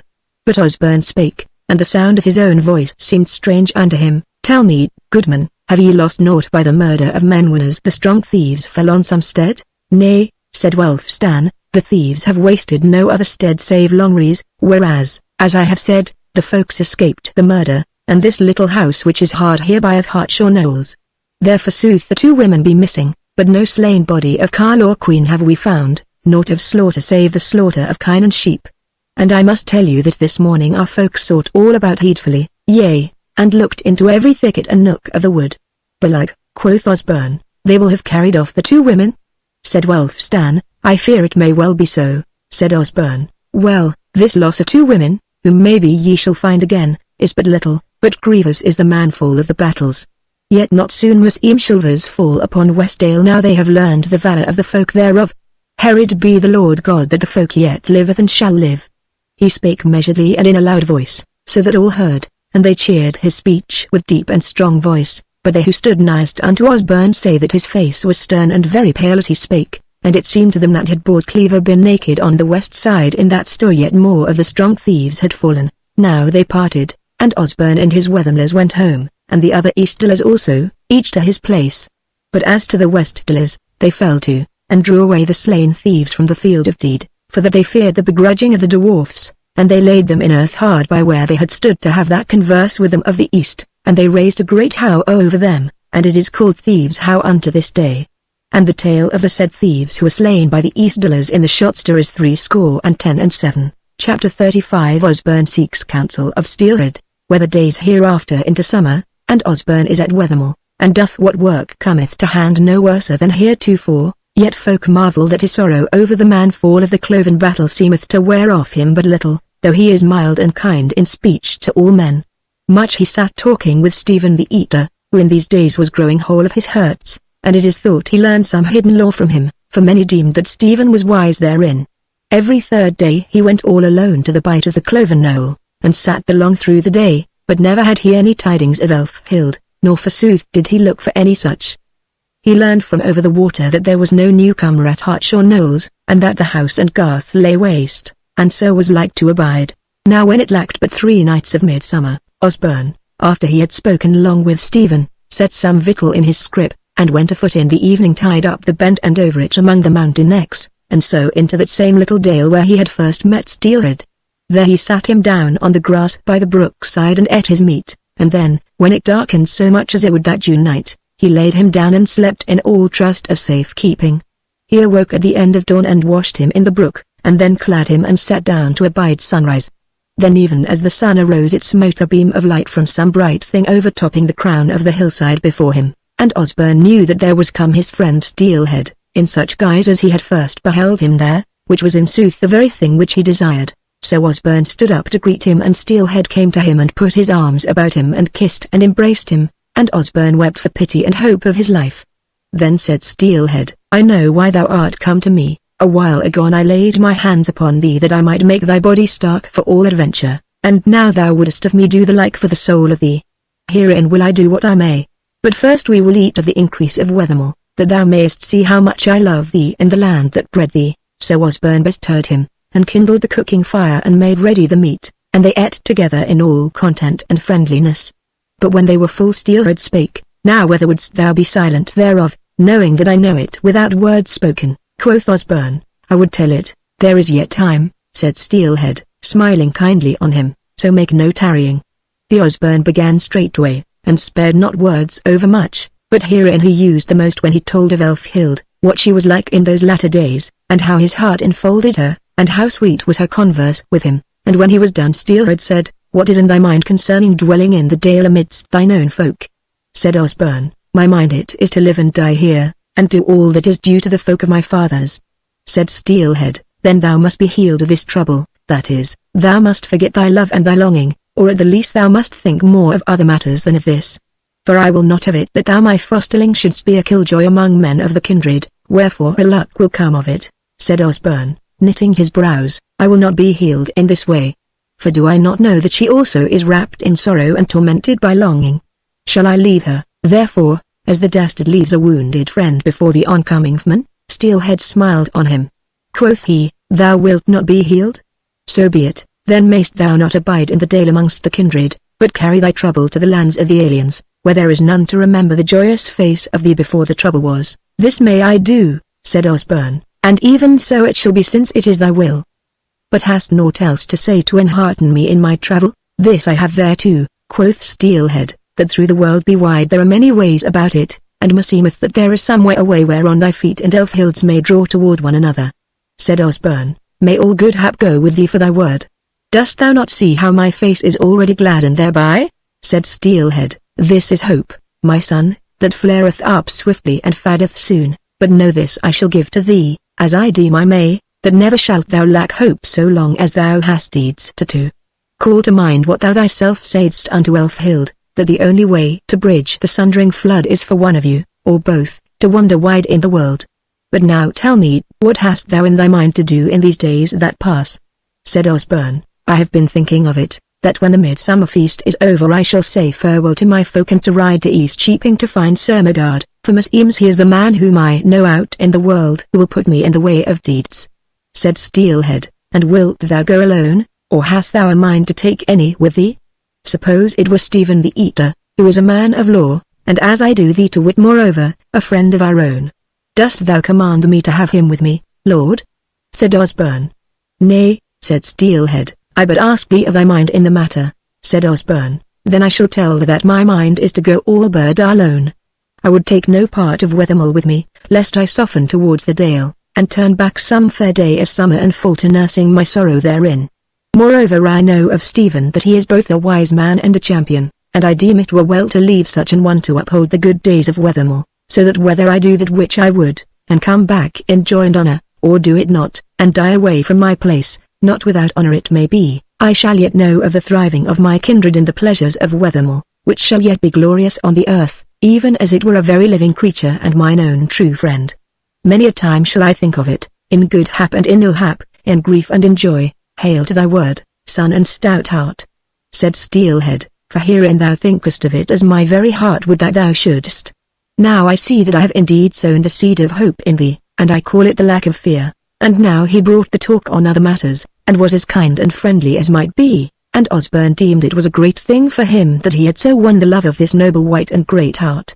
So in all pleasure the day sped, and when it was hard on sunset Steelhead spake, now must I get me back to my house and home of old time, and thou shalt go home to Wethermill the dear, and now I see of thee that thou shalt hold a cheerful countenance there, and depart when needs must in honour and well liking of all men. So they stood up. But ere Osborne turned his face to the west he said, And when shall I see thee again, Lord? Who knows? Said Steelhead, Maybe when thou lookest least for me, on the lonely marsh maybe, or in the thick of the forest, or in the midst of the fierce battle, or on thy very deathbed, or it may not be at all in thine earthly life. And that house whereto thou art now going, shall I ever see thee there? Said Osborne, Surely I deem that thou shalt, and yet most surely not till thine earthly days are over. But now farewell, and my heart goes with thee. Therewith he turned and was gone, and Osborne went his ways to Wethermill without looking after him. And now it seemed to him as if he had been fain not to have gone back to that well-beloved stead, but to have gone on east at all adventure, and he looked toward the day when he must depart at last as a sad and sore time, when hope would be dimmed by mere sorrow and trouble. Chapter 36 The staves which Osborne taught to the dalesmen. Now all folk at Wethermill when they looked upon Osborne's face deemed that he was bettering of the drearihood which had weighed on him ever since the battle with the strong thieves, and of that bettering they were right glad, for they were wont to have much joy of his fellowship. Came on there with the midsummer feast of the Cloven Moat, which, as aforesaid, was the greatest of all the feasts of the dalesmen, and Osborne was there with a countenance of good cheer no worse than the best. Now at this feast not only did they do in a heedfullest and solemnest wise all that belonged to midsummer, as the trundling of the fiery wheel, and the kindling of the bale, and the leaping through the fire, but also before noon, and ere these plays were begun, was high mass sung in the goodliest fashion in each of the two churches of Allhallows for the good rest of them who had fallen manfully in battle with the thieves. And last of all, when the summer night was as dark as it would be before the dawn, and the folk of the two sides were all ranged each in a line on their own shore of the river, they sang these staves from side to side across the Sundering flood, the Westerlers beginning, and then the Easterlers taking it up. 'Tis summer and night, little dusk and long light, little loss and much gain, when the day must needs wane, little bitter, much sweet, from the weed to the wheat, little moan, mickle praise, of the midsummer days, when the love of the sleeping sun lieth along, and broodeth the acres abiding the song, with a spring to come more, and again as before. What then would ye crave, from the summer to have? Sweeter grass would ye pray, and more leal-lading hay, for more wheat would ye cry. Thicker swathe of the rye, stouter sons would ye ask for, and daughters more dear, well willers more trusty than them ye have here. Oh, the wheat is yet green, but full fair beseen, and the rye groweth tall. By the turf and wall, thick and sweet was the hay, on the lealand that lay. Dear daughters had we, sons goodly to see, and of all the well-willers e'er trusted for true, the least have ye failed us to deal and to do. What then is this? That the summer's bliss, somewhat ye fail, in your treasure's tale? what then have ye lost? And what call ye the cost of the months of life, since winter's strife? For unseldom the summer sun curseth a dale, with the tears thrust aback and the unuttered wail. Forsooth or woe, the tale may we tell. 'Tis the spear and the sword, and the house of the sword, the bright and the best, have gone to their rest. And our eyes are blind, their eyes to find, in mead and house wend we because they were stayed. And we stand up because in the earth they were laid. Would ye call them aback, then, to look on your lack? Nay, we would that their tale, from our hearts ne'er should fail. This then maketh you sad, that such dear death they had. This night are we sad, for the joy that we had. And their memories beginning, great grief would be winning, but while weareth away, and e'en woe waxeth gay, in fair words is it told. Weighed e'en as fine gold, sweet as wind of the south, grows the speech in the mouth, and from further to sun speeds the tale of the true, of the brave that forbore that the brethren might do. When this was sung then each man went home to his house. But it is said that these staves were made by Osborne, and that he taught them to the western men as well as to the eastern. Chapter 37 Osborne takes leave of Wethermill. The next day at even, when all the folk were gathered before the porch of the hall at Wethermill, making the most of that fair time, Osborne craved silence a while, and when men were hushed he spake, Kinsmen and friends, I make it known to you that I must needs depart from you tomorrow morning, though wheresoever I may be I shall ever hold in my heart the hope of coming back to Wethermill, for it will be well enough known to most of you that I love the Dale with great love, and the stead in especial. But now I may not abide here longer, to such a pass are things come with me. The story of the wherefore of this were long to tell if I had the heart to tell it, which I have not. But this much may I say, that I go to seek a life which will lead me back to Wethermill. It may be in joy, it may be in sorrow, but in either case with such a heart in me as I may live the rest of my days in the Dale, doing all that is due to the kindred and the folk. Now it will be of no avail for any to strive to put me from this mind, or to hinder me in my purpose, for go I must and will.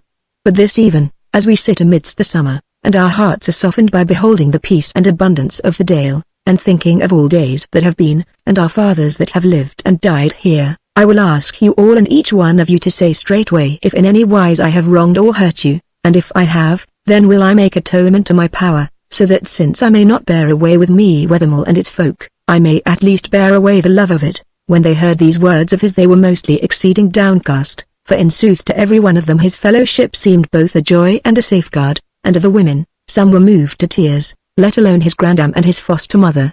Albeit he had told his mind beforehand to Stephen the Eater, who had died him all things ready for departure. Now there was neither carle nor queen amongst them all who had a word to say against him, or might call to mind aught but kindness at his hands, and one after another they all said so much. But when they were done, and there was silence again, Osborne spake, Thou, grandsire, art the master of Wethermill, but of late years hast thou suffered me to share in thy mastership. Nay, thou hast laid many charges on me which I have taken, and done with them according to my might. Now therefore meseemeth that thou wouldst scarce have it otherwise but that somewhat of my redes and my will and my might should be left after me when I am gone. But if I err in this my thought, I pray thee say as much, and I will leave the matter where it stands, and thou to be sole and only master of Wethermill whiles I am away. Spake Nicholas thereat, and said that freely would he grant it that Osborne's redes and well-doing should still be felt at Wethermill, and that for his own part the governance of an house so great and lordly as Wethermill had now become was overmuch of a burden to him, and that gladly would he take to any man whom Osborne would put in his place, and in good sooth he deemed he wotted who it would be. Then turned Osborne to Stephen and said, Thou, Stephen, art more in the heart of my redes than any man else, and thou art both a wise man as I deem, and a proven champion, so if I leave thee here in my skin, wilt thou do the best for me, and be debonair with Master Nicholas here and with my grandam, and kind to all the folk? Said Stephen, I will do my best thereto, and will pray this of the folk, that they will not hate me because I am not thou. At that word all they gave him a welcome cheer, whereas their hearts burned within them for love of Osborne and for praise of his words and for sorrow of losing him and hope of his return, so that at that point of time them seemed they might promise anything. But Osborne said, Stephen, my friend and fellow, reach out thine hand that I give thee hansel before all of these of what mastership there is in me. Even so did Stephen, and they clasped hands thereon. After this Osborne looked about him and said, Lo friends, how the dusk has been creeping in on us amidst all this talk. So now do ye women dight the board and light the candles within the hall, that we may eat and drink together this last time for a long while. Even so it was done, and all folk sat to meat, and thereafter was the drink brought in, and they drank all a cup to Osborne, and he to them, and then was the cup filled for Wethermill, and then again for the Dale, and the last cup was for Osborne's luck. Then came a word into his mouth, and he stood up and sang. From the Wethermill reek, I set me to seek the world ways unkent, and the first of the end, for when out there I be, each way unto me, shall seem naught save it lead, back to Wethermill's need. And many a twilight twixt dawning and day, shall the feet of the waker dream wending the way, when the war gale speeds, point bitter reeds, and the edges flash, or the war-boards clash, through the battle's rent, shall I see the bent, and the gables peace, midst the dale's increase. And the victory whooping shall seem to me oft, as the dale shepherds cry where the requens aloft, when to right and left, the ranks are cleft, and the edges won, mate master and man. It shall be as the fall of a hindering wall, twixt my blade and me, and the garth on the lee.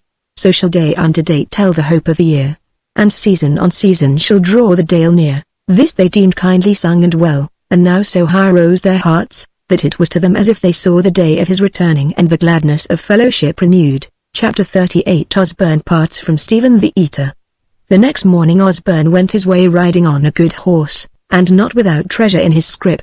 He was girt to board cleaver and had the wonder-bound shafts with him, but the biny, Hardcastle's loom, he left behind, and had but a white basnet on his head, for he deemed that his friend Sir Medard would purvey him of armour. All the household were without in the garth to see him off, but none went further with him save Stephen the Eater, who rode with him as far as the bent, and closely and lovingly they spake together on the way.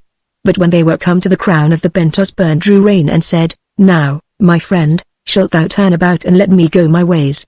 And they turned about both and looked down on Wethermill, and Stephen cast his arm abroad and spake, Best beloved of all men, how long deemest thou it shall be ere thou sayest this again? I wot not, said Osborne, I am in the hands of Weird, to wend as she will have me, but I will tell thee that I have hoped and prayed that it might be in no longer space than 5 years, then shall I be of 20 years and 3, and she but a few weeks younger, and manhood and womanhood and due service of the kindred shall lie before us both if I find her alive, but if I find her dead, or have sure witness that so she is, that moment shall I turn my face and come back to you, to live and die with you as I may.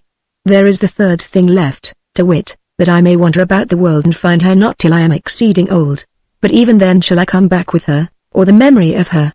Now I will not say remember me, for therein I trust thee, but I will bid thee live hale and merry, that when I see thee again thy face may be as little changed as may be. Therewith they parted, and Osborne looked not back again. Chapter 39 Osborne gets him a new master.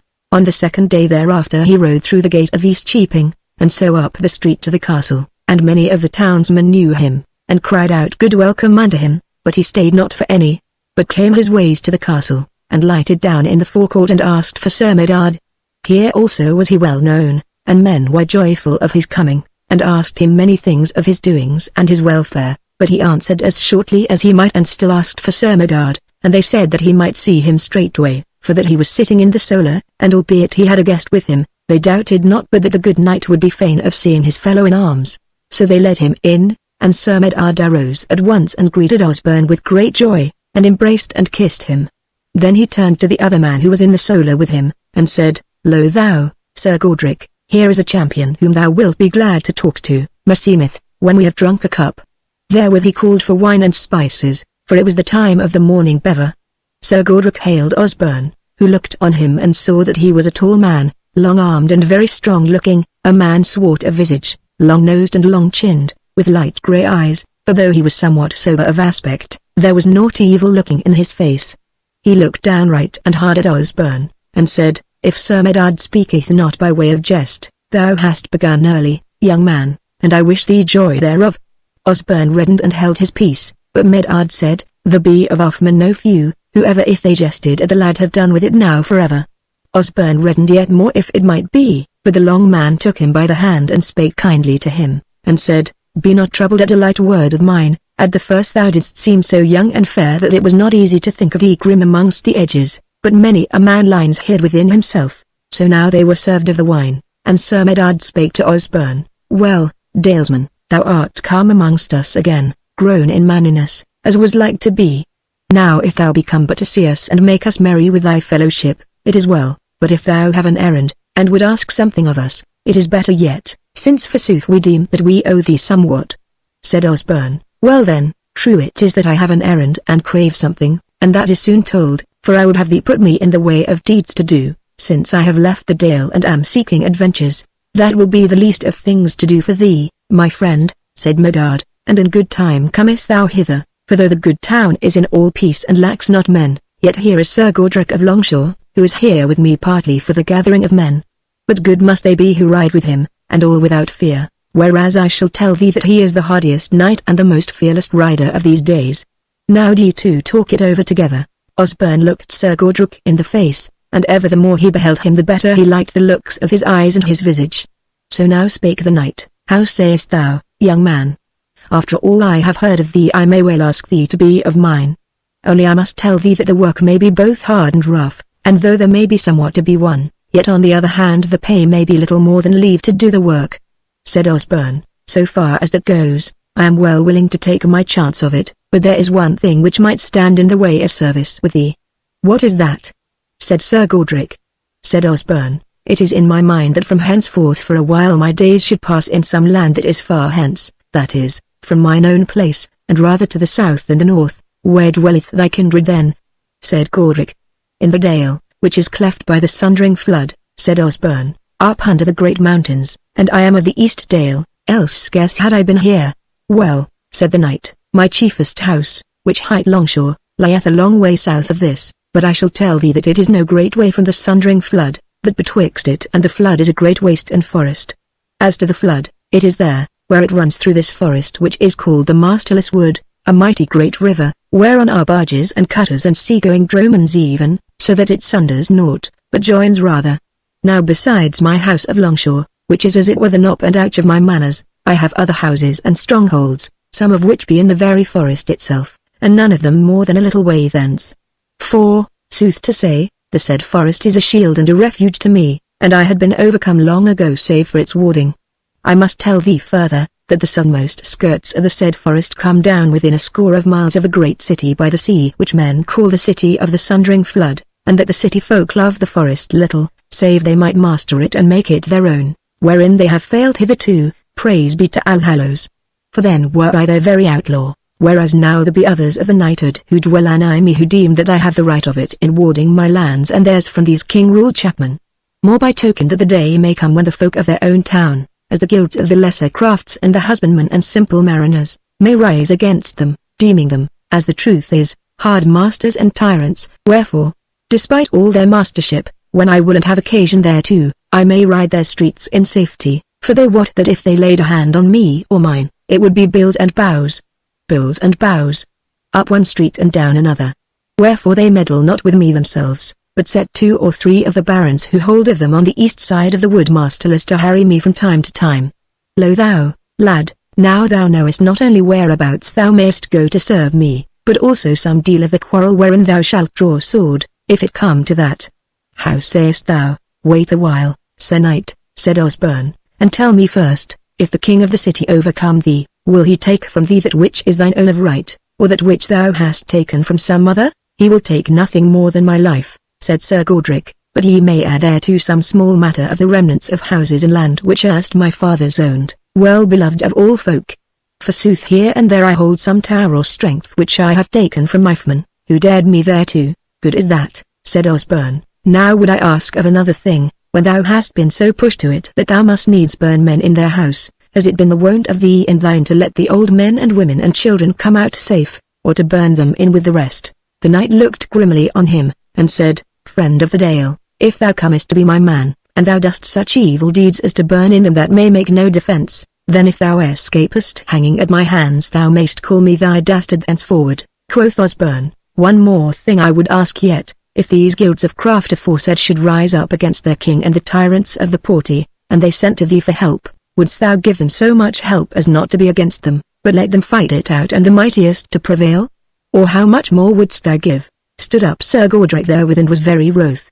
Said he, if these good fellows of the lesser crafts rise against their lords and send to me, then if they have gotten to them so much as the littlest of the city gates, of if it be but a dromond on the river, then will I go to them with all mine and leave house and lands behind, that we may battle it out side by side to live or die together. Or if they may not do so much as that, yet if all or any of them may win out a gates and turn their heads toward Longshore, then will I ride to meet them with everything that may bear spear or axe, and I will have them home with me and arm them and clothe them and feed them and house them, and my lands shall be their lands, and bite and drop shall we share together, so long as it holds out, and a noble host shall we gather, and harry the king and his dastards till we prevail at last, and we will have a new rule of the city and a new porty, and I will be the captain thereof if they will have it so, or else to die in the pain. Now I say this is the least that I shall do. And if any man be so bold as to tell me to my face that I will do less, I say that he lies in his throat, and that shall I prove on him, body to body. Now Sir Medard fell a laughing, and he said, There. Here is no champion so hardy as to gainsay thee, for I know thee well, old friend, that thou art triux above all men. And as for the dalesman, look on him and see how his eyes are glittering and his cheeks flushing. Trust me, thou shalt have a man after thine own heart, young though he be. Sir Godric sat down and passed his hand over his brow, and he smiled a little, and said, Well, man of the East Dale, hast thou perchance yet another question to ask?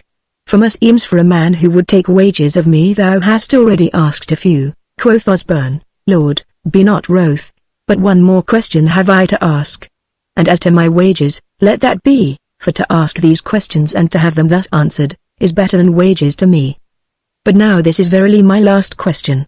That masterless wood which thou hast said is a shield and refuge to thee, is it not also a refuge for rufflers and renegades and strong thieves? And what dost thou do in dealing with such ill-doers?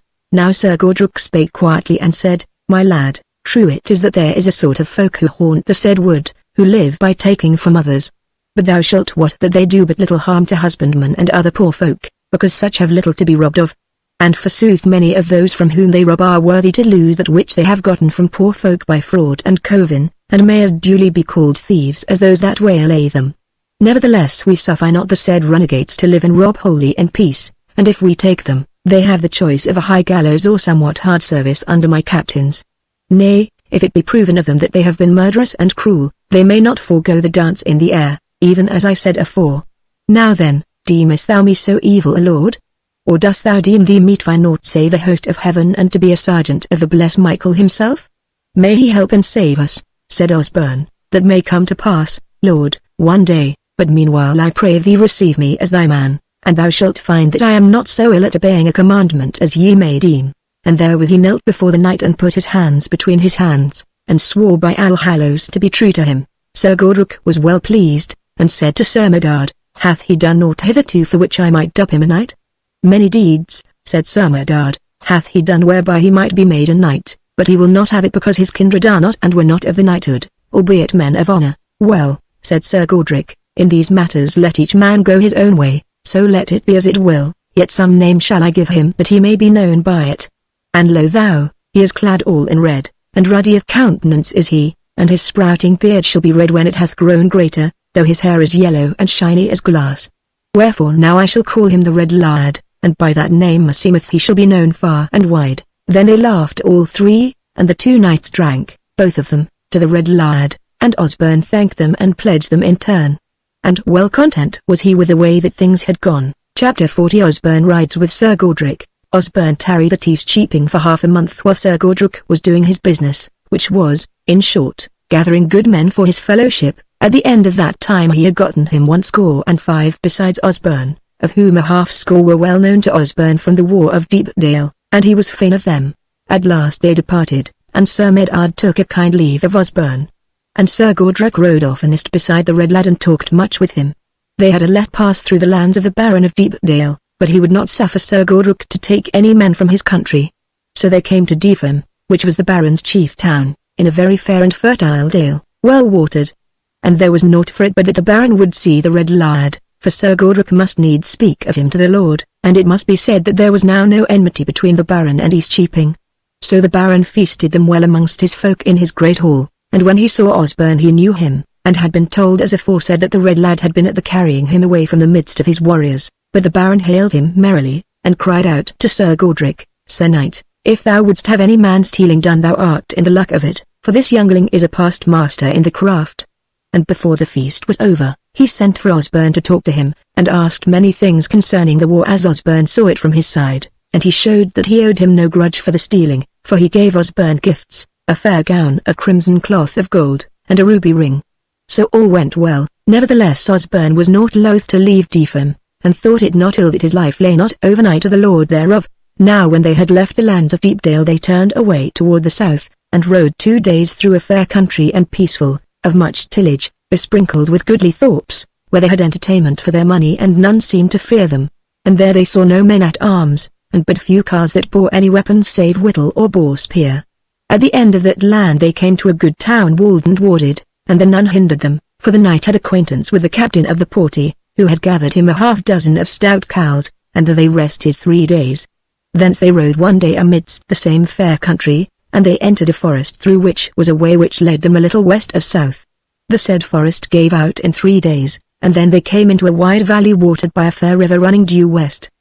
The said valley was more for pasture than tillage, so that it was not thickly housed, albeit when they had crossed the river they came on to a big stead of many houses, and it was evening, much peopled, and the folk, who had seen their riding, were standing with weapons outside the houses.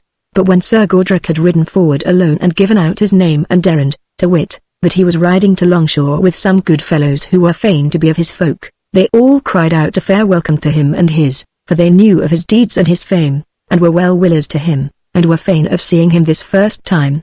Then stood forth an old long hoary man, but tall and stark, and gave himself out for the master of the stead, which hight River Lease, and he named him David and said, Sir Knight, I am father of 10 of these men and the grandsire of 105, and other good fellows I have with me to the tale of 10 and all these thou wilt make merry by thy presence here tonight. So he brought the knight and his into the hall, and fair greeting he gave them, and to Osborne, though the land were other and the houses far bigger, for this David was as it were a king of the meadows, it was almost as if he were back at Wethermill, so yeomanly and free seemed all about him. And the folk were a fair folk, the women goodly and the men free and bold. So all men were merry and thought but little of the morrow. But ere the feast was over the old David spake to the good knight and said, Sir Godric, meseems thou shalt have many men on thy back these coming seasons, wherefore if any of my grandsons or the swains here have a longing to ride with thee and become thy men, I will spare them to the number of a half-score. How say ye lads, cried he down the hall, be there any here who desire to see how the Lord of Longshire hath his battles, and would bring back some fair stories to the maidens' ears? Now it was soon seen that no few there were that would be fain to ride with the knight, who soon had his choice of 10 tall men, stout, and deft in weapons, and the end of the feast was merrier than the beginning. Next morning they were away early, and the old man led them out over his meadows, which were exceeding rich of neat and sheep, and at parting he said, Fair knight of Longshore, I have gone as far as I may this day, and must turn again, but this I say to thee, if ever the world goes amiss with thee, as it yet may for all thy valiancy, or forsooth because of it, come hither to me, or if I be dead, to my sons and my grandsons, and abide here as merrily as thou mayst. And spare not to bring home so of thine thou wilt, as may be this goodly youngling here, laying his hand on Osborne's shoulder, of whom some of thy men were telling tales to some of mine last night. And now I bid farewell to thee and thine. So Sir Godric and his went their ways, and the new fellows led them by the shortest road, when they knew whither Sir Godric will to wend. And when they were out of that valley they came up onto the down country, which ran along the edge of the plain like a wall, and thereby they went due south for 3 days, seeing but few folk and no houses, save here and there the cot of a shepherd, and that often builded on a wain. The 3 days ended, they come on a dale in the downs where a little river cleft them, running about southwest, and by the rede of their shepherd fellows they turned and followed it out of the down country, and were presently in a land of mingled tillage and pasture, well builded, but more with single homesteads than thorps, though these were not lacking, albeit the folk of them were not very free with their guesting, but yet for money, and as if half compelled, they yielded up such good as the riders would have of them. The next day, riding the same like country, they saw on a bench a fair town with white walls, and many goodly gables and slim spires rising above them. But when they drew nigh thereto, an hour before sunset, they found that the said walls were of other uses than to be looked at, to wit to keep them out of their night's lodging, for the gates were shut, and there were spears and barsnets glittering over the battlements. So Sir Godric rode forward toward the gate, taking Osborne and a trumpet with him, and the bade blow a point of peace and crave speech of the captain of the guard. Then stood up a tall man on the gate, armed at all points in white armor, and by him were 2 or 3 men at arms and one with a crossbow ready bent. Cried out the tall man, Go ye, trumpet and all, and let us see the last of you. For we know you, outlaws of Longshore. The better luck for you if we come not to your house speedily.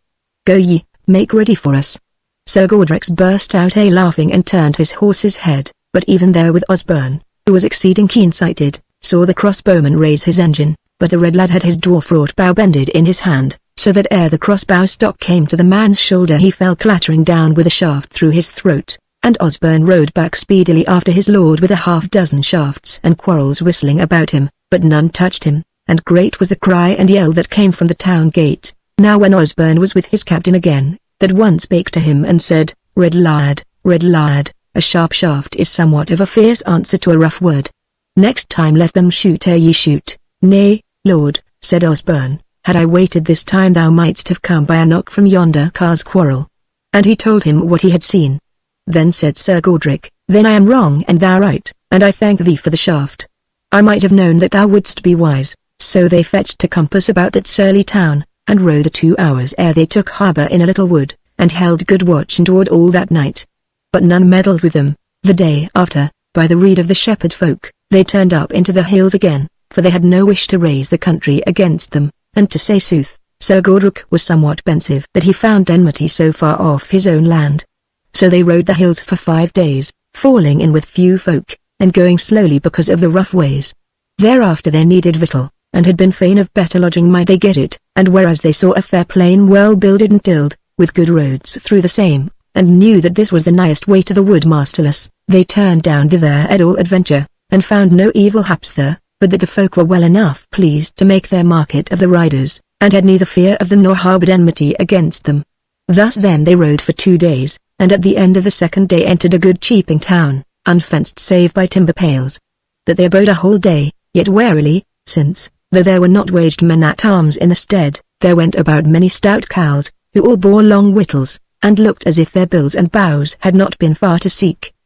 But no strife bitted. Chapter 41 They joust with the Knight of the Fish. Thence they rode through the fields and the thorps 2 days, and on the 3rd day in the morning they saw a fair white castle on a hill, and on the plain underneath a little plump of men-at-arms under a banner. So the knight arrayed his folk and went forward warily, although that folk seemed to be not above a score, for he knew not what might be behind them, and they were hard on the bailey of the said castle. But when they were come within half a bow shot, and Osborne could see the banner that it bore 2 silver fish adorsed on a blue ground, a herald pricked forth from the castle folk, and when he drew nigh to Sir Godric and his he said, If I knew which were the captain of the riders I would give him the greeting of my lord, Sir Reynold Fisher of the Castle of the Fish. Here then is the captain, said Sir Godric. What would Sir Reynold with him? This, said the herald, that whensoever my lord seeth the riding of any weaponed men over a half-score by tale, they must tarry and joust with him, 2 of theirs against 2 of his, and must run with sharp spears of war till one side is overthrown or sorely hurt. This is the custom of the Castle of the Fish, and hath been these 100 years. Wherefore now declare thy name, Sir Knight. This is an evil custom, said Sir Godric, and sorts but little with mine errand, for I have overmuch bitter earnest on hand to play at battle. But since thy lord besetteth the way I must needs defend myself against him, as I would against any other ruffler or strong thief. Go tell him that the night of the weary strife will come presently with a good man of his and deliver him of his jousts. And Sir Godric was very wroth. So when the herald was gone Sir Godric turned to Osborne and said, How sayest thou, red lad, is this any of thy business? All of my business, lord, said Osborne, albeit I am none so wroth as thou art. Said the knight, looking on him kindly, Thou art not bound to run, red lad, the sharp spear is an unhappy beast, and these men are doubtless of the deftest. Said Osborne, It all comes in the day's work, lord, I pray thee turn me not back. Well, do we on our barsnets and make we speedy end of it, quoth Sir Godric, a wise man must ever wait upon a fool's pleasure. So the 2 of them went forth, and found the others ready over against them. The Knight of the Fish against Sir Godric, and a very tall, stark man-at-arms against Osborne. Short is the story of this course, for Sir Godric and the Fish brake their spears, but in such wise that the castle knight lost his stirrups, and it went but a little bit that he fell to field. As for Osborne, he played so warily that he set his spear point in the default of the long man's defence just where arm joins shoulder, and the spear went through and through him, and he fell to the earth most grievously hurt. Therewith Osborne, who must needs let his spear fall, took a short axe from his saddle bow, for he would not draw board cleaver, and abode what was to do. But the Knight of the Fish cried out for fresh spears for him and Sir Godric, and must needs run again, and this time the knight's spear brake on Sir Godric, whose shaft held that he drave the Knight of the Fish clean over the arson of his saddle, and but for the goodness of his shield and double jazer and the spearhead had been in his breast withal. Then Sir Godric cast up his spearhead, and lifted the visor of his basnet and looked around, and saw Osborne sitting still upon his horse and the long man in the arms of his fellows, and he cried out, "Now this comes of fools! Here is our journey tarried, and one man or two, who be not of our foes, slain or sore hurt, and all for naught. Ho ye! Give my man his spear. And thou, red lad, come up before they make us do more hurt." But therewith the Knight of the Fish sat up and had come to his wit, and laughed and said, "Here is a surly one. Why, thou mightst complain more if ye had come to the worse as we have. Come now, all the sort of you, into my house, and drink a cup with us for the washing away of all grudge against the honourable custom of the fish." Sir Godric shook his head, but the wrath ran off him and he said, "Sir Knight, thou art debonair in thy folly, and I thank thee. This thy bidding might we have taken with a good will hadst thou not compelled us to waste our time in knocking you off your horses. And I am sorry we have hurt thy champion, and well I hope that he will be clean healed. Dost thou?" Said he of the Fish, "Now will I tell thee that if he be healed, I will send him on to thee to be thy man, that is if he will go. For well I know thee that thou art the Lord of Longshore, and as to my champion, he will suit thee to a turn, for he is well nigh as surly as thou, and as stiff in stir as may be." Hereat all laughed, and they bade each other farewell, and so departed with good will. So they rode on, and naught more befell that day, and they guested in a fair thorp in good enough welcome. Chapter 42 They deliver the thorp dwellers from the black skinners.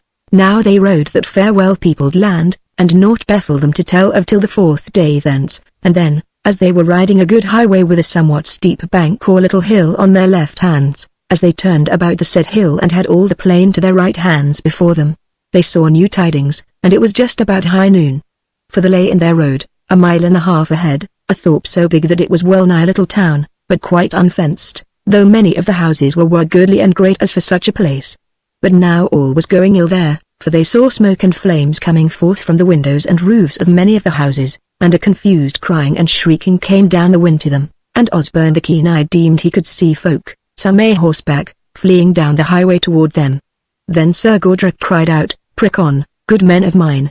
This is no case for tarrying, these be the black skinners, and if we make not the more haste, all will be under fire and steel." And he spurred with all, and Osborne after him.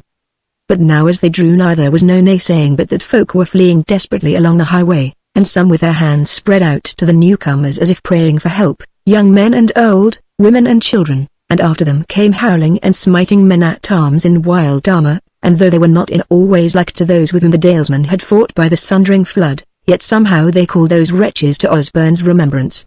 And he knew at once what had befallen, and wrath flamed up in his heart, for it well nigh seemed to him as if Elfhild must have been borne off again. And he unknit the peace strings from about board cleaver, and drew him forth so that a clear humming noise went forth into the sunlit air, and spurred on so hard that he outwent every man there. But when the skinners saw those riders coming on, they stayed the chase, and some few tarried while they shot from their short bows, which did but little harm, and so they hustled back into the thorp, and some few, the first of them, gat through and off into the fields, but the fleers drew aside to the right hand and the left, calling blessings on the good knight and his, and, when the torrent of them was past, followed after timidly towards their wasted dwelling. And as Sir Godric and his were within the thorp they found a many of the skinners there, 200 of their carcasses were buried afterwards, and all about by the houses lay mangled bodies of the country folk, some few with weapons in their hands, but more of women and children. But when Godric and his had slain the first plump that they had driven in from the road, the knight cried out, "Ye thorp dwellers, look to quenching the fires, while we slay you these wolf swine." Thereon the countrymen began to run together with buckets wherever the riders were before them. And there was a pretty stream running down the midmost of the street, and though it were dyed with blood that day, it was no worse for the quenching of the flames. Meanwhile Sir Godric and his set themselves to the work, and it was not right perilous, for the thieves were all about Scattermill in twos and threes, and most afoot robbing and murdering and fire-raising, so that they made but such defence, when they made any, as the rat makes to the terrier. Shortly to say it, in half an hour there was not one of them left alive, save some few who gat to their horses and fled, having cast away their weapons and armor. Then the riders turned to help the thorp dwellers in quenching their fires, and in some 2 hours they had got all under wherein was any hope, and the rest they must let burn away. Then would Sir Godric have gone his ways, but the poor folk of the thorp prayed him so piteously to abide till the morrow that he had no heart to nace them. So they brought him and his what things they might get together after the ravage, and begrudged them naught. Moreover in the morning 5 stout fellows of the younger sort prayed him to take them with him to serve him in war, since they knew not now how to live. So he said them, nothing loath, and horsed them on the skinners' way-beasts, which were good, and armed them with such of their armour as was not too filthy for decent men to use. The rest of the horses and gear they left to the thorp abiders, to better their hard case withal. So they departed, and that same day they came on 2 other thorps, but not so big as this, which had been utterly ravaged, so that there was neither dog nor cat therein, save in one house 2 little men children of 2 and 3 years old, whom they brought away with them for pity's sake. The next day they came to a cheaping town, walled and defensible, whose gates were shut for fear of the skinners. But when Sir Godric had spoken to the captain of the guard at the gate, and had told him how they had fared of late, and of the slaughter of the skinners, they opened to them joyfully, and made them kindly welcome, and there they rested 3 days, of which rest their way-beasts had great need. Chapter 43. They come to the edge of the wood masterless. Now when they went on thence, they came within 2 days into a country all broken up into little hills and ridges, and beset with scraggy shores, wherein were but few men and fewer dwellings, and the men either hunters or herders of neat, well nigh wild, and this lasted them for 3 days more, but they knew hereof beforehand, and had made provision therefore at that last cheaping. But at the end of the 3 days they came to a place where was a narrow stretch of green mead and a few acres in the wilderness, and a little river ran through all that, and above it on a height, steep and well nigh sheer on all sides save one, was a castle high and strong, and as they drew nigh thereto Osborne saw a banner thrust out from the highest tower, and the knight said to him, Red lad, whose banner is that? I wot not, said Osborne. Canst thou see the blazon of it? Said Sir Godric. Yea, said the other, it hath a white hart collared and chained with gold and impact on a green ground. Sooth is that, said Sir Godric. Now look behind thee over thy shoulder. Even so did Osborne, and saw a banner borne by one of theirs, and the selfsame blazon on it, and now he called to mind that never erst had he seen Sir Godric's banner displayed. And he laughed and wondered, and was some little deal abashed, and he said, Lord, is this Longshore? Laughed the knight in his turn, and said, What? Thou deemest this no very lordly castle for him who hath to withstand barons and ports and kings. Nay lad, look again and tell me if thou seest the Longshore. This is called Woodnab, and therein is a captain of mine who hight Edward the Brown, and therein shall we rest a while ere we enter the wood masterless. And hence onward to the Longshore is a 12 days' journey if all go well. Now when Osborne heard that he was the better content, for in good sooth that desert hold seemed all too strait to keep within its walls the valiancy of Sir Godric and his host. So presently the gates were thrown open, and folk gaily clad and armed came forth to meet their lord and his new men, and before them went Edward the Brown, a short thick man, but very sturdy looking, his hair cut short to his head, small brown eyes, had he, and short nose, so that he looked somewhat like a bear, but a valiant man he was, and a trusty. There then they had good entertainment, as men who were at home again, and they abode the 7 days, ere they departed, and had good disport of hunting and hawking, and there was much minstrelsy and tale-telling in the hall nights, and there must Osborne tell what stories he knew of the war of East Cheaping and the matters of the Dale, both the tidings of his own day and of the days of his fathers, and therewith were men well content, for a good tale-teller he was. No little also he talked with Sir Godric, and especially on one matter, for his mind dwelt much on those same skinners whom they had overthrown, and he kept weighing them against those evil aliens with whom he had fought across the Sundering flood, and who, he deemed full surely, had borne away Elfhild. And on a day he asked Sir Godric concerning it, and if these 2 sorts of wretches had aught to do with it, and he told him all the story of that battle, and what like his foemen were in body and array, and of their horses and armour and weapons, and of their shrieks and the gibbering of their Latin. Then said Sir Godric, I will tell thee what meseemeth of thy foemen of that day, that they be of the kindred of these black skinners, though of another tribe, so that men call them the red skinners, though ye shall know that neither the red nor the black call themselves skinners, which is but a name of terror which the country folk have fixed on them for their evil deeds. Now further, although the red skinners be worse than any man else, they are not so bad as the black. That is, they are more like men and less like wolves standing upright, to wit. They waste not and destroy not everything forthright, but keep it to make some gain thereof. As for example, they slay not and rip not up all their captives whatsoever they may be, but keep such as they may deem likely to sell to the thrall cheapers. Now as to thy foes being of this ill folk, I deem it more like the more I think thereof, for not only hast thou given me a true picture of their aspect, but it is mostly the other side of the sundering flood which they haunt, the whiles we meet them about the borders of the wood masterless nigh unto the flood. Withal I must tell thee, that though I speak of both the black and the red skinners as of nations or tribes, I say not but they be mingled with renegades of divers folks, for whatever is worst or evilest or cruelest will drift toward them, and I wot not but that these men be worse than they of the blood, having in them more malice and grudging. But this I know for sure, that these are they who set them to work on such a business, and spy for them, and sell them their plunder, as they may well do since they are of aspect like other folk and know their tongues. But what aileth thee, red lad, to look so wan and so perturbed of countenance? Hast thou aught on thine heart which you wouldst tell me? That have I, said Osborne, and so shortly as he might he told his lord the whole tale of his dealings with Elfhild, and how she had vanished away before hand might touch, hand or face, and how he deemed that she had been borne off by these same red skinners. And when he had done Sir Godric said, Poor lad, and this was the cause then that made thee so eager to take service along with me. Well, thou hast done wisely, for first, thou hast got thee a faithful friend, and next, if thou never amendest it nor settest eyes on the maiden again, yet surely the doing of deeds shall ease thy sorrow, till at last it shall be scarce a sorrow to thee, but a tale of the past. And moreover, in coming to my house thou shalt have come to the only place where thou mayst perchance happen on tidings of her, since with these men we have to do, and also at whiles with those who deal with them by way of chaffer. And if we fall in with any of the red ones, thou shalt make what captives thou wilt, and for the saving of their lives they may tell thee somewhat to further thy search. Hold up thine head then, for surely even now thou art doing all that thou mayst in the matter. Herewith must Osborne be content perforce, and in sooth his heart was the lighter that he had told his trouble to so good a friend as was Sir Godric. Chapter 44. They reach Longshore and Osborne gets him a new name. But the 7 days over, they departed on their ways to the house of Longshore, which well they knew, and they rode first for 2 days through rough land pretty much as it had been before Woodnib, and they saw all that way but 3 little houses of hunters or fowlers, and this, they told Osborne, right on from Woodnib was the beginning of the wood masterless. Thereafter they came amongst great timber trees with woodlawns betwixt, and but little underwood, and a goodly piece of the world that seemed unto Osborne. 3 days it held so, and then came broken ground, whiles with much tangled thicket and whiles treeless, and this was a 2 days' ride, and many were the wild deer therein, so that their cheer was greatly amended.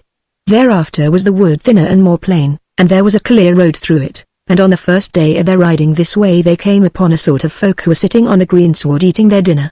They were 15 all told, all of them with weapons, but Sir Godric and his came upon them so suddenly that they had no time to rise and flee, so sat still abiding haps. They had a good few of sumpter horses with them, and it is soon clear to see that, though they were weaponed, they were not men at arms, but chapmen. Sir Godric entreated them courteously, and asked them whence and whither, and prayed them of tidings. They said they were come from the city of the Sundering flood, and had ridden the wood instead of taking ship on the river, which was far safer, because they were bound for some of the cheaping towns to which Sir Godric and his had given the go-by. They said that all was at peace in the city and the frank thereof, and there was little of strife anywhere anigh. In the end they bade the knight and his men sit with them and share their feast under the greenwood tree. Sir Godric aided that with a good will, and they were presently all very merry. Sooth to say, though they made as if they knew him not, and never named his name, they knew him well enough, and were a little afeard of him, and only too well content if he named himself not, for they were of the guilds who were scarce good friends with Longshore, so that it had been little more than a fair deed of war if he had made them unbuckle and open.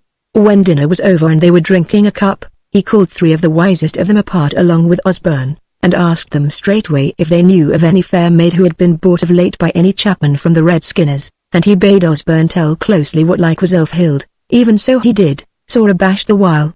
But when he was done, the chapmen laid their heads together, and asked 1 or 2 others of their company, but could give no tidings of any such. So therewith they parted, and Sir Godric and his rode the wood, which was diverse of kind, for 6 days more, and at last, on a bright sunny afternoon, when after riding a plain not much beat timbered they had made their way through a thick and close wood for some 5 hours, they came out of the said wood onto a plain of greensward cleft by a fair river, which winded about the foot of a long low ridge where were orchards and gardens a many, and all above them so many buildings and towers and walls of stone, that to Osborne it seemed as if they had before them a very fair town.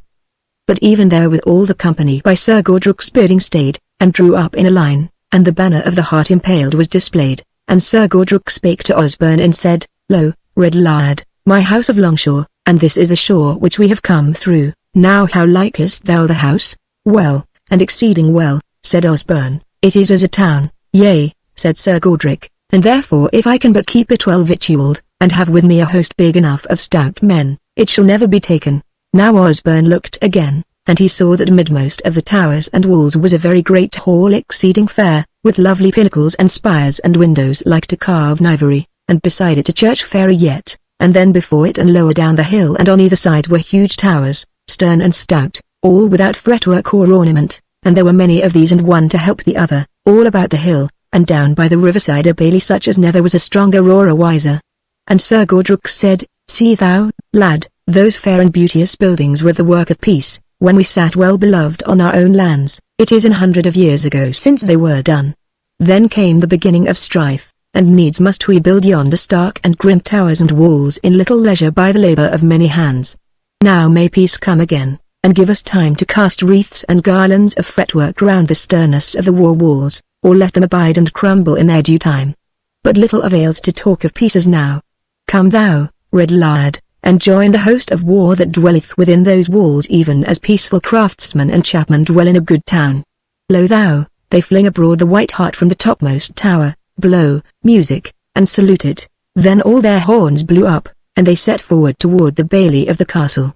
And it is said indeed that 5,000 men at arms, besides the women and other folk that waited on them, dwelt for the most part in the house of Longshore, so that even was high feast holden in the great hall of Longshore, whereby Osborne's deeming all was fairer and daintier within even than without. There was the red lad shown to a good place and all honour done to him, and his lord looked to it that the tales of his valiancy should be known, so that all thought well of him. There was but little doing in those months which followed the homecoming of Sir Godric, as he was at peace with his neighbours so to say.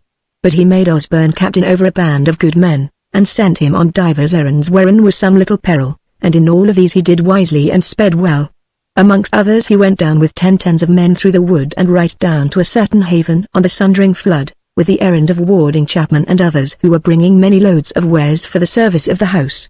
There then he beheld the great water for the first time since he had left the dale, and wondered at its hugeness and majesty, and the sorrow of his heart stirred within him when he thought how far they two had come from the bight of the cloven knoll. He and the Sundering flood.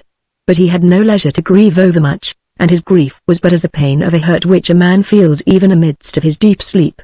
Of those chapmen and others he asked much concerning Elfhild, and they could tell him many tales of the Redskinners and their misdeeds, but naught that seemed to have aught to do with his love. On the way back with a train of goods, which was great and long spun out, a band of the waylayers laid an ambushment against it, hearing that the leader of its guard was but a young man new to war. But they were best to have left it alone, for Osborne was well aware of them, and to be short, he so ambushed the ambushers that he had them in the trap, and slew them every one. Small harm it was of the death of them. Now this was the first time in his warfare that his men fell on with the name of him in their mouths, and cried, "The Red Lad! The Red Lad!" Terrible indeed became that cry in no very long time. Chapter 45 The Red Lad scatters the host of the barons. So wore the seasons into winter, and all was tidingless at Longshore. Long were it indeed to tell the whole tale of the warfare of the house of Longshore, even for those years while Osborne abode with Sir Godric. For the knight was not only a fearless heart in the field and of all deftness in the handling of weapons, but he was also the wisest of host leaders of his day and his land, so that with him to lead them 100 was as good as 500, take one time with another. But of all this warfare must only so much be told as is needful to understand the story of Osborne and his friend of the west side of the Sundering flood. But first it must be said that Osborne throughout that autumn and winter spared not to question every wight whom he deemed unwise likely to have heard aught of Elfhild, and heavy and grievous became the words of his questioning, and ever his heart sickened before the answer came.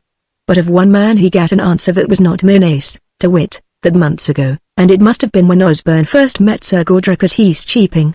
He and two fellows were journeying on the other side of the Sundering flood, but much higher up, and they came across a thrall cheapener who said that he had a choice piece of goods if he could but get a price for it, and thereon showed them a damsel as fair as an image, and she was like to what Osborne had told of her. And then the thrall cheapener said that he had bought her of the Redskinners, who had borne her off from a countryside far and far away, but somewhere anigh the Sundering flood.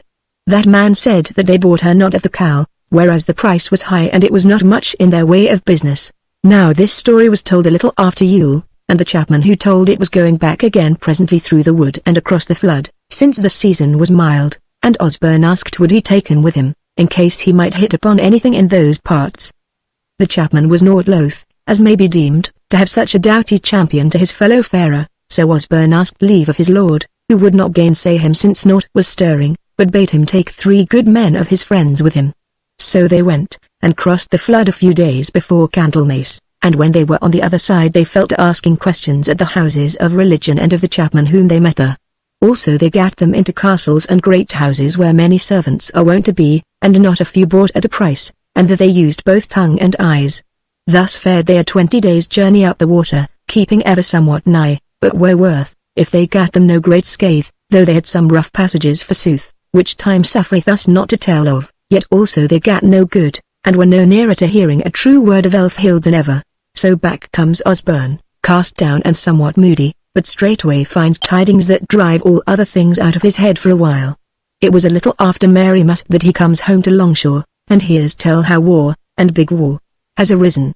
For the barons who lay mostly to the east and north of Longshore, though some help they had from the west and the south, both hated Sir Godric sorely because he withheld them from the worst deeds of tyranny, and also, though they owed not service to the king of the great city or the porty thereof, yet were they somewhat under their power, at least each one of them was. These then had met together and made a great league, and had sworn the undoing of Sir Godric and the house of Longshore forever. And all the world knew that they were but the cat's paw of the king and the city and the tyrannous porty, though neither of them will let themselves be seen therein. Now Godric sends for Osborne, and talks long with him, and the end of that talk is that he sends him on the errand to go seek the hosting of them of the barons' league who dwelt furthest north, and to fall on them as fast and fierce as he may, so as to break up the said hosting, so that he may not have these men on his flank when he marches against the main host, which he will do with all speed. All of which he deems may be done, because he wotteth that the barons deem of him that he will abide their coming to Longshore, and that when they have shut him up there, they shall then have the open help of all the strength of the king and the porty.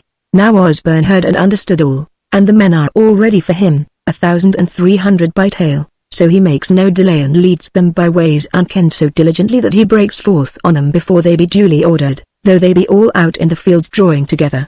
Shortly to say it, his 1,300 men are more by a great deal than their 6,000, and they scatter them to the wind so that they can never come together again, and all their munitions of war and matters for feeding and wending are destroyed.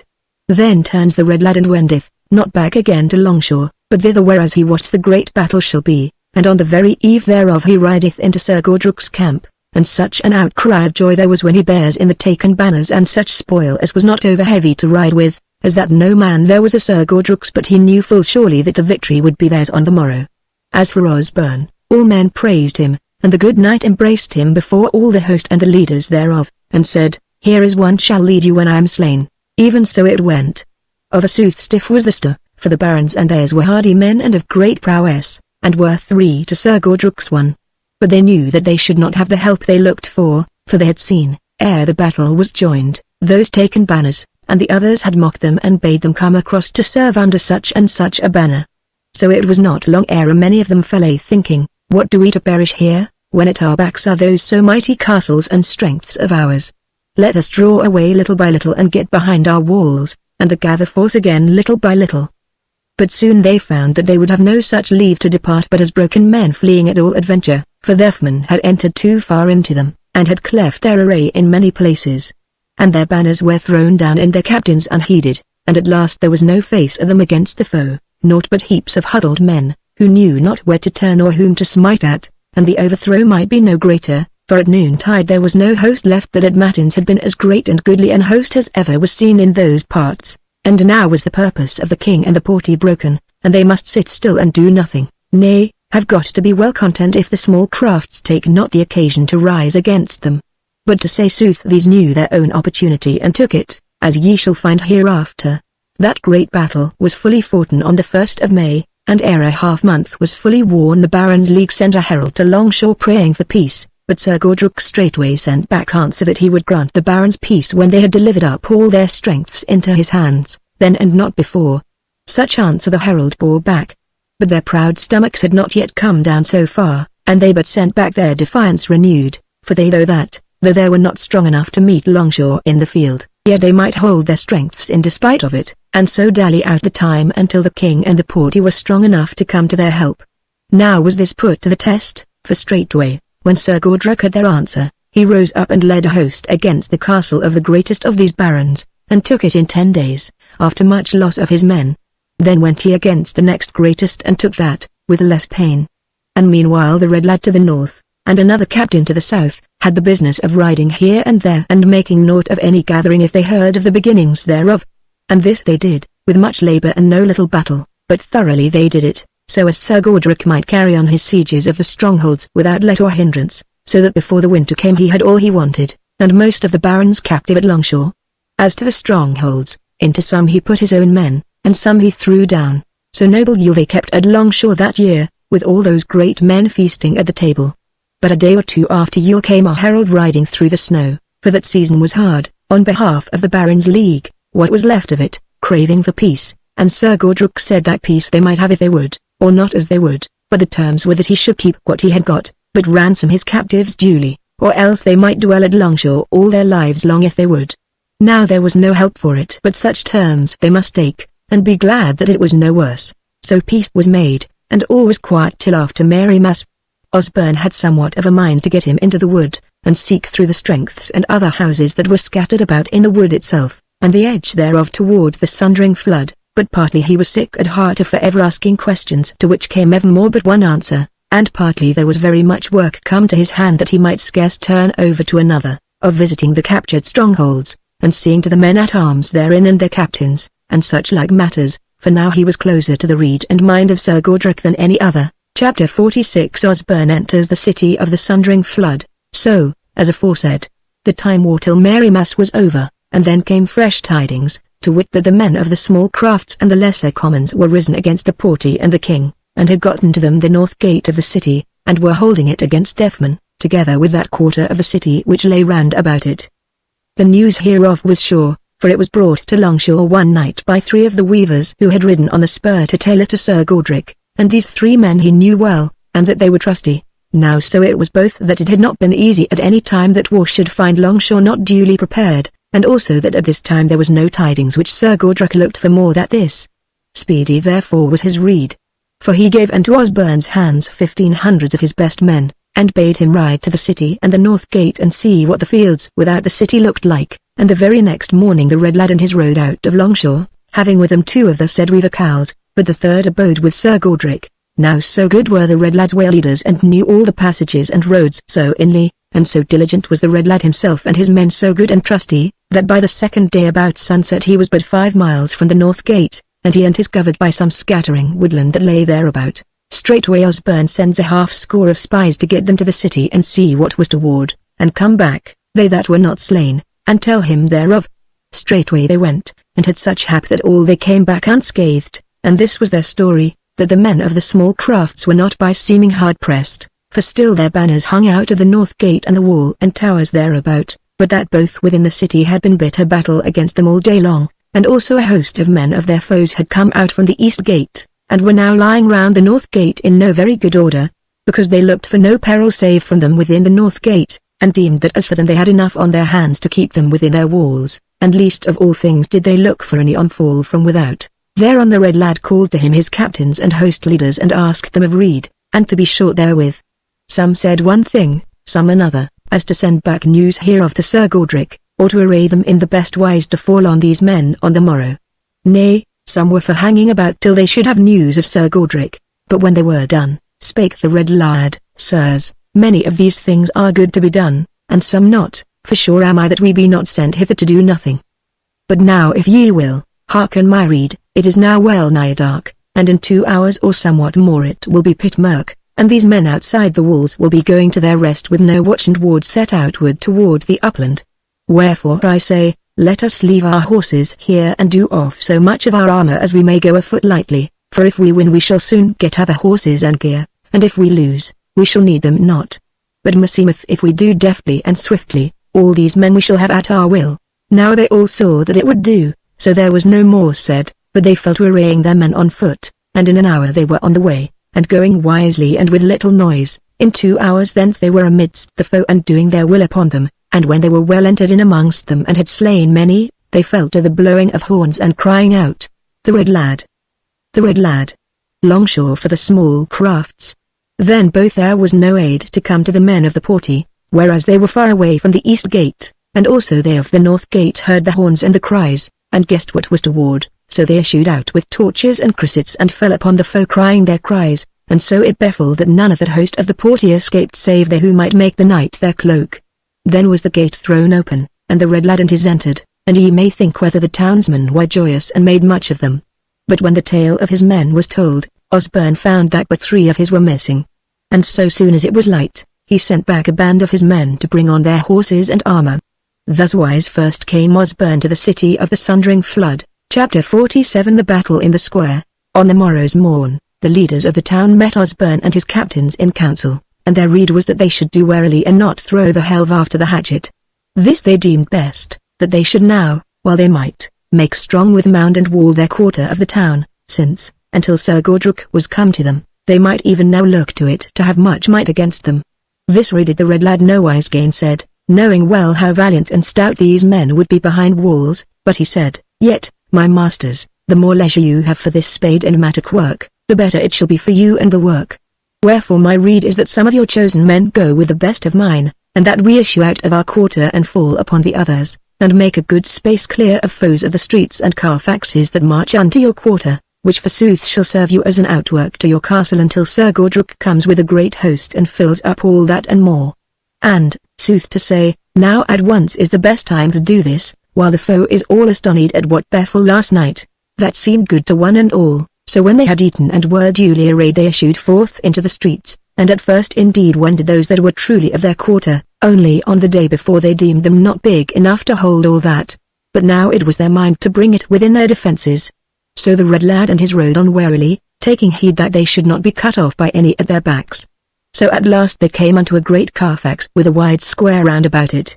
That they drew up their folk in a long line with a wide face to the foe, well furnished of bows and other shot weapons, for the townsmen were archers exceeding good. There was naught in the square or on the Carfax at first but themselves, but after a little there entered by the east way and the west a rout of archers, and fell to shooting at Osborne's, and they back again. The archers of the portry did not dare to show much face to the red lad, but were gathered together in plumps at each incoming into the square. Said the red lad to himself, Let us make an end of this folly. And he bade his men leave shooting, and then gave the word, and they rode at the cars right and left with spear and sword. Straightway the archers ran all they might, yet not so fast but that the red lad and his captains got amidst them ere they could take to the narrow byways, so that a many were slain. And this was a matter of but 10 minutes. But when the horsemen had been along with the bowmen a little while, they heard great horns blowing from the south, and there with great noise of horse, and presently a great rout of men at arms in the best of armor began to come in by the southern road, and the red lad's men were all agog to fall on them straightway, but he made them forbear till they had filled the square over full. They were not long about it, but meanwhile the townsmen shot all they might, and so nigh they were that, despite their armor, not a few fell, both of men and horses, yet did they fall not until the square was full of them, so that it looked far bigger than might have been deemed. Then they thrust on, but so close that they might scarce handle their arms, and the red lad and his cried their cry, the red lad for Longshore, and rushed forward, smiting and thrusting, till the front of the foemen began to try to turn about if they might, but scarce they could, though if they might not flee they might not fall. And they behind strove to get forward to smite, for they said they were many more than the others, but they could get but little done, for their forward men who had been overthrown were hindering them. Now also the carles of the town laid aside their bows and entered among them with short swords and axes, and hewed and slew and took none to mercy, and it seemed hard to know how they would end, save by all those men at arms falling in the place. Now, as ye may deem, Osborne was more thrust forward than any other, and somewhat of a space he had cleared before him, and his yellow hair came down from under his basnet, and his long red surcoat streamed all rent and tattered in the wind, and board cleaver was bare and bloody in his fist. And his face was stern but not exceeding fierce, for he would the slaughter of the day were over. Now he hove up board cleaver, and before him was a tall man in gilded armor and a gay yellow surcoat of silk, and his armor was little rent and his sword unscathed in his hand. A stark man he was of aspect, but terror was come into his soul because of the slaughter of the press and that there was no escape therefrom. So when he saw board cleaver arising he cried out, O red lad, O thou seeker, let me live, that I may tell thee what thou wouldst give many lives to know. Then Osborne restrained board cleaver and let him fall to his wrist, and stretched out his hand to the gilded man. But even therewith his hand was thrust aside, For many a man there was mad and drunk with the slaying, and a short, dark, long-armed man of the weaver's craft, armed with naught else save a heavy short sword cutting on the inner edge, drew him onto the gilded man's horse, and brought his sword back-handed across his face and neck, and fell with him as he fell, and mangled him that he was more than dead, and then got up again amidst the horses and fell to work again. Then Osborne, when he saw the tale was done, groaned aloud, but none heeded him, for it was to them but as a cry of the wounded. Then he overboard Cleaver again and cried out shrilly, the red lad for Longshore and the crafts. On at them. And that all heard, both his and theirs. And now they of the foemen began to cease pressing forward, and many fled without a stroke stricken, till there was somewhat more room for the rest to flee, but little leave, for even so was more room for the pursuers, and soon was the square clear of all but dead and sore hurt, and the chase endured all up and along the Carfax, and mud fierce it was, and that mostly at the hands of the townsmen, who deemed that they had much to pay back to the men of the king and the porty. Now after this Osborne and his drew not back from the Carfax, but by the rede of him the townsmen made trenches and walls to strengthen them right up to the said Carfax. And for 3 days the king's men durst not fall upon them there, save that they tried a little arrow shot from afar, but did not much hurt thereby. But the next day thereafter comes Sir Gordruk with his host to the help of the townsmen, and rides into the north gate amidst the joy of all men. And the next day they push on to their outworks and fall on. 3 days of battle they have thereafter, wherein Sir Gordruk will not suffer the red lad to deal, for, saith he, it is thou that hath won, and now we have little to do, but as it were the woodwright's and the carpenter's work. Wherefore now I bid thee to rest. Laughed Osborne, and tarried in the north quarter, while Sir Gordruk and his with all deliberation set to work on clearing the quarters on that side of the river, and they were 4 days about the business, albeit the men of the porty and the king were scarce so stubborn and enduring as they looked to find them. But Osborne did all he might to keep good order and good heart amongst his men, and they made their strongholds strong to the letter, and looked to it that all their forward places should be ready for battle at a moment's notice. Chapter 48 Sir Gordruk is chosen burgrave of the city. But on the 3rd of those 4 days came a man to Osborne early in the morning, and told him that the foe were holding the east gate somewhat heedlessly, and that they had lost many in those last battles. Wherefore Osborne looked to it, and gat 300 of picked men, and passing through byways of the streets came to the townward end of the said gate but a little after sunrise, and without more ado made at the doors of the gate, which were but half shut. There they drave the few guards in, and followed on them pell-mell, and to make a long story short, they presently won the gate utterly with but little loss, and all those inside, who were scarce 300s, slain or taken. Now you may judge if this were good news for Sir Gordruk, when with mickle labour and not a little loss he had won the town on the east side of the Sundering flood, but now, when they had won so much, they had yet to carry the war into the west side of the flood, where was forsooth the chief strength of the king and the porty. For there was the king's palace and the great guild hall, both whereof were buildings defensible, and moreover they had full command of all the haven and the ships therein, for they had all the quays and landing places and warehouses, so that both the sea and the river was under their wielding. 2 bridges, made of great barges linked together, crossed the flood, one near to the haven, the other a good way higher up, nor had the king and his thought it good to break either of them down. Both had fair and great castles to guard them at either side. So now when Sir Gordruk and the council of the lesser crafts had met in divers moats with Osborne and other captains of the Longshore host, it yet seemed a great matter that they had to deal with, and that if they had won many victories, they had yet to win the great one. And all men saw what would have befallen if the Baron's League had not been so utterly broken up the year before. But now the greatest gain which Sir Gordruk and the lesser crafts had was that they by no means lacked men, and those of the best, and though they were shut out from chaffer with the merchants of the city, yet whereas the whole countryside was open to them because of the riders of Longshore, they were not like to fall short of victuals. Though true it is that the king's men set swift keels on the Sundering flood stuffed of men-at-arms, and these would land on the eastern bank so far as 20 or 30 miles up, and plunder and ravage the country folk, or whiles would come upon trains of victuals and such like wending towards the eastern city, and many fierce deeds they did, which made them no better beloved, so that men got to saying that the king's men were but little better than the very skinners themselves. Moreover, it is not to be said but that often these rivers and lifters were met by the riders of Longshore or the weaponed men of the countryside, and put to the worse by them, and such as were taken at these times had naught for it save the noose on the tree. Thus then these 2 hosts looked across the Sundering flood on each other, and surely, unless the craftsmen had been valiant and stubborn beyond most, they had lost heart, whereas war was not their mystery. Skirmishes there were a many. while Sir Gordrick would gather such boats and barges as they had, and thrust over into the haven, and lay hold of some good ship and strive to have her over to their side. Whiles they might do naught therein, and whiles they prevailed. But even then the king's men contrived to set fire aboard the craft and spoil their play. Again, from time to time the king's men would set certain ships and barges across the flood, and strive to land and skirmish on the east side. But herein they but seldom gained aught, but they in turn would have their ships burned and their men slain or taken. Thus then it went on, and now one now the other came to their above, but neither might make an end of it.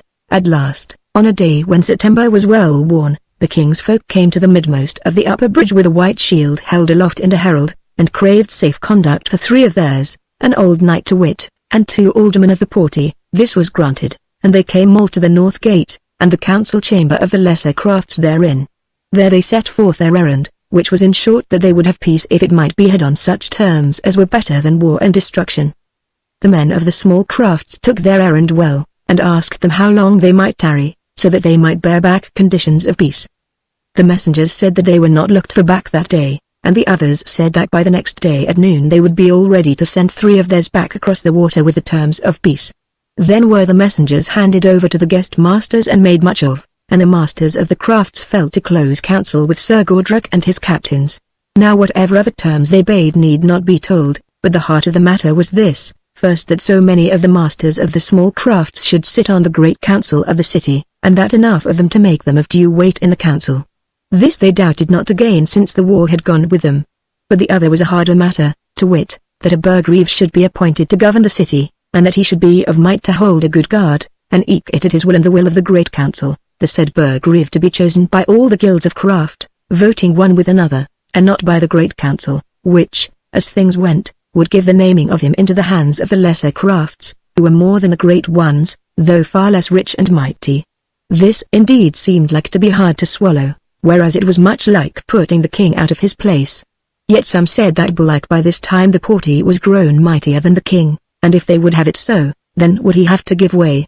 Herein they were doubtless right, but another thing had happened of which they knew naught, which was driving the king and porty both toward peace, to wit that a king from oversea had sent heralds defying the king, and that his host was to be looked for in no long while, and the king and the porty both knew that they might make no head against him, so divided as they of the city then were. Wherefore when on the next day the 3 kings' men bore back the terms of peace, they tarried by a little while, and came back in 2 hours with safe conduct for as many as Sir Gordrick and the small crafts would send. Whereon Sir Gordrick and 2 of the crafts were chosen, and went back across the water straightway, and without any tarrying fell to council with the king and the porty. That they soon found what had befallen, and that their matter was like to be carried through with a wet finger, for the others were in hot haste both to make peace and to get the swords of Longshore on their side against the outland men. Nor did they gainsay any one condition on which the small crafts had put forward, but added only this one thing, that the host of Longshore should join with them in defending the city against the outland men. Here too Sir Gordrick accorded well, for he had no mind that all his battle for the small crafts of the city should have been of no avail, as it would be if outlanders were to conquer the city and play the tyrant there. The very next day then was peace signed and sealed on the terms above said, and 3 days thereafter the porty and the crafts went about the choosing of the burgreave. As none doubted it would be, Sir Gordrick was chosen, and, which had scarce been looked for, none else was named. Both big crafts and little would have none but he. Chapter 49 of the City King and the Outland King. Now then was great feast and glee in the city of the Sundering flood. The gates were thrown open, the bridges made free, the country folk flocked in, and the markets were thronged and gay. Neighbor held merry converse with neighbor, and there was marrying and giving in marriage. Of the outland foes none thought, save it were the king and 1 or 2 of his councillors, for all men trusted in Sir Gordrick that he would look to the safeguarding of the city. But as for Sir Gordrick, like a wise man of war he set to work looking to all points of defence, both the castles of the town and especially the ships in the haven, that they were as defensible as might be.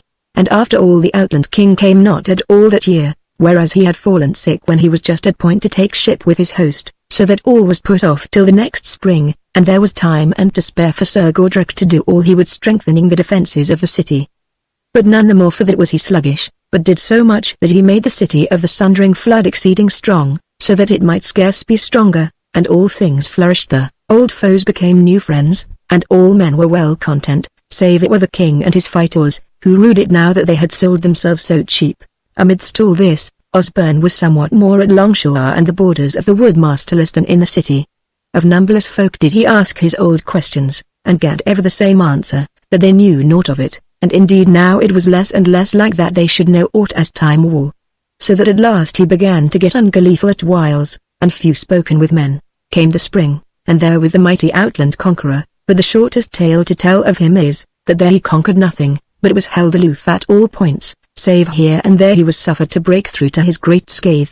But his host was so big, that he hung about till the autumn. He gat but one gain, such as it was, that ere he brake up his host the king of the city fled to him and became his friend. And they two took rede together as to what they should do the next year to fall upon the land which was his, as he said. Meantime, his back being turned upon his once subjects, many men began to think belike they might do without him once and for all, when they cast up the use he had been to them in times past. And this imagination grew, until at last a great mote was called, and there it was put forward, that since the city had a porty and a great council, and a burgreve under these, the office of king was little needed there. So first with one accord they escheated their runaway, who they well knew would henceforth be their foe, and gave out that all they who had held of him should now hold of the porty, and next, with little gainsaying, they did away with the office of king altogether, and most men felt the lighter hearted therefore. And the city throve as well as ever it had done. So wore that year to an ending.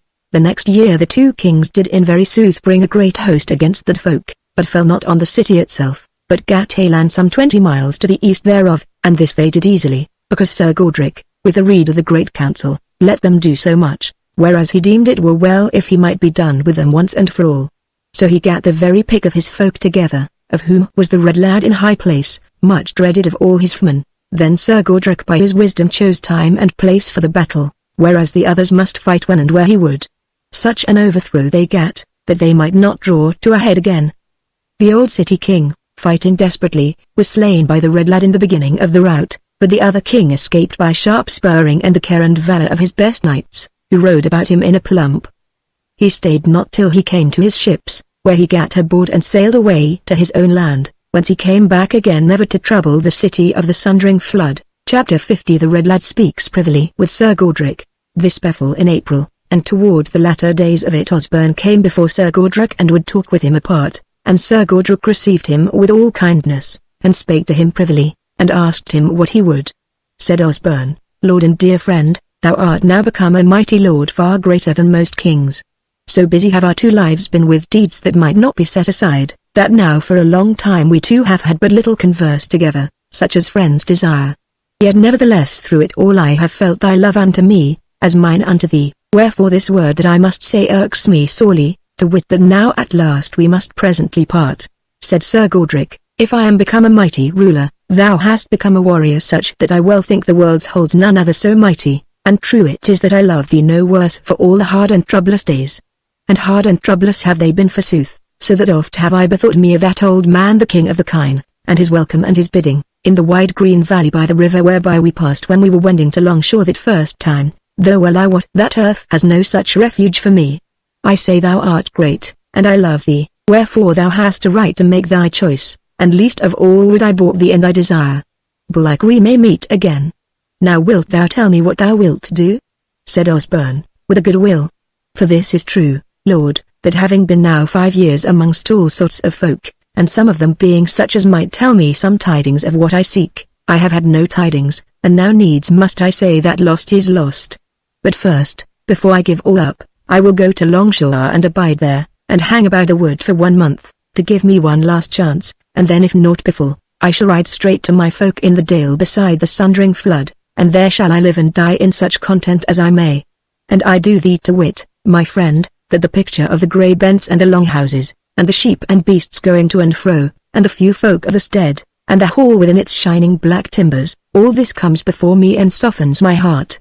For hast thou not noted how bitter and surly I have grown in these latter days? I have seen thee sad, said Sir Godric. Nay, said Osborne, it is worse than that, but let it be. Well, now I shall tell thee another thing that hath got hold of me, and thou wilt think it wild folly burlike.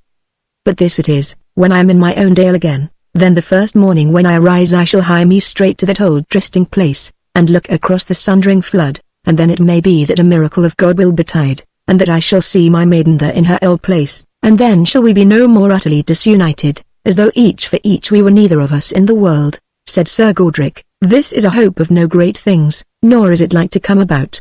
Were it well for this to leave thy fellows and thy friends and all the fame of thine that shall be?" Osborne laughed. "Ah yes," he said, "some deal I know it now, that fame, when we draw together before the foeman, and our men cry out, 'The Red Lad! The Red Lad!' in no faltering voice, and even there with the foeman's ranks quaver, as the trees of the wood when the wind comes up from the ground amongst them, and then I ride forward with board cleaver in my fist, and the arrows fly away about me for fear, and the array opens before me, and we plunge in and find naught there, and the rout goes down the green meadows. Yea, so it is, and many deem it fair. But then comes the quiet of the night, and my comrades are as though they were dead, and my praises are voiceless, and I am alone, and then meseems it is I that have been overthrown and thwarted, and not thine enemies and mine, my friend. Nay, let me go back to my folk, and the land that I know and that endures before me when others have faded out. There will I abide whatso may come to me." Then he said, "Moreover there is this last month at Longshore, who knows what may there betide? I shall keep my eyes and ears open, I promise thee." "Ah," said Sir Godric, "but beware, Red Lad, beware. Thou knowest how much hatred thou hast drawn upon thee for thy dealings with the rascal of the wood. Be sure that traps will be laid for thee, and look to it that thou walk not into one. And now I will say to thee farewell. It may be many a long day ere I see thy face again, and yet methinks I shall. And now I tell thee, that hitherto I have had more than enough gain out of thee, and scarce enough of joy. Maybe in days to come it shall be otherwise." So they kissed and departed each from each. And Osborne made no farewells to anyone else, and said that he was for Longshore, and should abide there a month or so. And thus he rode his ways. Chapter 51. Osborne is beguiled by felons. Now he took up his abode there, and presently he took to going day after day along a certain path, which was just well within the borders of the wood. And there he would walk well nigh all day, sometimes going further, sometimes stopping short and going to and fro, and this became known to all men, and such times he was unarmed, save that he was girt with board cleaver under his gown. Now on the 13th day of his sojourn he walked this path, and had gone somewhat further than usual, and was beginning to think of turning back, when there came a man toward him from the wood and hailed him, and he took his greeting. The man was clad in black, and had a buckler at his back and sword and dagger by his side, a white sallet on his head, a long-nosed, dark-haired man, beardless and thin-lipped, whose eyes came somewhat too near to each other each side of his head. He looked as if he might be some chapman's servant. Osborne looked for him to pass by him, and stood a little aside, but the man stopped and said, "O famous warrior, might a carle of no worth speak with thee a few words this noon?" "Why not?" said Osborne, smiling, for never might he bring himself to the fashion of great men to be rough and short with common folk. Said the newcomer, "Thou art far from the host today, and hast no angry look on thee, wherefore I shall risk thy wrath by saying that thou lookest somewhat less than gleeful." "Great warrior," said Osborne, "I have a trouble on me, and I have been forced to let many men know thereof. Wilt thou tell me thereof?" Said the newcomer, "Maybe I shall be the last to whom thou shalt tell it." Osborne looked on him a while doubtfully and anxiously. At last he said, "This it is. 5 years ago a maiden was stolen from me, and I have sought her since in many places, and have heard no word concerning her of any avail."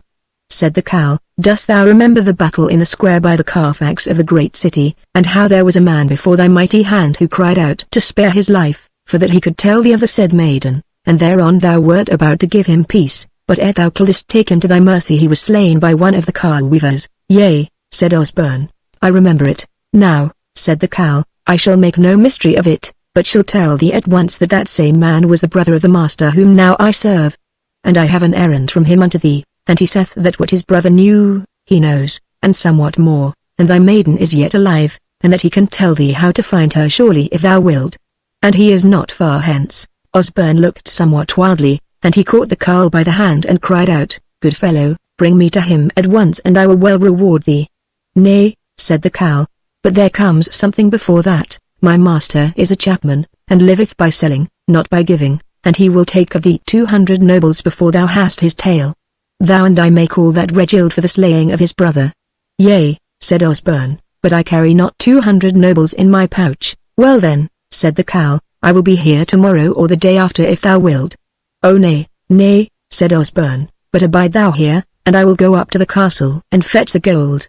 "So be it," said the carle, and he sat him down by the wayside, and pulled out victuals and wine from his scrip and fell to dining. But Osborne put forth all his swiftness of foot, and was speedily in his lodging, and came to his treasury and took forth the gold and set it in a bag, and hastened back again, and found the carle where he had left him. "Thou art swift-foot indeed," said the carle, "but belike thou shalt not often again run so fast as thou hast e'en now. But thou art breathed, wilt thou not sit down a while till thou come round?" "No," said Osborne shortly, "I will on at once." "Well then," said the carle with a grin, "suffer me to carry thy bag." "Take it," said Osborne, and reached it out to him. The carle handled the bag and said, "Plump are the nobles, lord, if there be but 200 herein." "There is more in it," said Osborne, "for there is the gift for thee. But lead thou on straightway." So the carle led on, and they went by divers woodland paths for some 2 hours, and then they heard the sound of a little water falling. Quoth the carle, "It is down in this gully that my master promised to abide me." And therewith he began to go down the side of a gully well bushed and treed, and somewhat steep, and Osborne followed him. When they got to the bottom there was a fair space of flat greensward underneath a little force of the water, but no man awaited them. "Where is thy master, good fellow?" said Osborne. "He will scarce be far," said the carle, "I will call him." And therewith he set 2 fingers to his mouth and whistled shrilly. Now Osborne was all beswinked with his run to and fro the castle and his 2 hours' walk thereafter, and he was sore athirst, so he went down on his knees to drink of the clear little pool beneath the force. And now, what with the failing day and the tall trees well nigh meeting overhead, it was dusk in the gully, and moreover as Osborne drank, and he was in no hurry about it, with his face to the force and his back to the length of the gully, the tinkling and splashing of the force deafened his ears to any sound but a somewhat big one. So he drank and thought no evil, but of a sudden he felt a sharp pain in his left side, and ere he could say that he knew he had been smitten, another and another, and he rolled over on the greensward and lay still, and there stood above him 3 men, the carle messenger to wit and another of like sort, and a third clad in white armor, the end of the red lad. Quoth the messenger, "Nay," said the other carle, "draw thy sword and smite the head from him, lord, make sure of him." The knight half drew his sword from the scabbard, but then stayed his hand and said in a quavering voice, "Nay, nay. Let us be gone. Dost thou not see? There is one sitting by him." "It is a bush in the dusk," said the other, "give me thy sword." But the knight for all answer ran swiftly down the gully, and they 2 that were left shrank and trembled, for there verily sat one by the wounded man in a scarlet kirtle, as they deemed, and a bright steel basnet. So they ran also after their master, and all 3 fell to climbing the side of the gully. Now about a mile thence was a certain hermitage in a clearing of the wood, and when the night was growing dark the door was smitten on, and when the hermit opened, there was before him a tall noble-looking man in scarlet kirtle and bright steel basnet, bearing in his arms another man dead or grievously hurt. And the tall man said, "Canst thou leech them?" "Yea," said the hermit, "therein have I been well learned. See here then, here is a man grievously hurt, but he is not dead. Now I have done all I might for him, for by my craft have I staunched his blood, but I wot that he needeth long leechdom to be made whole. Now I may not come under thy roof, so take him of me, and lay him on thy bed and look to him, and do thy best, for if thou heal him thou shalt thrive, and if thou heal him not thou shalt dwindle." "Fair sir," said the hermit, "I need neither promise nor threat, for God's love and Allhallows I will heal him if it may be." So he took Osborne from Steelhead's arms, and being a stark and big man got him onto the bed and did off his raiment. Then he searched his grievous hurts according to leechcraft, and presently looked up from the wounded man and said, "Since this man is not yet dead, I deem not his hurts deadly, and I think to heal him with the help of the holy saints." Said Steelhead, "Thou hast in thy mouth, my friend, a deal of holiness that I know naught of. But I thank thee, and if thou heal my friend verily I will call thee holy. Now shall I depart, but tomorrow forenoon I shall come here again and learn tidings of him. Go in peace, and God and Allhallows keep thee," said the hermit. "Well, well," said Steelhead, "we will not contend about it, but I look to it to keep myself." And therewith he strode off into the night. Then lay Osborne between life and death a long while, but after a time he began to mend, and came to his right mind, and remembered the felon strokes in the gully, but of Steelhead's being there he knew nothing, for Steelhead had charged the hermit to say no word of it to Osborne. The hermit was a good and kind man and a well-learned leech, and after a while Osborne began to mend speedily. And he would have amended speedier, but he was sick at heart that his sudden hope had so failed him, and said within himself that now all hope was gone. Albeit the Dale and Wethermill drew him to them without ceasing. Chapter 52 The meeting of Osborne and Elfhild. At last, when it was some 6 weeks from the time of that felony, and Osborne was on his legs again, and had gone to and fro in the wood night to the hermit's cell, now he began to think he must get him home to the house of Longshaw, and thence away to the Dale with a trusty guide, and the hermit would not say him nay, whereas his strength was but just come back to him. On a time he went abroad from the cell, and was girt to board cleaver lest he should come across aught ill. He went somewhat further than he had been wont, till the day was beginning to draw towards sunset. It was now the latter end of May, and the leafy boughs were at their fairest. The sky was bright and blue, and the birds were singing in heavenly choir, and he scarce thought it good to go back speedily to the dark cell.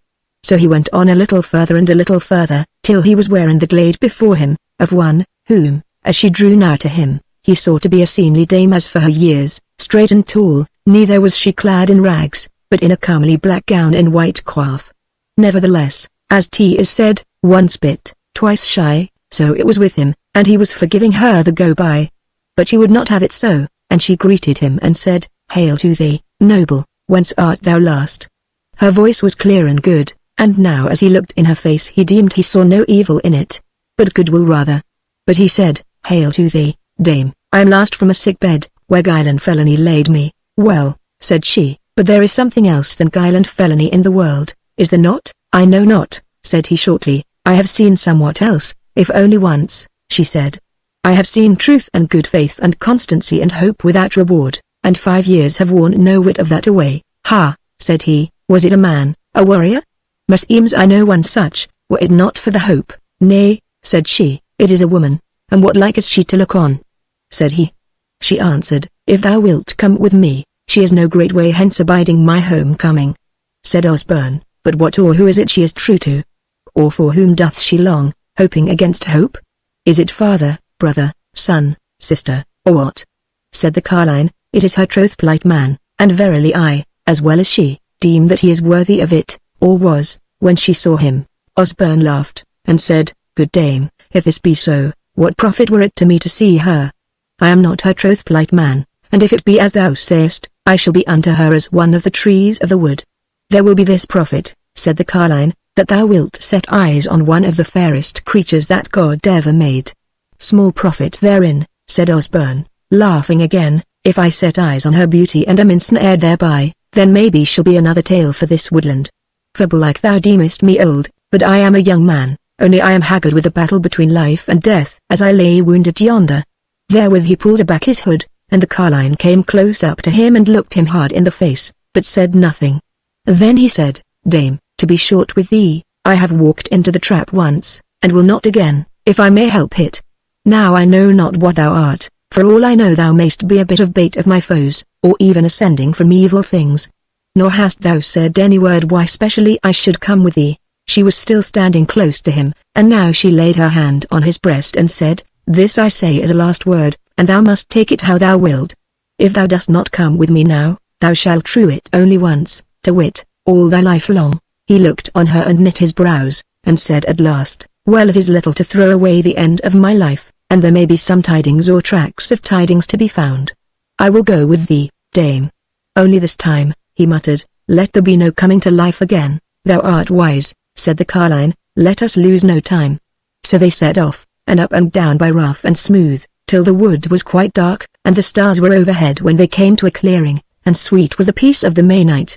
At last they saw before them a glimmer of light, which as they wound about became presently a little window, yellow litten, and casting its light upon a space of greensward and a little tinkling brook. So came they to a little cot, seemly enough thatched with reed from the woodland meres.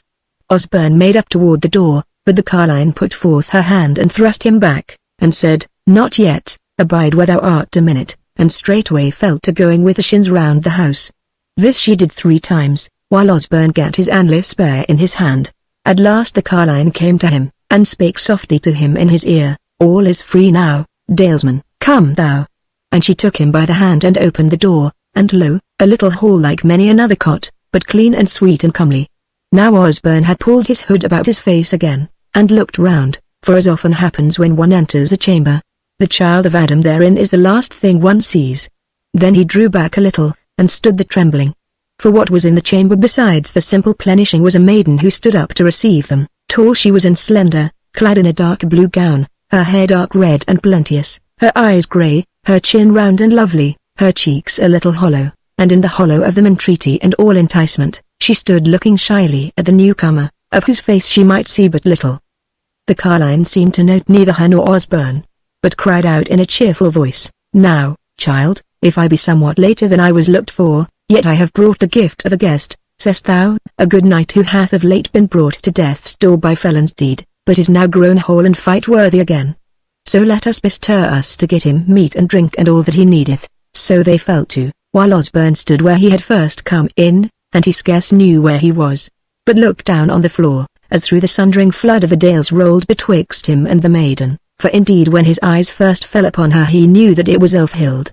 Now the two women had not been long at dighting the supper ere there came a rough knock on the door, and straightway the latch was lifted and in strode 3 men at arms, 2 in jack and sallet with bucklers and sword and dagger, the third a knight clad in white armour with a white surcoat.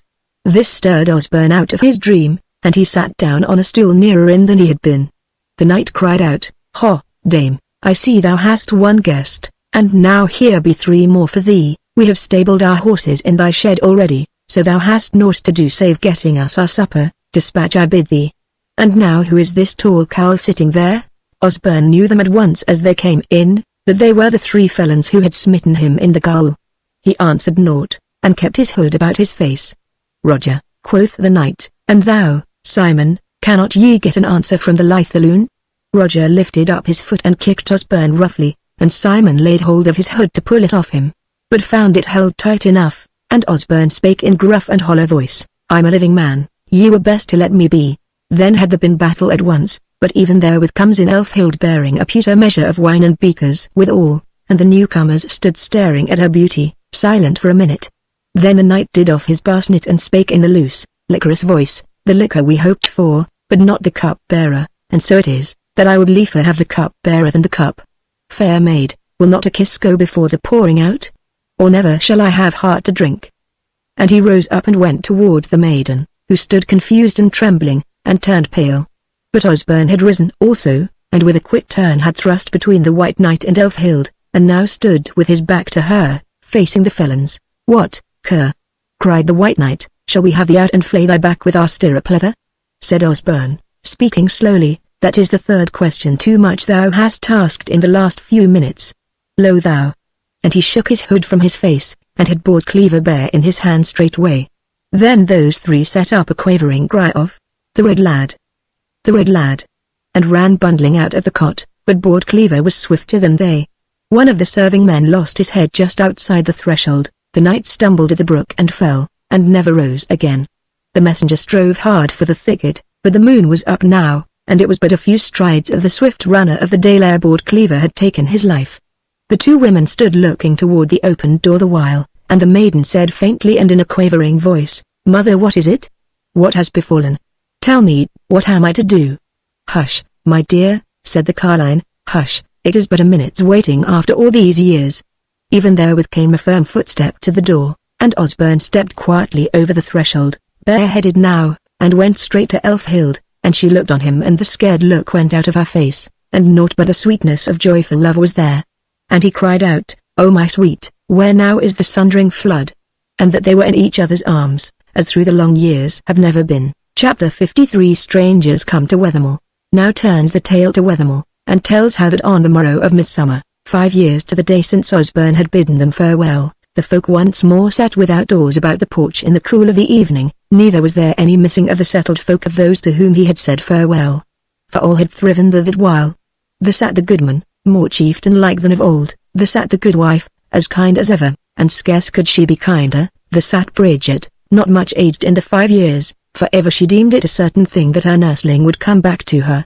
Lastly, there sat Stephen the Eater, wise of aspect and thoughtful, as if he were awaiting something that should happen which should change much in him, and there were the carles and the queens, with some few children amongst them who had not been there 5 years ago, who had been familiar to Osborne ere he left the dale for warfare. It was growing late now, and the twilight was creeping up under a cloudless sky, when those folks saw newcomers wending the lane betwixt the outbowers, and making straight for the house porch. They were but 3, and as they drew nigh it could be seen that they were hooded and cloaked despite the warm night, and one was tall and seemed a stalwart man, and another was jimp and went daintily, as if it were a young woman, and the third, who forsooth had her face but little hidden, seemed a carline of some 60 and 10. None of the folk stirred save Stephen the Eater, who rose up as if to welcome the guests, and the tall man spake in a strange high voice that seemed as if it came from the back of his head, "May we 3 wayfarers be here tonight? For we saw this stead from afar, and it seemed a plenteous house, and we deem it guest kind."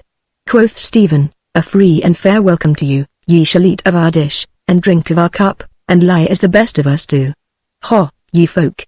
Now will we best within doors, for our guests shall be both weary and hungry belike." So into the hall they wended, and the 3 were shown to a good place armored most thereof, so that all might see them. And there they sat, the tall man innermost, nighest to the dais, the young woman by him and the carline outermost.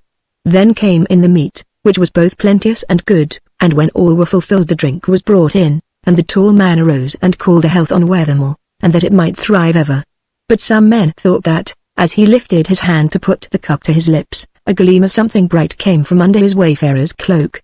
And Stephen the Eater called a health on the wayfarers, and then one drank to one thing, one to another, and men waxed merry and gleeful. But at last rose up Stephen the Eater and spake, "Meat and drink and lodging is free without price to every comer to Wethermill, and most oft, as here it is, our goodwill goes with it. Yet meseemeth that since these friends of ours come belike from the outlands and countries where is more tidings than mostly befalleth here, it might please them to make us their debtors by saying us some lay, or telling us some tale, for we be not bustled to drink the voide cup now. These nights of midsummer, when night and day hold each other's hands throughout the 24 hours, then rose up the tall, high-voiced man and said, "It is my will that each one of we 3 should say something, be it long or short, to make the folk of Wethermill glad. For they have treated us wayfarers as though we were lords and kings, and their words go to their hearts. Now I will that thou, mother, begin, and that I make an end of this saying." Then he sat down, and the carline said, "I am all the more willing to this, as meseemeth I can tell you a tale such as ye have never heard the like of, and which will move every heart of you. And yet I must pray your patience, as belike it may be somewhat long for a tale of one night's whole glee, and on this night must the tale be begun and ended. Hearken then." Chapter 54. The carline beginneth her tale. There was an old woman, yet not cripple, who dwelt in a stead beside a great river, which none might cross, either by bridge or ford or ferry. But she dwelt not alone, neither was the house her own, for with her abode a damsel young of years, who was the owner of the said house, but had no kindred, for father and mother and all else had passed away from her. Therefore it is like that the carline came to dwell with her because she loved the maiden, and would serve her and do good to her.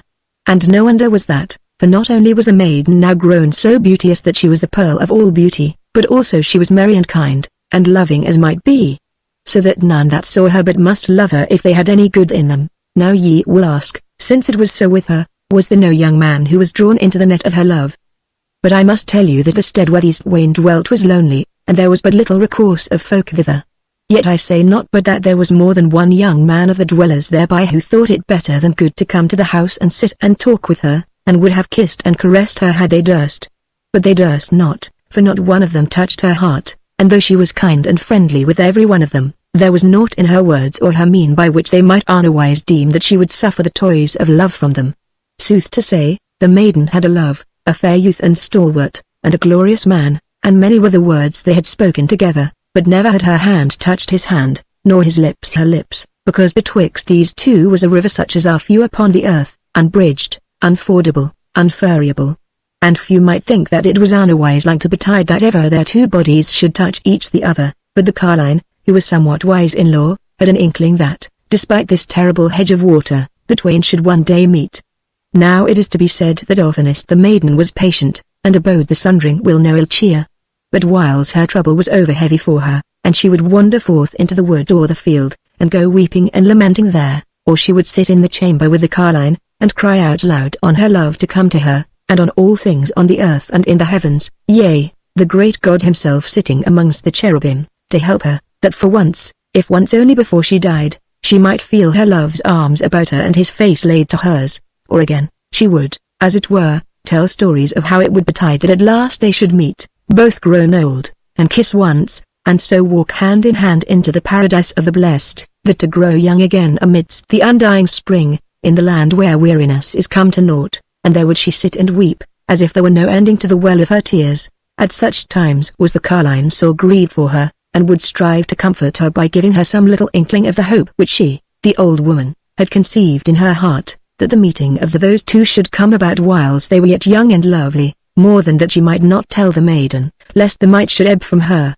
Thus wore the days between patience and despair, betwixt cheer and lamentation. At last, when the maiden was of some 18 summers, great matters befell that countryside, for on a day came the alieners, such as are called the Redskinners, with intent to rob and carry off all that was not too hot or too heavy for them, and to lay waste and destroy all that they might not bear away.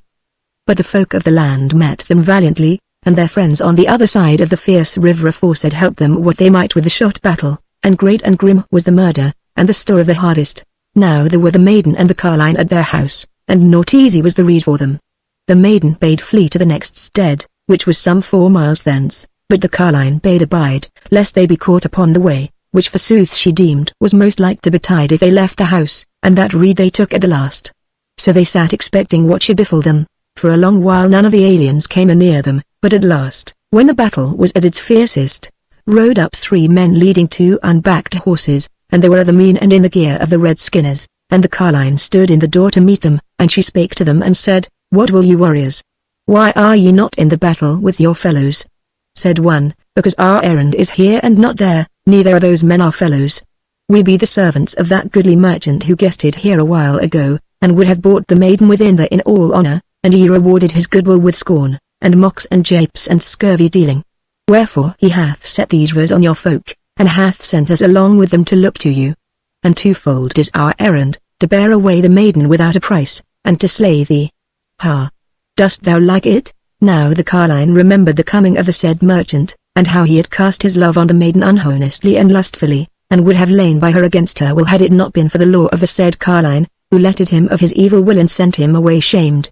But now she muttered something under her breath, and looked on those men, and made signs with her fingers, and then spake aloud, Slay me speedily then, whiles ye are about it, for I take no great keep of life. The men handled their weapons, but nothing came of it, and they sat in their saddles staring at the carline as if they were mazed.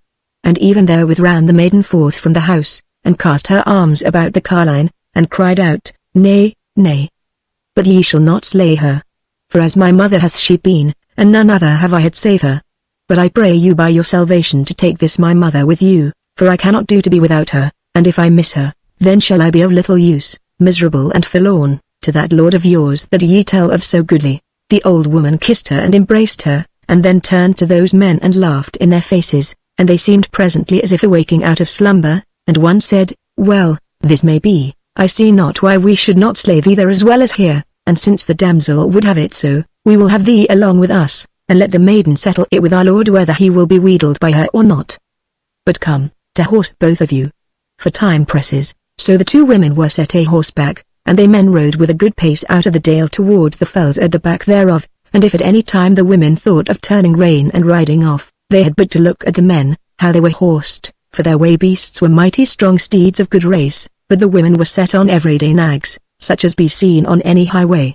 After a while they came onto the broken ground at the foot of the fells, and all must needs ride slower, and then the carline came sidling up to the maiden, and saw how wan and woebegone was her face, and asked what ailed her, and she answered faintly at first, and then clearer and louder, It is because I am thinking of him and his woe, and I wot well that now, so soon as the battle is over, there shall he stand yet and look over the flood onto the field of deed, as if he was seeking after me dead among the corpses of the foe. And tomorrow he shall come down to the water's edge while the dead yet lie there, and stand looking to see if I be not coming to meet him, as now I have been wont so many years. And the morrow of that morrow will he come, yea, and many a morrow, till his heart shall be outworn with longing and grief, and he will go away out of the dale to escape from his sorrow, and shall nowise escape it. Ah, and how shall I know whither he will wend, or the place of the shifting dwelling of his wanderings? And I went away from him. Sore grieved was the carline at her grief, and she said, O my child, I pray thee keep up a good heart within thee, lest thou die of sorrow, and endure not the chances of the meeting. Who knows whether thou be wending away from him? Nay, to my mind thou art wending toward him, and he to thee, for never had he come together hast thou abided in thine old home and he in his. But the maiden wept. But therewith rode along by them one of the men, and smote the carline on the shoulders with his spear staff, and bade her hold her peace, and not go on like a crazy hen. So they rode their ways till they had passed the straighter part of the pass that led through the fells, and the night began to fall on them. It was April tide in those days, so the men-at-arms chose a place where was grass and water and 3 thick thorn bushes, and made their harbour there. They took some pains to dight a shelter for the maiden by spreading cloths betwixt a thorn and their spears stuck into the ground, but to the carline, as was like, they gave no heed. But she laid her down peaceably within call of her dear fosterling, muttering as her head fell back, "Here at any rate it is over soon, let us get out of the mountains first."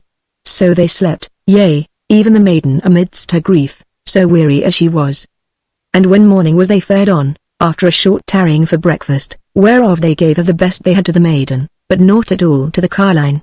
Nevertheless, when her fosterling fed her kindly from her abundance they naysayed it not. This day is naught to tell of. Towards sunset they came out of the mountains into a very fair green plain, wherein were neat and sheep a many, but though there were not a few houses of the herdsmen about, they made not for any of them, but took harbour in a little copse by a stream side, and supped of such meat as they had, save that the 2 of them rode out into the plain and drove back with them a milch cow, which they milked then and there for the maiden's behoof.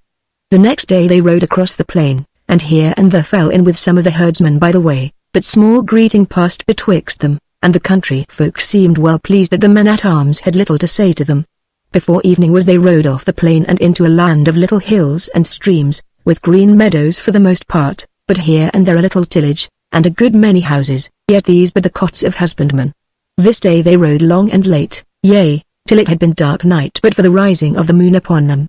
At last said one of the men to another, "We shall not do it tonight, let us rest, and come in fresh a morning tide." So again that night they had the shelter of the trees and fields, but on the morrow betimes they were up and rode forward. Chapter 55 The Blue Knight buys the maiden of a chapman. They had ridden scarce 3 hours ere they came through a cleft in the hills which here were grown somewhat higher and straighter, onto a very fair little valley, well grassed, and with a stream of clear water running through it, and amidst of the said valley a fair white pavilion pitched, but no coat armour done thereon. Then quoth one of the men to the carline, "Lo, dame, how likest thou the sight of our master's journey house? Meseems in an hour's time thou shalt be well on thy journey to hell." The other men laughed, but the carline answered them naught. So down they went, and as they drew nigh they saw a tall black-bearded man standing before the tent door, and presently knew him for the chapman who had been such an ill guest to them at their own house. And the maiden quaked and turned pale at the sight of him. But the carline spake to her under her breath and said, "Fear not, we shall not abide long with this one." Now he came forward to meet them, but when he saw the carline he cried out wrathfully to his men and said, "Why have ye brought this accursed hag with you over all these many miles of way? Now must she be hewn down here, and her carcass will lie stinking at our door." The men said naught, but sat in their saddles staring stupidly at him. But the carline looked him hard in the face, and again made that muttering and the passing of her hands to and fro. The chapman said naught for a while, and then he spoke in a lower voice, wherein his pride seemed abated, and said, "Well, after all, the damsel must needs have some woman to wait upon her, and this one shall serve our turn for the present. Ho ye! Come and take these women off their horses, and take them into the inner tent and give them to eat, and let them rest." Then came forward 2 serving men, who bore short swords by their sides, and led the carline and the maiden through the big tent into the lesser one, and they brought water for their hands, and then victual and drink, and waited on them with honour, and the carline laughed and said, "Lo my dear, here am I an honoured guest instead of a stinking corpse. Say'st thou, the old woman is still good for something, and always to serve thee and help thee, my dear." Then the maiden kissed the carline and caressed her, not without tears, and presently, being very weary with the way and the sorrow, laid her down on the bed and fell asleep. But the carline sat watching heedfully all that went on, setting her eye to the default between the cloths of the tent, so that she could see all that was toward in the big tent, and somewhat the goings-on without. Now it must be said the chapman, for as eager as had been his lust after the maiden when he saw her at her house, found it somewhat abated when he saw her lighted down from her nag at his tent door. Forsooth she was worn with the travel, and yet more with the overmuch sorrow, so that she looked wan and haggard, and he said to himself that of all her beauty there was naught but the eyes of her left. But he thought, let her rest a little, and be by herself if she will, and have good and pleasant meat and drink, and not be worried and troubled, and I will withhold the heat of my longing, and then in a day or two it will all come back again. So he bade his varlets deal with her as ye have heard, and suffered her to have the fellowship of the carline her friend. After this it befell that about noon the chapman and his men saw the riding of folk, so they looked to their weapons, and presently came riding up to the tent a knight in bright armor, and 2 men at arms, and all them right well arrayed. The knight bore on his coat armor wavy of blue and white, and he looked like to be a proper man of his hands. Now when he had drawn rein at the tent door, and saw the men standing to their arms thereby, he seemed to be not thinking of battle with them, but he said, the sell of the day to the men. Which of you is the master? Then came forward the chapman, and sheathed his sword and said, That am I, Sir Knight, and to make a long story short, I am no warrior or fighting man, but a merchant seeking gain from town to town and house to house. And I have some pretty things amongst my packs. Might I ask of your valor what thou wouldst have of me? The knight, who by this time was off his horse, laughed and said, Well, first we 3 would have meat and drink of you, and some horse meat also, for we have ridden far this morning, and next, meseems, after what thou hast said, that it would help the victual down if I were to turn over some of those dear-bought and far-fetched wares of thine, even if I have to pay for peeping. Who then was full of smiles and soft words save the chapman, he bade the knight into his tent most sweetly, and set his folk to dighting a noble dinner. The knight entered and did off his basnet, and showed a well-looking face, with good grey eyes like a hawk, and dark hair curling close to his head. There was naught cruel or base to be seen in his visage, though it had the fierceness of the warrior. So they sat down to meat, and talked the while of their eating, and a good deal of their talk was concerning the knight of Longshore, Sir Godric, and his uprising, and what his chances might be of his outfacing all his foes, who, said the chapman, were many and great, and more belike than Sir Godric wotted of. Quoth he, and glad shall I be if he be overborne, for what should a knight do, to set him up against great and noble men, and wage all kinds of rascaille on behoof of a set of villains and handicraftsmen? And he looked on his guest as if he deemed he should please him by that word, but the other shook his head and said, So should I not be glad, for Sir Godric is both fearless and wise, and of good heart to such as need help. Yet I doubt me that he will be overthrown at last, such might as is arrayed against him. Forsooth could he get to him 2 or 3 like to himself, yea, or were it only one, then might he endure, but where shall he find such an one? Quoth the chapman, If ye bear the man such love and honour, mightest not thyself give thyself to him and be such an one to him as thou tellest of? The knight laughed. Chapman, said he, of such mere skull-splitters as I be hath he enough amongst his men at arms, who, I must tell thee, be no wise rascaille, but valiant and well-ordered warriors. What he needeth is one fulfilled of the wisdom of war, yea, and of peace also, so as to know when to hold fast and when to let go, when to press hard on the foe and when to cast the golden bridge before them. Of such wisdom have I naught, and no little bit of hard hitting and how to keep the face to the foe in the stir. Moreover, though in a way I wish him good up, yet is such good up as one wishes a man who needs be a foe. For I must tell thee that I am of the Baron's company and against Sir Godric. Yet this I know, that if he fall at the last it shall not be till after he hath put us to the worse more than once or twice. Herewith their talk turned elsewhither, but all this the carline heard, and stored it up in her breast, and thought that she might hereafter get more tidings of Sir Godric, and belike piece one thing to another till she had got somewhat which should be to her purpose. So when they had done dinner the chapman opened some of his packs before the knight, who is here called the Blue Knight, and the knight cheapened here an ouch and there a finger ring or a gold chain, and a piece of Saracen silk, and so forth, and all these he paid for down on the nail in pennies good and true, for he had with him a big pouch of money. Said he, Thou sayest I am rich in spending silver, for I have been paid the ransom of 3 knights whom I took in Sharpstir last autumn. But now as he was sitting turning over his fairings, a tidings befell. For the carline, having well considered the looks of the knight and having hearkened heedfully his speech, deemed that deliverance might come of him from the sordid wretch who had stolen the maiden. So while the 2 were yet at table she roused her fosterling, and dight her attire as seemly as she might, and tied her hair and made it smooth and sleek, and just as the Blue Knight was about doing his marketings together, she brought the maiden to the entry between the 2 tents and bade her stand there, and then drew the hangings apart to right and left and let the maiden stand there as in a picture. The knight looked up and saw it, and stared astonished, and was wordless a while. The chapman scowled, but durst not say aught, for he knew not how the knight would take it, and as for the knight, he leaned across to the chapman and spake to him softly, not taking his eyes off the maiden the while. Chapman, wilt thou tell me what this is, this wonder of women? Whether it is a queen of some far country, or an image made by wizardry? The chapman, taken at unawares, had no lie handy, so he said, This is my war-taken thrall, and she hath been with me some 3 hours. said the knight, still speaking softly, thy thrall. Then mayst do with her what thou wilt. Tell me, wilt thou not sell her, and to me? The chapman was somewhat slow to answer, for he feared the knight, and durst not by the slaking of his lust with the peril of death. And moreover he deemed it a thing to be looked for that, if he sold her not, the bold knight would take her from him perforce, so that he should lose both wealth and woman.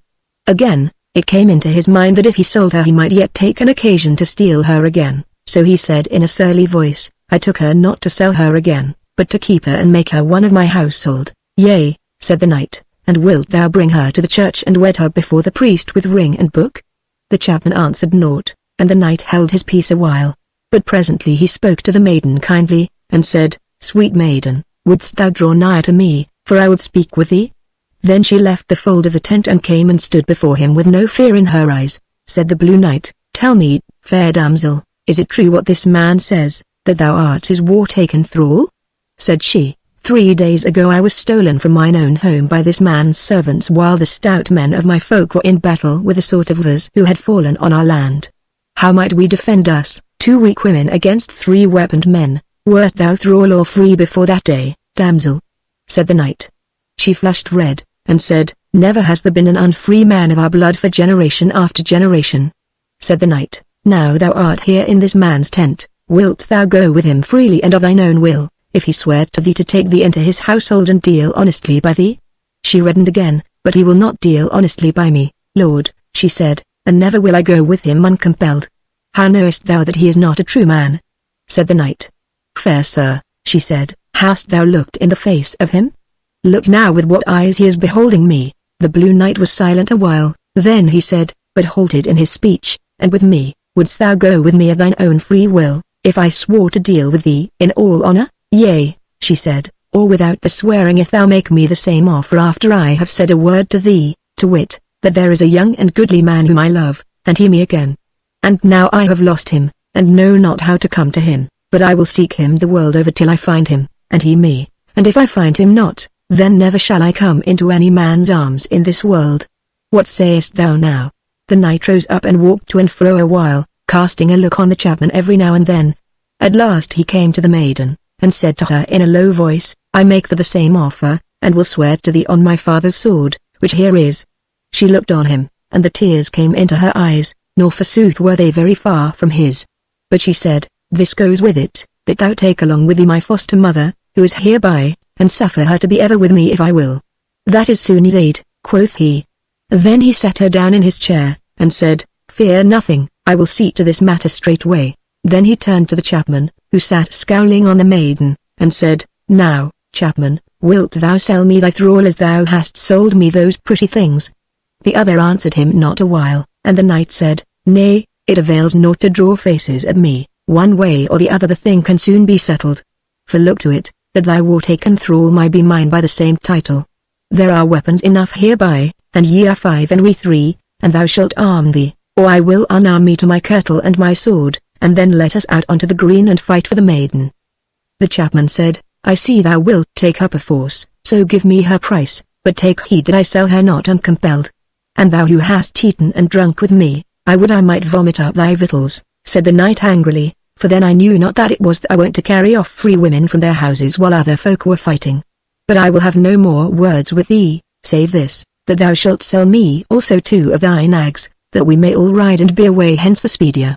Ho Robert, go thou and take 2 fresh horses of the chapman and saddle them straightway. Now the chapman named his price, and it was a big one indeed, no less than an earl's ransom, but the Blue Knight but nodded his head in token of yes, and the chapman said, I suppose thou wilt not have all that gold in thy scrip, but thou mayst take thy bargain away, for as violently and straffully as thou hast dealt with me, if thou wilt send the money in 1 month's frist to the hostelry of the Woolpack in the good town of West Cheaping hard by here, and let thy bearer ask for Gregory Haslock to give him quittance.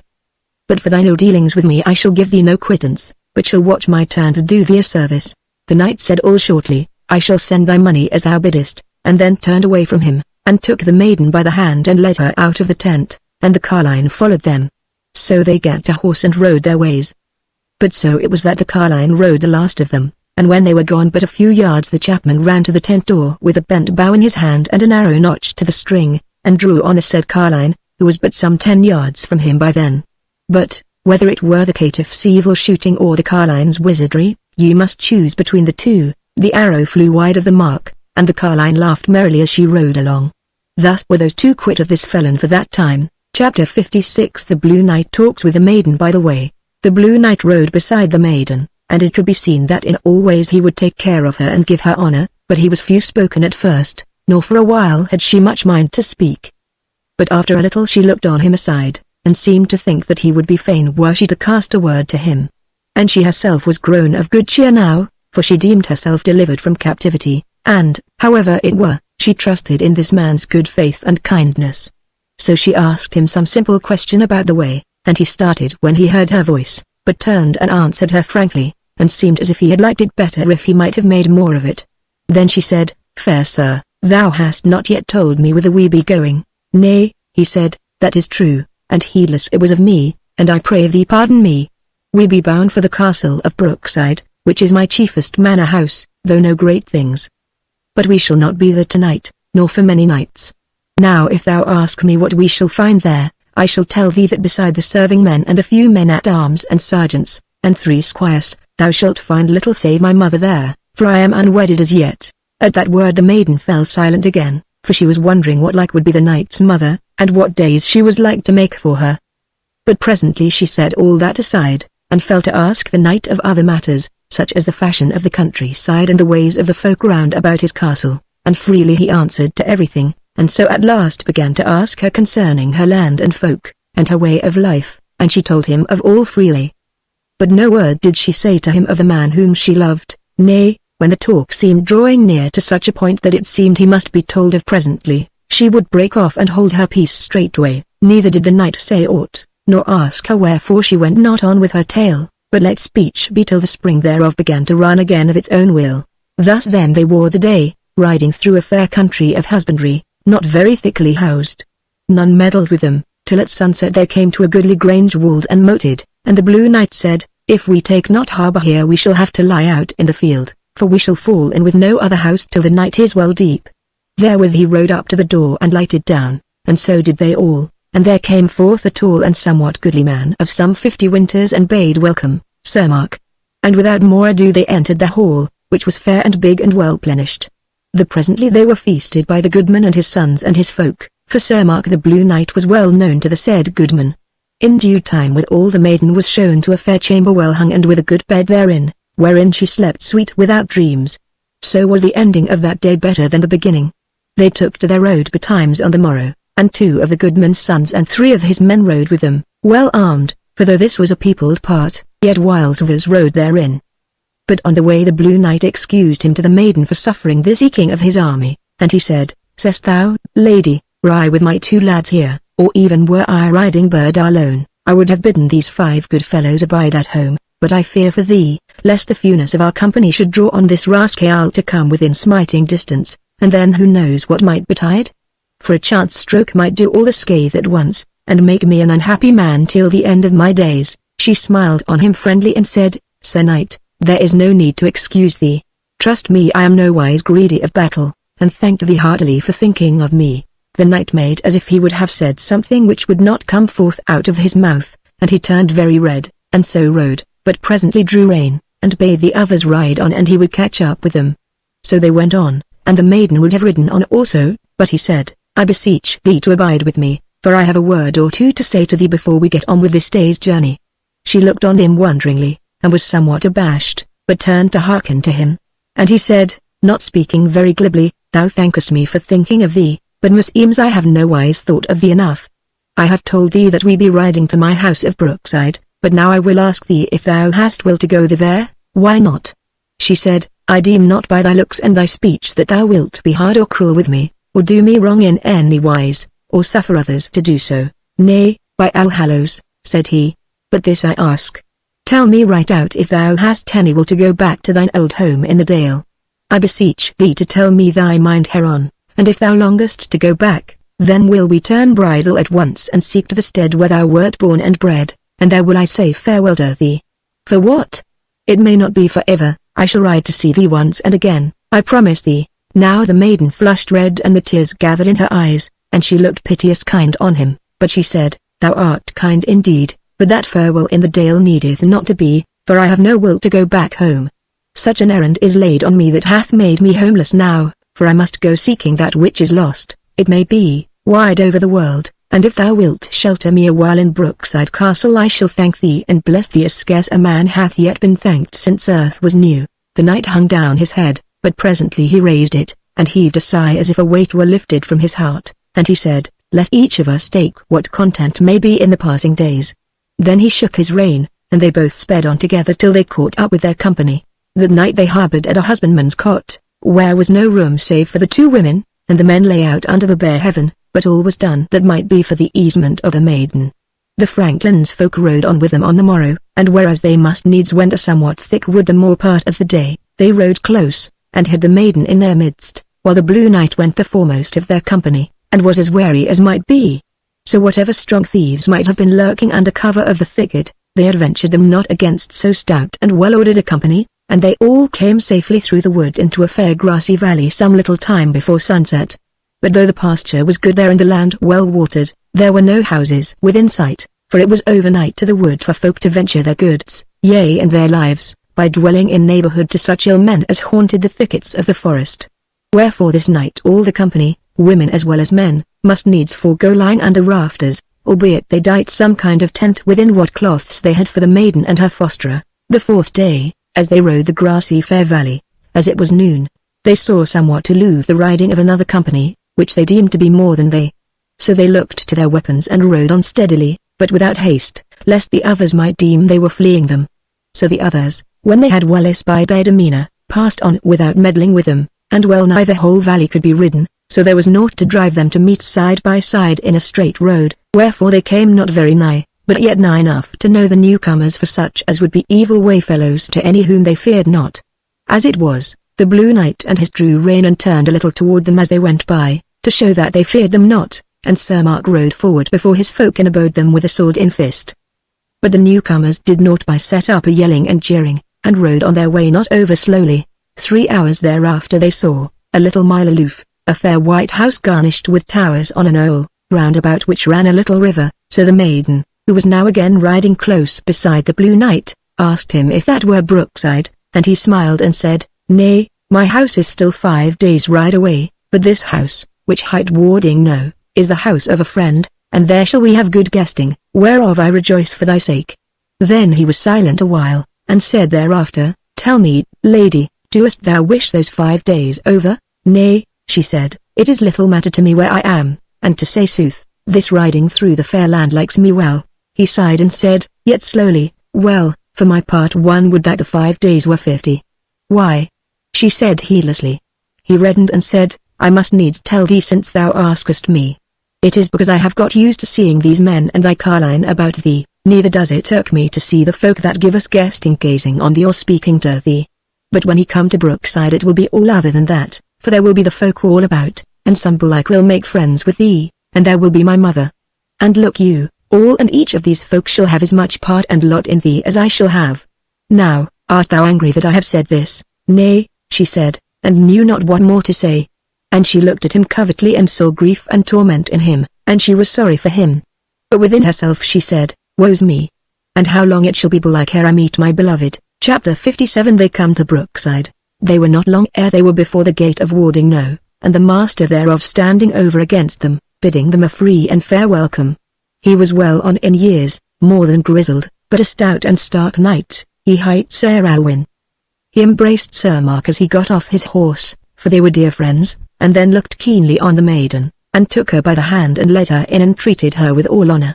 Thereafter, before supper, while she was under the hands of the tire women, the said lord took occasion to ask the Blue Knight if he had done well, so doing, or whether he should have given her less honour, and the Blue Knight said that he had done right well, and that he thanked him for it, for of all honour was she worthy.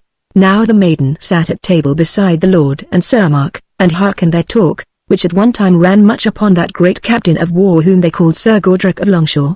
And she might see of both of them that they thought much of his wisdom, and not little of his luck, and feared him what he would do to them of the Baron's League, whereof were both those knights. And Sir Alwyn furthermore told the Blue Knight concerning tidings in the city of the Sundering flood, and said that the king thereof was of little account before such a man as was Sir Godric, For though he were well enough in a fray if the sword were put in his hand and the horse were between his knees, yet was he feathered-headed, stubborn in wrong, and hard-hearted. Said Sir Alwyn, that save the said king was in all things according with the best men of the city, as the portee and the masters of the great crafts, he was undone. Then he said again, Yea, and there is talk also how that the small crafts have in their hearts to rise against both portee and king, and certes if they may have Sir Gordrick on their side, which is not wholly unlike, they will perchance come to their above, and then again is the king's cake but dough, said Sir Mark, and smiled withal. One thing we have to our comfort, that there may not lightly be found two Sir Gordricks, and though his men be fell fighters, there where he is only shall his luck prevail to the full. Yea, said the house lord, but I can see in the eye of my mind another well nigh as good as he, if he might but hit upon him. Yea, and one who should be even better than his double, filling up what little lacks there may be in him, one who should cheer the heart of his host as much even as the captain, and yet should be liker to the men themselves, and a part of them in all wise, said Sir Mark, even so much as this I said a day or two ago.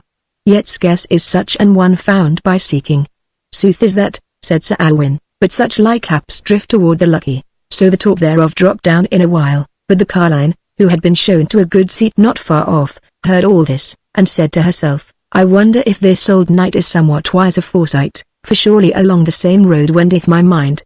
And afterwards, the next morning, when as it happened the carline was standing close to the lord, and they two alone, she said to him, Lord, might an old and feeble woman ask of thy wisdom without rebuke if thou hast any inkling of what thine end shall be? He looked hard on her and said, Dame, I note of thee that thou hast some foresight of things to come, and thou art old as I am, therefore to thee will I tell it, as I would to none other, that I shall fall in battle, and in that said battle our backs shall be turned toward the foe and our faces toward the world beyond, and this shall be ere the earth is 18 months older. So she thanked him, and they parted. But as for the maiden, she also had hearkened heedfully to the talk of the two knights, and something went to her heart as they talked about a meet fellow for this great captain, and she said to herself, Ah! And where shall such a man be on the earth, if it not be he whom no man friendly may see without his heart being drawn to him, whom no foe may see without casting aside hope of victory, the wise one, while yet a boy, of the war of East Cheaping, the frank and the fair, and mine own love who is seeking me. When the morning was they departed with all good wishes from Warding-No, and the Franklin's men turned back home, for Sir Alwyn's stronghold was as a bar against the strong thieves of the forest and thereabout. But the others went forward toward Brookside, nor is there much to tell of their journey, for the most part they guested at the houses of the husbandman, or whiles at a Franklin's or yeoman's house, and none begrudged them the harbour and victual, but the poor folk Sir Mark paid largely therefore. At last, on the 9th day as it grew toward dusk, and they had been riding a land of little hills, with no little woodland betwixt the meadows so that they might see no great way ahead, they saw but a half-mile aloof a hill nowise high, and before it a little river bridged with a goodly stone bridge, and on the said hill was a long house, defensible by reason of its towers and walls, yet no mere stronghold, but a goodly dwelling. Then Sir Mark raised his hand and pointed to it, and said to the maiden, Lady, yonder is Brookside, my poor house, where I would have thee dwell so long as it pleases thee. Therewith he drew forth his horn and said, We will sing a little to them, for it will be in their minds to ride out some of them to meet us, and I would not balk their good will. Therewith he set his horn to his mouth and blew a long and loud blast, wherein were strange changes and quirks, so that it might be known for his music, and then they rode on slowly, and presently a banner of the blue and white waves came out from a high tower, and thwith from out the castle gate came forth a score of folk a horseback and rode swiftly down to the bridge. Then Sir Mark said, Now light we down and meet the rest on this pleasant greensward, for they will like it better to come on us thus, so that they may have the better and the nigher sight of us, and though there be little shade of trees here, yet this cool hour before the twilight all green places be pleasant this fair day. Even as he bade so did they, and it was a night to the bridge, so that it was but a few minutes ere the folk were riding over toward them, and the maiden could see at once of them that they were merry-faced and gay-clad. The two that rode first were young men, and one slim and very goodly, with the hair of his head plenteous and waving and brown, and little hair upon his pleasant, happy young face. He threw himself off his horse at once and ran straight up to the Blue Knight, and made obeisance to him, and took his hand and kissed it. But the knight laid his hands onto his shoulders and shook him and rolled him about, looking kindly in his face the while, and then he cried out, Ha, Roland! By street Christopher, but thou art glad to see me, lad. Is all well up there? All is well, Sir Mark, said the youngling, and I am like to be glad to see thee back safe and sound, when who knows what folly thou wilt have been mixed up with, so that thou mayst well be brought home any day between the four corners, and all is well up yonder. Hark to the prudence of the sage and the grey beard, said Sir Mark, laughing. Yet I must tell thee, and all of you, that I have had an adventure. But here is James and his greeting.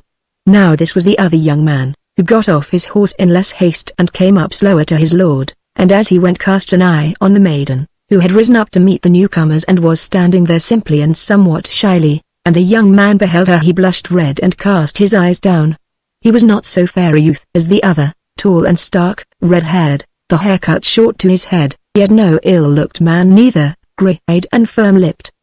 The knight took him kindly by the hands and greeted him, and then he turned to the maiden and took each of the young men by a hand, and led them before her, and said, Fair lady, these two, who'll ere long be knights, are my squires of arms, who love me wholly and are good men and true, and perilous in this to them that love me not. Now I pray thee be as kind to them as thou wilt, yet as I am, to wit, ruling them well, and making them run and return for thee, and giving them but little of their will. And he laughed therewith. So James knelt down before her, and would have kissed her hand, but she reached it not to him. But if James were abashed when he first cast eyes on her, how was it now with Roland? He turned red indeed, and made no obeisance to her, but stood staring at her with all his eyes. But the other folk gathered round them to get the Blue Knight's greeting, and also, sooth to say, to gaze upon the maiden. And when the knight had taken the welcome of them with many kind words, he said in a loud voice so that all could hear, Squires and sergeants and men-at-arms, this is the adventure that I have had, that I came upon this lady in the hands of a caitiff who had set his men to steal her while others held her kinsmen and folk in battle, and now called her his war-taken thrall. And whereas he was a craven and would not fight for her, I must needs buy her of him, though I bade him battle in all honor, and fain am I that he took it not, for the slaying of such dogs is but dirty work. But hearken, though I have bought this lady at a price, it was to make her her own and not mine, and of her own will has she come hither to my house. But I think on the way thither she has become somewhat my friend in all kindness and honor, and I deem that to you also she will be a friend while she dwells with us, and if ye be less than friendly with her, then are ye hewn out a far other wood than I be. But all this I have told you that there may be no slander or backbiting, or deeming of evil whereas none is, yea, and no deeming of guile or mystery in the tale, but all may be plain and outspoken. They gave forth a murmur of yeas and welcome when he had done, and the maiden deemed that they looked as if they loved and trusted the knight. But therewith one and all them came before her and knelt to her and did her obeisance, and she looked full kindly on them, for she deemed all this good and happy. And yet she said to herself, if it could be that I could forget him or the search for him, how should I one day awaken when all was lost and curse myself? But she heard the Blue Knight say, James and Roland, I would have you prevent us and go up to the castle, and go to my lady mother in her chamber and tell her hereof, how I have come home, and all that ye have seen and heard. But the maiden wondered somewhat, for looking now on Sir Mark she saw that his face had reddened and his brows were knit. But the two squires got to their horses and rode briskly up to the castle as silent as might be, and all the others followed at a foot's pace. Now they were soon under the gate of the castle, and came into the forecourt, and the buildings round about it were goodly and great, but not very new.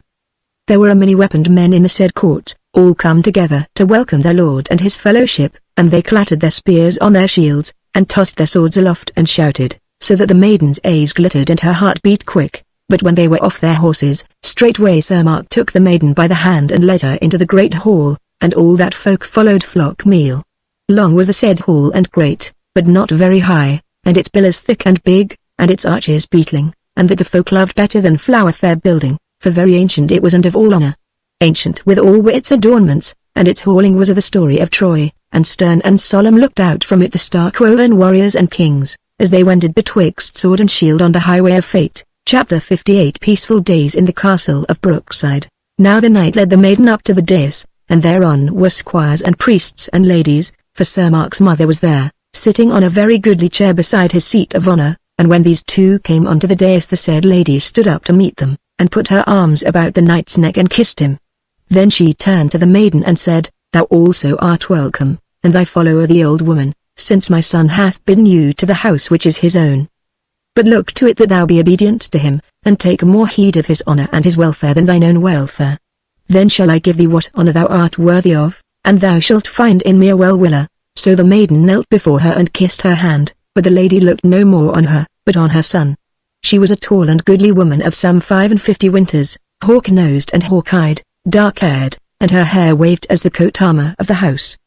She spoke in no very soft or kind voice, not even to her son, and the maiden had feared her that while, had it not been that even there with her heart turned toward the man she loved and whom she sought, and all these that were round about her, even the valiant and generous knight, had become for the time to her but images that had no part in her life. But now the tire-woman came to her and led her into a chamber apart, and bathed her and clad her in fair raiment and led her back to the hall, for so had the Blue Knight commanded. As for the carline, she was shown to a good place, and sat there heedfully, and had ears for everything that was said and eyes for all that was done. And she said to herself that they should not abide there very long ere she would find out something of the way her bird must follow if she were to have a happy life henceforth. But the next morning the lady mother took her son into a window of the hall and fell to talking with him. And the carline was not far off, and heard a good part of all that they said, for she was fine-eared, and had brought law to bear upon the hearkening. Now spake the lady, "Well, son, so thou hast brought home a woman of the husbandman, a churl's daughter, to dwell with us. What wilt thou do with her? Wilt thou wed her with priest and ring?" "Nay, mother," said Sir Mark, "but thou needest not call her of churl's blood. I wot of these folk of the dales under the mountains, that they are both proud and warrior-like, as if they were earls' kindred." "Is it so?" said the lady, "but she is neither of the baronage nor the knighthood. I say, wilt thou wed her?" "I shall not," said Sir Mark, reddening and knitting his brows. "What wilt thou do with her then?" said the lady. Said he, "She shall abide here in all honor and kindness so long as she will." "Even such shall she have from me then," said the lady, "since it is thy will, so long as thy will is steadfast herein, but when it changes, then must we seek other rede." So the talk between them dropped for the time. Here then began new days for the maiden, nor is it to be said that there was aught evil in them, save the abiding on hope deferred, for there was none in the house that looked not kindly on this lovely one, save it were the lady, the mother of Sir Mark. But then, to say sooth, she looked not kindly on any, scarce even on her son, though in her heart she loved him strongly. And no wrong she did to the maiden, or put any tasks upon her, nor said nor did aught covertly to make her heart bleed, as belike she might have done had she willed it. The two young squires, Roland and James, did all they might to be with her and have speech of her, and she suffered them frankly, seeing no harm therein. For to her they were but bright and fair youths whose lives had naught to do with hers, but who should find friends and loves and deeds with other folk whom she had never heard of, and in lands far away from the grey dale where she was born and bred. As to Sir Mark, it was somewhat different, for such thanks she owed him for her deliverance and for his kindness that never wore thin, and for the faithful love that looked for no reward, nay not even for pity of the love, for ever he bore him frank and merry, and had such kind goodwill to all folk worthy who were about him, that none had deemed of him but that was heart whole, and bore about no pain that fretted his life.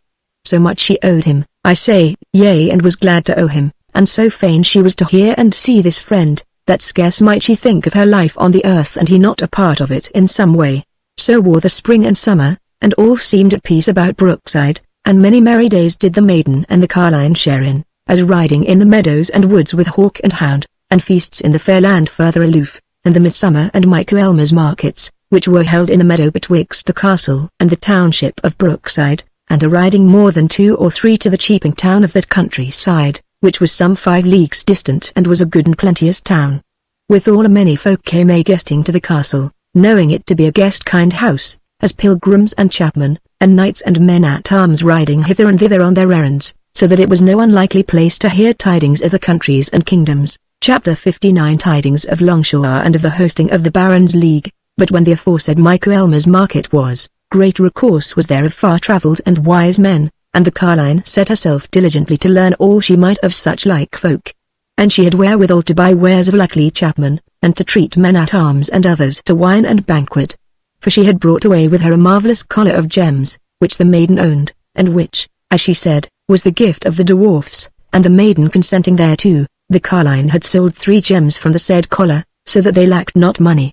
Now as to the tidings the carline heard of, they had for the most part to do with the deeds and uprising of Sir Godric of Longshore, and how that the barons of the lands that lay about would not endure his ways and his pride, and were levying war against him, and they said they knew for certain that, when spring came next year, they would be on him, and that they had made a league into which they looked to draw the king of the city of the Sundering flood, and that meanwhile the league was already most mightily manned, and so far reaching that it was a sure thing that the Lord of Brookside had come into it, yea and even others further west and north than he. Now all were in one tale about this. But one man there was with whom the carline spoke, and he neither the youngest nor least wise, who said, "And yet, dame, I look for it that the knight of Longshore will yet give this league a troublous hang to unwind, so wise a man as he is, and so well accompanies by wise and lucky men, and now hath he gotten a new captain, a young man from far away up country, and though there has since his coming been no great war afoot, yet hath this newcomer been one of certain adventures, wherein he hath proved himself. And by all I could see and hear, for I was dwelling 7 days at Longshore, he will be the right hand of Sir Godric, and that means that the knight deems of him as no mere man-at-arms, but a wise man also. Moreover, I myself have seen the young man, and this I seem to see in him, that he has the lucky look in his eyes, and I am deemed cunning in the judging of men." All this and more did the carline hear tell of, and she weighed it heedfully, and thought that a change of days was coming. A month after this, and ere the winter had set in, came riding to Brookside Knight and 2 squires, and had a special message to the Blue Knight, who received them with all honor and kindness and heard what they had to say, and prayed them to abide with him a while, since they had ridden far from the south and the east, but they would not tarry but one night, for they had further to go.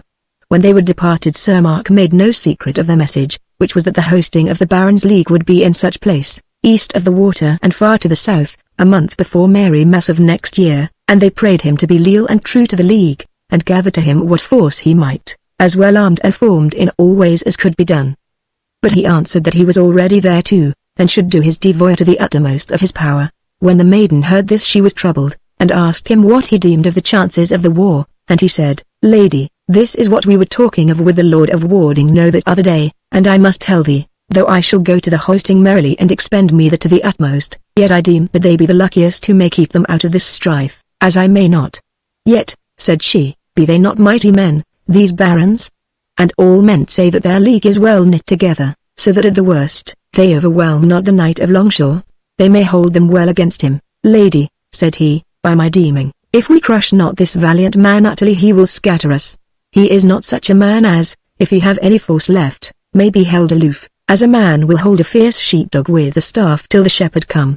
To end it, since I am saying this to none but thee, I see myself so bested that I shall deem me a lucky man if I bring back a whole skin from this war. It will be evil days for all of us," said she, "if thou come not back hale and sound." "It gladdens my heart that thou shouldst say so," quoth he, "and yet I would have thee look to it, that if we overthrow this wise man and good knight, and I say again that must be utterly or not at all, there will be more moan made over him than over a dozen such as I, and that is no otherwise than it should be."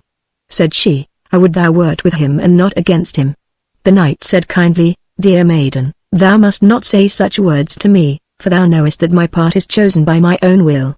She said naught, but nodded and looked at him as one who understood and thought well of him, and he began again, "So it is that yonder night messenger told me, amidst of his talk, that he had been but the other day to Longshore under safe conduct, and that there it was told him by one of the loose-tongued and grudging kind, as I deem, that Sir Godric of Longshore had gotten to him these latter days a new captain, a man very young, and as it were a David to look on in the days before he slew the Philistine. Furthermore, said this grudger, that through the said youth was a tall lad of his inches, and strong and well knit, he was all undried, and yet was he shoving aside older and well-proven men in the favour of the knight of Longshore. In short, the said grudger went on with his tale as though there was some big grievance against his master brewing in Longshore, and our knight deemed that so it was, and that they would hold together the looser, and that thereby we should have the cheaper bargain of them. All of which I trow nowise, but deem, on the contrary, that I see in this glorious young man even the one sent from heaven for the helping of our enemy, of whom I dreaded that he would come ere long time was worn. But now let all things be as they will that be not under my hand." The maiden still kept silence, but she flushed very red and her eyes glittered, for her heart was smitten by this tale of the young champion, and the thought sprang up suddenly, who then can this be save mine own beloved? But the talk between them fell. Chapter 60. The Blue Knight gathers men and departs from Brookside. Wore the days then till the winter came upon them, and though the season was not hard, yet was there but little coming and going about the countryside, that is to say for long journeys. But even so the Blue Knight had his hands full of business in seeing to the gathering of men and stuff for the hosting of the Barons' League. But when March was at hand, and the roads were dry, there was no need of further message to him, and he let it be known to all and several that on the very first day of the month he would depart before sunrise. And this he told to the maiden specially, and by this time she had got to look upon it as a thing already done, so that the news thereof took not much from her cheer, which, to say sooth, was but little. Mighty was the hubbub and toil of their getting ready, but when the morning was come all was in good order, and the men and their wains and what not were all drawn up in array down on the little plain before the bridge, and they looked as if nothing might overthrow them, so stalwart they were each man, and so well learned to move as though they were one. The sun was not yet up ere there came a knock on the maiden's door, and she, who was fully clad, and had been looking out of her window, whence she could see all the array, for a good while, went to the door and opened, and lo! It was Sir Mark, fully armed save his head. She put out her hands to him and said, "Thou hast come to say farewell to me. See, I have saved thee the pain of saying that word, soon may it be that I shall have to say welcome back." He took her hands and kissed her face many times, and she suffered him. Then he said, "O my thanks to thee. Yet hearken, if I come not back at all, when it is known for sure here that I am dead, then I rede thee make as little delay as thou mayest, but get thee gone at once, thou and thy nurse, from the pleasant house of Brookside, and go straight to the house of the Grey Sisters, which thou hast seen from without many a time, and which lieth betwixt wood and water 7 miles down the river, and tell them that I have sent you and bid them to cherish you, then will they see to thy matters in the best way they know. Much more might I say, and I know that thou wouldst hearken me, but I must forbear, lest I soften my heart overmuch for this day and this hour." Then he turned and went, but came back in a twinkling while she still stood at the door, and said to her, "I tell thee it needeth but a little bit that I should do off this weed of war and abide at home while my men went to battle." Then he turned again and was gone.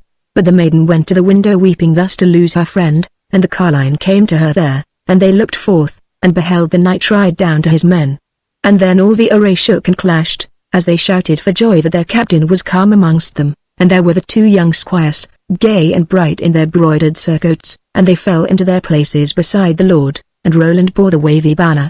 Then arose the sun, and Sir Mark drew forth his sword and waved it aloft, and Roland shook the banner loose and displayed in the clear air.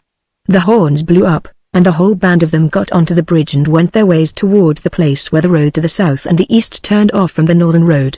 Even so departed that glorious piece of ordered might, and when they were quite gone those 2 turned away from the window, and the days which were next to come seemed empty and dull.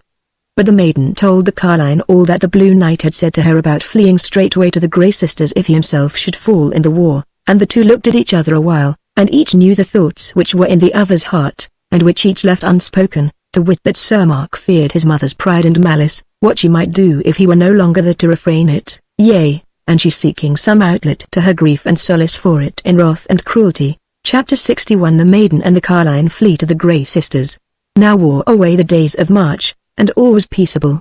But no tidings came from Sir Mark, nor forsooth was any looked for so early. The Blue Knight had left but 60 of men at arms at Brookside, under an ancient knight who had won his spurs with hard fighting and was as wise of war as may be, but whose strength was worn away somewhat. But this seemed of little import, as none looked for any war, save it might be the riding of a band of strong thieves, who would scarce tried the tall ramparts of Brookside, or had been speedily thrust aside had they so done. Yet did the seneschal look well to his gates, which were shut save for a few hours midmost of the day, and kept good watch and ward day long and night long. And few people were suffered to enter the castle, save the neighbours who were well known, or now and again a wandering chapman, but such an one was ever put at a gates before sunset, and no one of these even made a show of giving any news of the country of the war. But midmost of April came some news, such as it was, to wit that the Baron's League had driven him of Longshore out of the field by the mere terror of their host and the wind of its banners, and he had shut himself up in Longshore, whereto they were drawing speedily, and that the king of the city of the Sundering flood had brought his host into the field to help the barons. But when the castle folk heard this they doubted not but that the Lord of Longshore was undone, and they were exceeding joyous thereof. But the maiden, though she might hope the more to see her friend come back whole and sound, was unmerry at the tidings. She could scarce tell the way, neither did the carline blame her therefore. But again, almost in the face of May, chapmen more than 2 or 3 brought tidings, to wit that all was done, Longshore taken and ruined, their warriors thereof slain or scattered, and Sir Godric brought to the heading block in the king's city. Now great indeed was the joy in Brookside, and great joy and feast they made, and the lady of the castle sat at the high table, clad in golden garments, at a glorious banquet which was held every night of the octave of the day when they had first heard these good tidings. But when the carline saw the sadness of the maiden because of it, she said to her, Nay, nay, my child, put on a good countenance and up with thine heart, for every tale is good till the next one is told, and I must tell thee that these last two who had one in their mouths, the chapman and the canon to wit, I questioned them closely, first the two together, and then each one by himself, and methought I could see that they knew little more about it than we do, and were but carrying about empty hearsay, ever making the most of what they deemed we and they would like the best to hear. I would rather they had told us once more of the archers of King Arthur and Sir Gawain.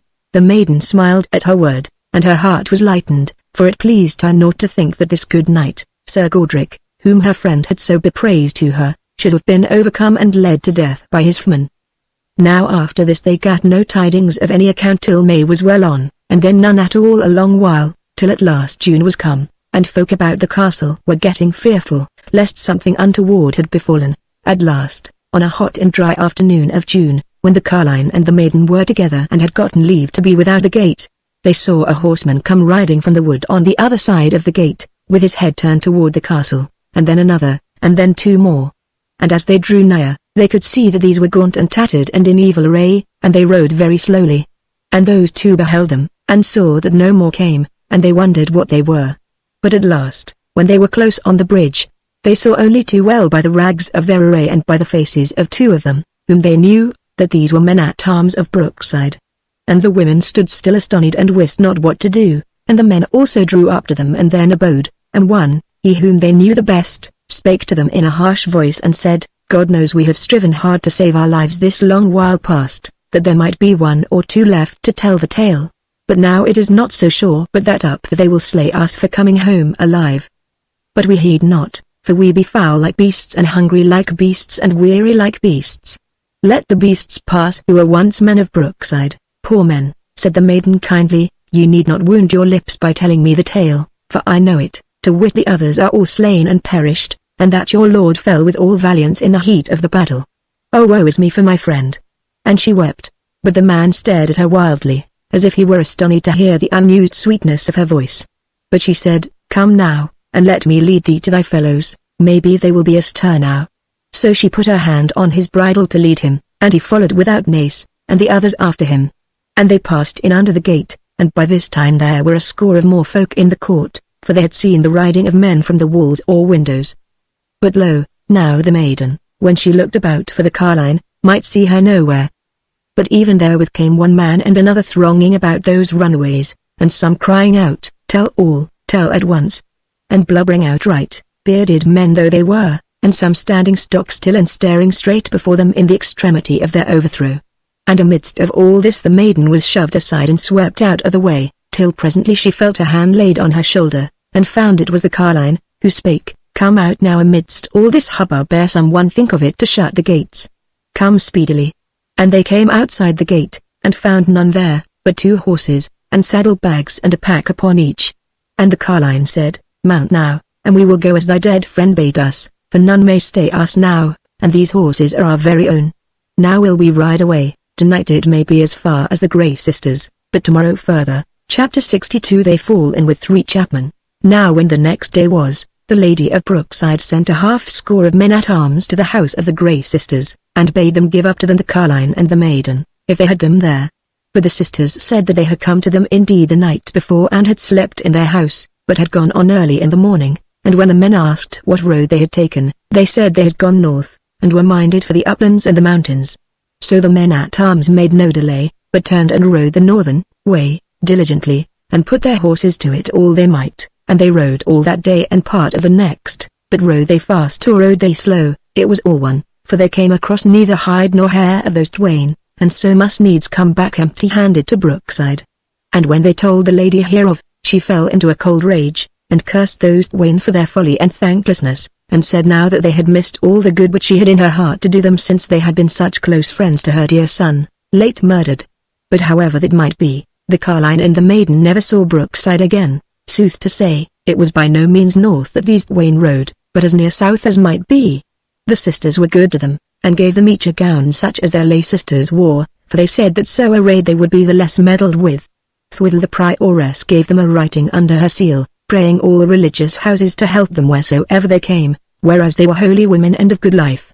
And that Wayne thanked them and blessed them, and made an oblation each one of them, of a fine ruby from off that necklace of gems aforesaid. Now they rode through a peaceable country, not ill-peopled, for 2 weeks or more, and get good guesting, whiles at some houses of nuns, whiles at a good yeoman's, and ever were folk good to them, and naught befell them to tell of, save that once they were chased by riders, but overwent them and came under the shelter of a good old knight's castle, who drave off the thieves, and gave them a good guesting, but was of somewhat heavy cheer, whereas his son, who had gone to the wars, had been taken captive by the Lord of Longshore, and was not yet come back again. After this they came into worse lands, rocky and barren, but made their way through somehow, whereas the carline was deft at snaring small deer, as conies and the like, and so they lived and got forward on their way. But on a day towards sunset, as they had just turned about a corner of the road, they came upon a fellowship of 50 men who were at their supper on the green grass just before them. 2 of these gat straight to their horses and rode toward the dames, who, seeing that their horses were well nigh spent, and not knowing which side to turn to, stood still and abode the newcomers, who were naught but courteous to them, and bade them to eat with them. The twains aided perforce, and were well treated by the travellers, who said they were merchants on the road to the peopled parts that lay beyond the mountains, and even so it seemed by their packs and bundles of goods. Albeit, ere they lay down to sleep, the maiden whispered to the carline, "Mother, I fear me that we have fallen amongst thieves, and this seems like the tale of the felons who first stole me, with no kind and dear knight at hand to buy me out of servitude." "Yea, my sweet," said the carline, "the hay smelleth of that weed. But fear thou not, for I will deliver thee if so it be." So when the morning was, and the day was bright, those merchants drew about the carline and the maiden, and there were 3 masters there, and 2 of them young men not ill-liking. Now the carline speaks to the elder of the 3, and thanks him for the meat and drink and company, and says withal that they will now be gone, as time presses them. Says the chapman, "Nay, carline, not so fast, how shall ye go safer than with us, 10 weaponed men to wit? And safe thou shouldst go, dame, whereas thou bearest with thee so great a treasure." Said the 3rd and youngest of the chapmen, "Go with us ye needs must till we have seen thy damsel safely set in good hands, or what ye with her?" Said the maiden, "O my masters, this is my foster mother, and to say sooth the only mother that I have known. It is with all my will that I go where she leadeth. I pray you let her do her will." And she was sore moved, and wept.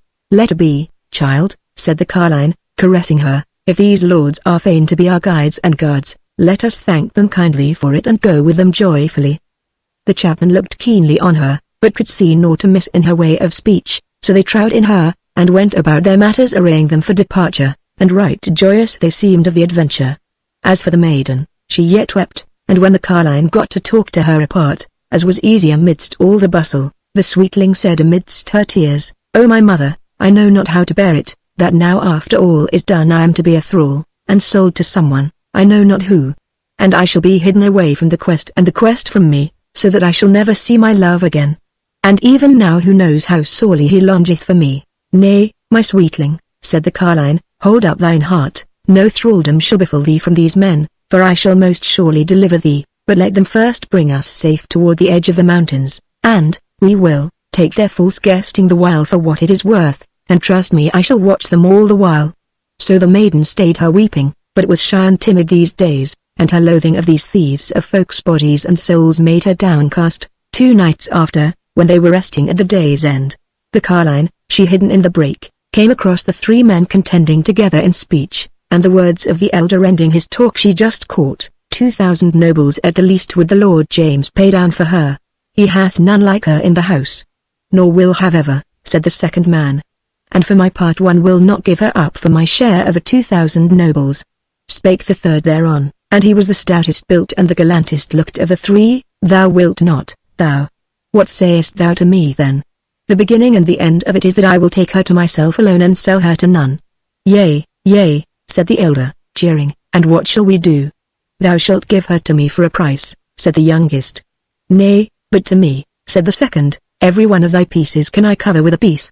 "Now," said the elder, "we get on swimmingly, since, forsooth, I know not where either thou or he shall get all that gold from.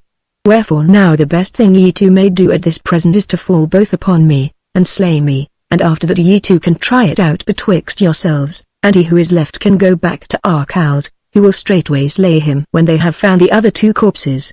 How say ye, my masters, is this a good game to play?" They sat looking surlily on him, but said naught.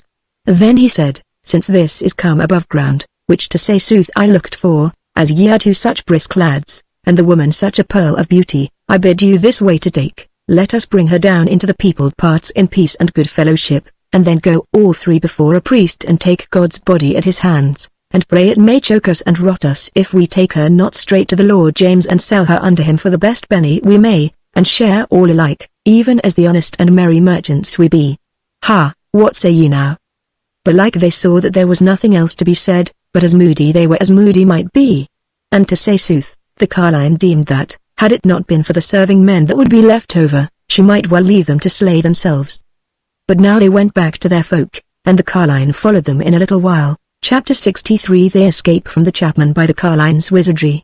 The next night after, they were come to but a little way from the end of the mountains, and could see the tilled and peopled lands lying down before them, and this had been no very long day's journey. The three merchant masters had ridden much apart from each other all day, and there was little feasting between them at even, and all men laid them down early to sleep. The carline had spoken a word to the maiden as they were a-riding, so that none might hear. Sweetling, she said, the thing thou hast to do tonight is to give heed to my least word or beckoning, and obey it, and then will all be well. So they two lay down somewhat away from the carle folk. Amidst of the night then, awoke the maiden, and the moon was high and very bright, and looking to her left side she saw the carline was not there where she ought to have been, but naught scared was she thereat, since she wotted well that something would betide. But moving as little as she might, she let her eyes go round the campment, and even therewith saw the said carline coming out of the tent of the masters, who slept all together there, whereas their serving men lay as they might, under cloaks and such like, beneath the naked heavens, the weather being fine and dry as at that time. Stole the carline then and went up to each one of the said men and made uncouth signs over him. And when all that was done stood up by herself amidst them all and laughed aloud. Then she called out, O sweetling that I am preserving as a pearl of all price for the greatest warrior of the world, wakest thou or sleepest? Speak out and fear not, for these now will lie here like logs long after the moon is gone out and the sun is shining. These cars thou seest, and two of the masters lie therein in their tent, but the third, the old one, I lured away far into the thicket and laid him asleep there, so that his being away, and the others hunting for him, might breed delay and quarrels amongst these runagates. The maiden lightly arose and spake in a clear voice, My mother, I am verily awake and ready for the road. So she came down to the carline, and they went together to their horses and dight their own, which were the best of the companies, and without more delay gat to saddle and rode quietly down along the pass. So rode they till it was the afternoon, and they were come out of the mountains into the first of the meadows. Then they drew rein into the first of the meadows. Then they drew rein in a fair little ingle amidst goodly trees, and gat off their horses and tethered them amongst the sweet grass. Then spake the carline, I must now look along the ways of sleep and see what is betiding. Therewith she drew from her hards a goatskin bag, which she did over her head, and then laid herself face downwards on the grass. But the maiden sat by her and watched. Thus she lay for an hour, and tumbled and routed in her slumber, and thereafter she awoke and sat up, and was much besweated and worn, and she spake in a weak voice, I have seen what lieth behind and what lieth before, now therefore I can do, and all will be well. For the chapmen have awakened and have striven, the two young ones together, and then the two young with the old because of his bitter mocks. But now they be got to the road again, and though we be most like to prevent them at a place of refuge, yet wise will it be to leave as little as may be to chance up. As to what lieth before, I have seen our way that it turneth somewhat east tomorrow, and will bring us to a goodly abbey that hath a noble guest house, and there, by the help of the prior's safe conduct and the gifts I shall give to the saints and the stewards, we shall be put well upon our way. But now will I do, and when thou seest me fall down and lie like to one dead, be not afeard, but when I come to myself again then sprinkle my face with water and put a cup of wine to my lips, and thereafter shall I be whole, and we shall eat and drink and go on our way. That the carline went about the way and gathered handfuls of the dust and small stones and laid them in the bag, and then lay down on the way and put the bag under her bosom and brooded it, as a hen broodeth her eggs, moaning and muttering the while, and thus she was a long hour. Then she arose and let her hair loose, and it was long and white and not scanty. In this guise she walked to and fro athwart the road, keeping her face turned toward the mountains, and kept taking handfuls of that dust and casting it up toward that quarter, and ever and anon she cried out, Be mist and murk, and bewilderment and fear, before those faces of Offman. Be a wall behind us that they may not pierce through. Murk behind us, light before us. So she went on till she had emptied the said bag, and then she fell back and lay on the road as one dead. And the maiden did as she had bidden and meddled not with her. But at last, and it was another hour, she began to come to herself, and the maiden sprinkled her with water and gave her wine to drink, and the old woman arose and was herself again and of good cheer, and she stowed away her bag, and they drew forth victual and ate and drank kindly and merrily together. So they gat to the road again when it yet lacked 3 hours of sunset, but rode not after night had fallen lest they should miss their way. And no shelter they had that night but the grass and the trees and the well-bedecked heavens, and all that was sweet enough for them. On the morrow they gat to the road early enough, and soon began to come amongst the cots and the homesteads, and saw the folk labouring afield, and none were otherwise than friendly to them, and a company of husbandmen, carls and queens, hailed them from the ingle of an acre where they were eating their dinner and bade light down and share, and they did so with a good will, and the upland folk looked with wonder on the maiden and her beauty, and gave her much worship. But the carline talked with them, and asked them much of their land and how it sped with them, and they said it was well with them, for that they dwelt in good peace, whereas they were under the dominion of the great abbey, which dealt mildly with them, and would not suffer them to be harried, and they pointed out to the newcomers a fair white castle lying on a spur of the hills which went up to the waste mountains, and did them to with that was the bit and the bridle of any wild men who might get it into their heads to break out onto the wealth of the holy fathers. And there be many such, said they, about our land, and especially a good way east and south hence where the land marketh on a great forest, which is haunted by the worst of men, who will not be refrained but by great might and great heed. And now, said they, we hear tell of that mighty and good lord, the knight of Longshore, that he hath of late prevailed against his foes, who be tyrants and oppressors, and if that be sooth, he shall do as much or more on the east side of the forest as my lord abbot hath done in the west, and peace and good days shall abide with us. Much those twain heeded this talk, and they prayed for that good lord, him and his, so they thanked that good folk and went their ways, and in an hour's time they found the path which would do their eastring for them toward the abbey, and shortly to say it, they came to the guest house thereof 2 hours before it began to dusk, and were well served by the brethren whose office it was. Chapter 64. The carline endeth her tale. When they arose on the morrow they began to think of departure, though they would have kept them in that guest house for many days, but both of the twain, and especially the maiden, deemed that, if they might, they should be drawing nigh to that dwelling of the good knight who had overthrown the League of the Barons, and they both deemed that thereabout, if anywhere, they should have tidings, even had they longed to wait for them, of that new champion whom the wise knight had gotten. Now then the carline did wisely, and she got to see his steward, and fell to talk with him, and did him to wit that, for all the simplicity of their raiment, they had both the will and the might to make a fair oblation to the saint, and she took from the aforesaid necklace 2 sapphires and 2 emeralds, all great and very fair, and the steward's eyes danced in the head of him at the sight, and he said, This is a fair gift indeed, and if ye will come with me into the church I will show you to the sub-prior, and if ye have any honest desire, as is like, since ye have such love of holy church, he and I between us will help you therein.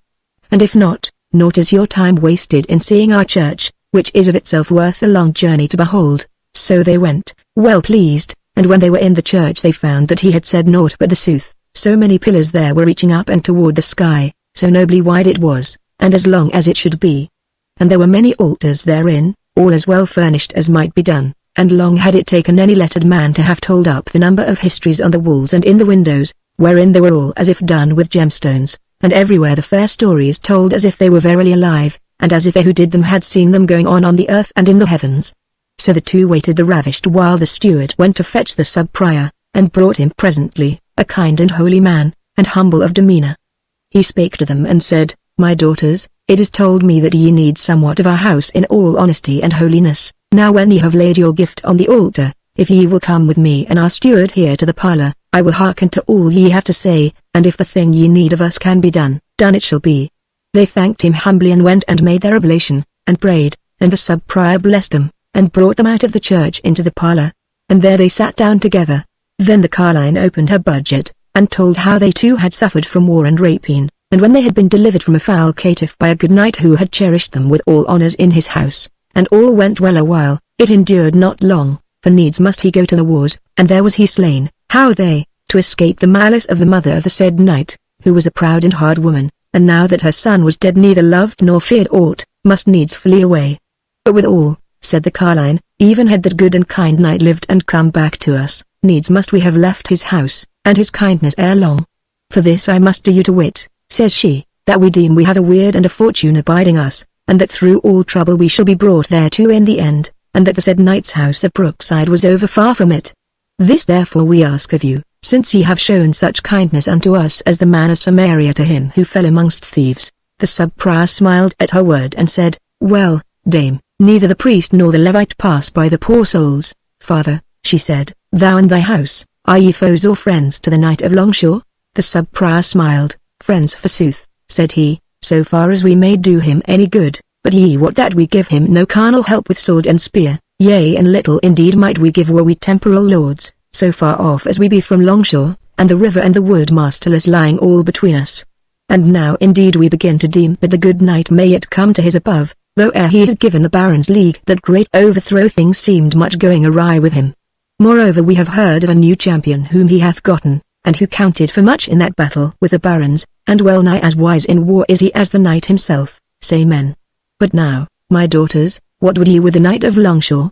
With that the maiden took up the word, flushing red like a rose, and she said, "With the knight of Longshore it is perhaps little that we have to do, although we wish him all good, but it is rather with that one of whom ye have heard tell that he is a new-come champion of the knights."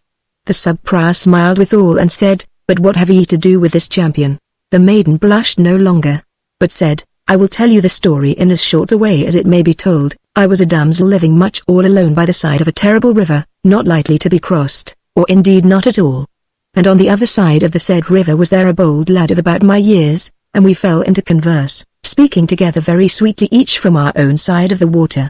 And for a long time there seemed no such evil fate for the two of us to endure, but time went on, and I grew into a woman and he grew into a man, and indeed as bold a champion as there is in our parts, and then indeed it seemed hard that, though we should meet in speech, yet never should mouth meet mouth or hand meet hand. But we lived on in hope, and trusted to what Weird had wrought for us. And it seemed possibly not so unlike but that this bold and eager champion might go wide in the world, and somehow find out the country and the side of the river on which I was born and bred. And in the meantime was I determined above all things never to think of anyone else but this bold and beautiful champion, and even so it is with me now.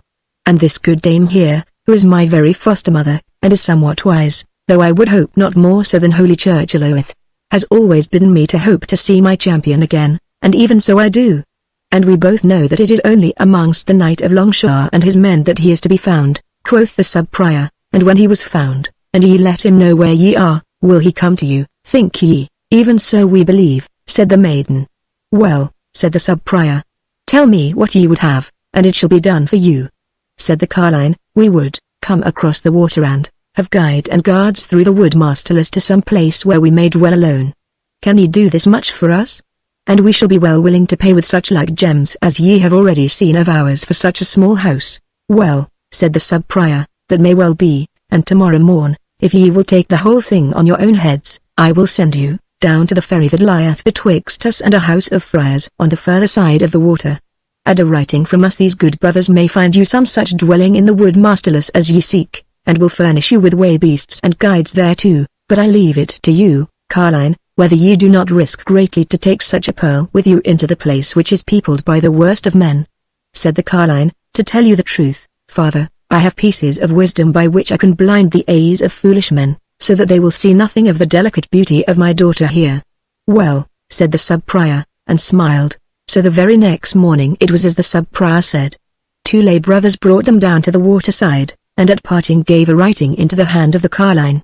And when they were safely over the mighty flood, and landed on a pleasant strand where the water was shallow and the current none so swift, the ferryman spoke a word of them to one of the brotherhood who had stood watching the crossing of that boat. With a friendly greeting he turned and led the way to the friary, a fair stone building, set with a wall both high and long. Here met the carline and the maiden with a kindly welcome, and were set in the guest house to rest that night. And, said the good brothers, their matter might be seen to, and they would send them on through the wood masterless, and that there was such a house as the carline would have, which is in a good case, said they, though it may want here and there a nail or a plank. And in the morning two of the brothers were bidden array themselves and take sumpter horses and good horses for the women, and to lead them to within such distance of the castle and Longshore as might seem good to the carline, and that forsooth was but some dozen miles. There then they rested, and from time to time the carline would go on her errands, and would see folk who would give her tidings of how things went in the world. And ever she found that the tale was the same. For the Lord of Longshore might not stretch out a hand without thriving, and ever with him at council, or at privy talk, or in the front of the battle, was this marvellous champion, whom it availed naught for any man to gainsay. At last the time began to seem long for the maiden, and the carline from time to time, when she did not know that she was nigh, heard her bewailing that her man came not, and she heard her say one day, "If he come not before long, then will be perished some deal of that delicate beauty which I would above all things deliver into his keeping, so that he may know that it was no mere shadow of a woman with whom he gave and took in talk on the other side of the sundering flood." And in very sooth she began to peak and pine, and the carline took her to task therefore, and said that she herself would try to set this right. Till on a day the carline knew for sure that the champion had now turned his head from all his valiances, and was thinking of nothing but of how he might come across her with whom he had such merry days on the other side of the great water. Short it is that is left to tell. The carline knew of a certainty that he had been smitten in felony and grievously hurt, and that he had been carried to an hermitage and there healed. Therefore she waylaid him on a time and brought him to the house wherein they dwelt. And there, whether it were by her planning or by mere chance hap may scarce be told, but such a thing baffled that the wrath of the champion blazed out in him, so that for some few minutes he might scarce tell what was before him. And then it was all over, and they two were sealed for one another for what yet abided them on the earth. Now this is my tale, and belike it has been somewhat overlong, and therefore it scarce needs that ye bid this damsel tell a tale for her part, which were indeed better told by her casting to earth her grey cloak and showing her body fairly dight. For, indeed, this damsel belongeth to one who is your kinsman and dear friend, and seemly will she think it that she show her body so dight that it shall lack no fairness before you. Chapter 65 Osborne and Elfhild make themselves known to their people. Therewith the carline sat down, and there was great cheer and rumour in the hall, and folk wondered what was to come next, but it is not to be said but that they had an inkling of what had befallen. Then Elfhild arose and cast off her grey clothes, and was clad thereunder in the finest of fine gear of gold and of green, and surely, said everybody, that never was such beauty seen in hall. And for a while people held their breaths, as they that see a wonder which they fear may pass away. And then a great shout rent the hall, and there it was done. A tall man rose in his place, a grey cloak fell from him, and he was clad all in glittering armour, and there was none that did not know him for Osborne Wolfgrimson, who has been called the Red Lad. And he said in a bold and free voice, "See, my masters and dear friends, if I have not kept tryst with you, for it is of a sooth 5 years well told since I departed from Wethermill with little hope in my heart. And now forsooth is no hope in my heart, for all the hope has budded and blossomed and fruited, and I am yours and ye are mine while the days last. And this is the woman that I have won, and oh I would that it had been earlier, though God wot I laboured at it. And now I think ye will be good to her as ye will be good to me, and what tale shall there be except of peace and quiet in these far-away upland vales?" Unwritten song. So passed the hours into deep-mighted Wethermill, and folk went to sleep scarce drowning in the wonders that they had heard and seen. And there were few among them that did not long for the dawn and the daylight, that they might once again cast eyes upon Osborne and his beloved. And hard it were to say which of those twain was the loveliest. But surely about both of them there was then and always a sweet wisdom that never went beyond what was due and meet for the land they lived in or the people with whom they dwelt. So that all round them the folk grew better and not the worser. Chapter 66 The Lip of the Sundering Flood. When it was the morning and the sun shone through the house at Wethermill, those two arose and took each other by the hand, and no word they spake together, but went straight to the Sundering Flood. And there they walked slowly and daintily along the very lip thereof, and the day was the crown of all midsummer days, and it seemed to Elfhild that never on the other side had the flowers looked so fair and beautiful. So they went until they came to the bight of the cloven knoll, and there they looked across a while and yet said nothing. And Elfhild looked curiously toward that cave wherein Osborne first espied her, and she said, "How would it be if there were another one there?" He laughed and said, "There is not another one." But she said, "Dost thou remember that game I played with the shepherd's pipe, how that the sheep came all bundling towards me?" "Dearly I remember it," said Osborne. "Now," she said, "I will tell thee a thing. I have got the said pipe in my bosom now. It were good game to have it forth and try whether it has lost its power." He said, "Well, try it." She said, "Be the sheep about?" And there were no sheep at no great distance, and she drew forth the pipe and let her lips to it and played, and there came from it that very same sweet old tune that had joyed him so much long aforetime. But when they looked to see what would happen to the sheep, lo and behold they stirred not at all for the sweetness of the tune, nor made as if they heard it. So they laughed, albeit each of them, and Elfhild in especial, was a little grieved that the power had departed from the pipe. And they looked down towards the water, and Elfhild half thought to see a little brown man sitting at the door of the cave. But there was nothing, only it seemed to them both that there came up from the water a sound that said, give it me back again." And Osborne said, "Didst thou hear that?" "Yea," she said, "I thought I heard something." "What shall we do?" said he. "Why should he have his pipe back again?" She said, "Let us see what will happen if we cast it down to him." "Good," said Osborne, and he took the pipe, and as deftly as he might he cast it towards the mouth of the cave, but it fell a long way short.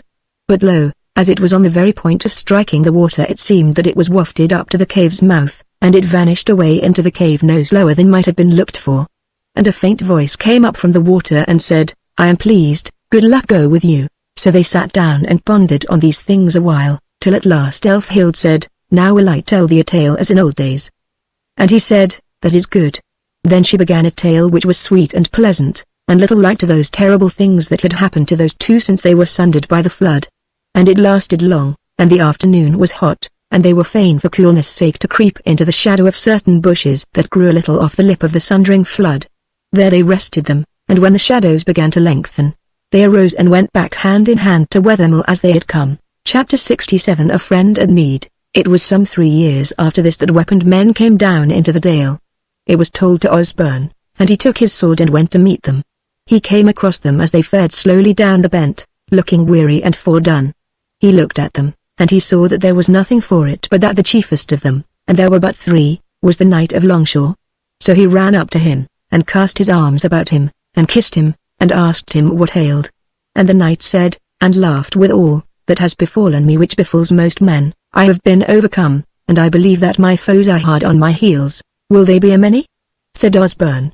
"Not in this first stir," said the knight. "Well," said Osborne, "I will go and look to it to get a few men together to show them out of the dale." So he turned hand in hand with the knight of Longshore, and cried out to Stephen the Eater to gather forth, and in an hour or so they had enough men and to spare. By that time the pursuers came glittering over the bent, so Osborne and his gathered themselves together and stood till the others came. And when they were within hail, Osborne asked, "What would ye here in arms?" "We are peaceable men," said the pursuers. "We have naught to do with you, but we would have the body of a felon and a traitor." Hight the knight of Longshore. Osborne laughed and said, "Here he stands beside me, come and take him." And the foe were some 60, all a horseback. So they fell on without more words, but they made nothing of it, and the Wethermillers kept them aloof with spear and bill.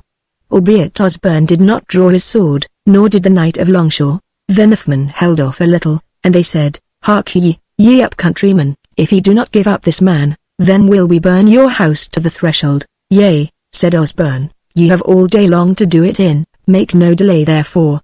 Or did ye ever hear who I am?" And they said, "Nay, we know not."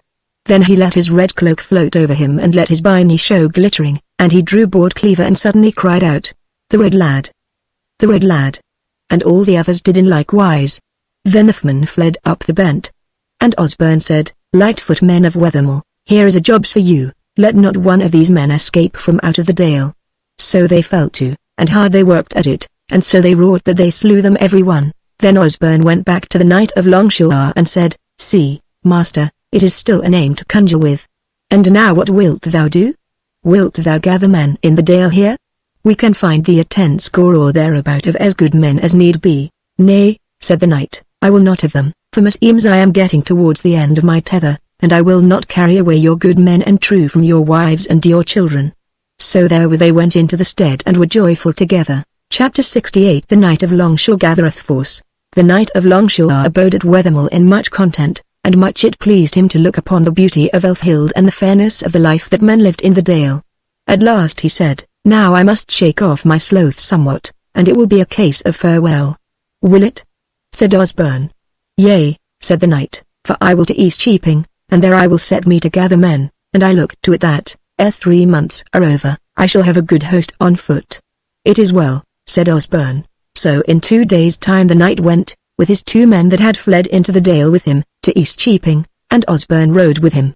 When they came to Eastcheaping the knight said, "Now is the time for farewell." "Nay, nay," said Osborne, "there shall be no farewell this time at least, but I will help thee with the gathering of men, and when we have got an host I will be the leader thereof." "This thou must not gainsay me," said the knight, "but gainsay thee I will, for unless thou gettest thee back to thine own people I will break up my whole purpose." "And why?" said Osborne. "Thou art blind not to see," said the knight. "I come and find thee here as happy as any man in the world, wedded to a fair wife, the lord of a stout and stalwart people who love thee above all things. And I have that in me that tells me that if I carry thee away I carry thee away to death. For I have seen thee in a dream of the night and in a dream of the day living at Wethermill and dying on a field near the city of the Sundering flood, said Osborne, and shall I choose dishonour then? Nay, he said, where is the dishonour? Besides, take this for a gibe, that whereas time agone I could do but ill without thee, now I can do without thee well, for I have 3 or 4 fellows will come to my call as soon as they know that my banner is in the field again. Wherefore, I tell thee, thou must either be my unfriend, or get thee back home my friend and my lad. So when Osborne saw it would no better be, he wept and bade farewell to the knight of Longshore, and went his ways back home. 6 months hence he heard true tidings of the knight, that he had gathered an host and fallen on his foes, and had fared nowhere save to thrive. And it is not said that he met the knight of Longshore face to face again in this life. It is further to be told that once in every quarter Osborne went into that same dale wherein he first met Steelhead. And there he came to him, and they had conversed together, and though Osborne changed the aspect of him from year to year, as for Steelhead he changed not at all, but was ever the same as when Osborne first saw him, and good love there was between those twain. Now is there no more to say concerning the Sundering flood and those that dwell thereby.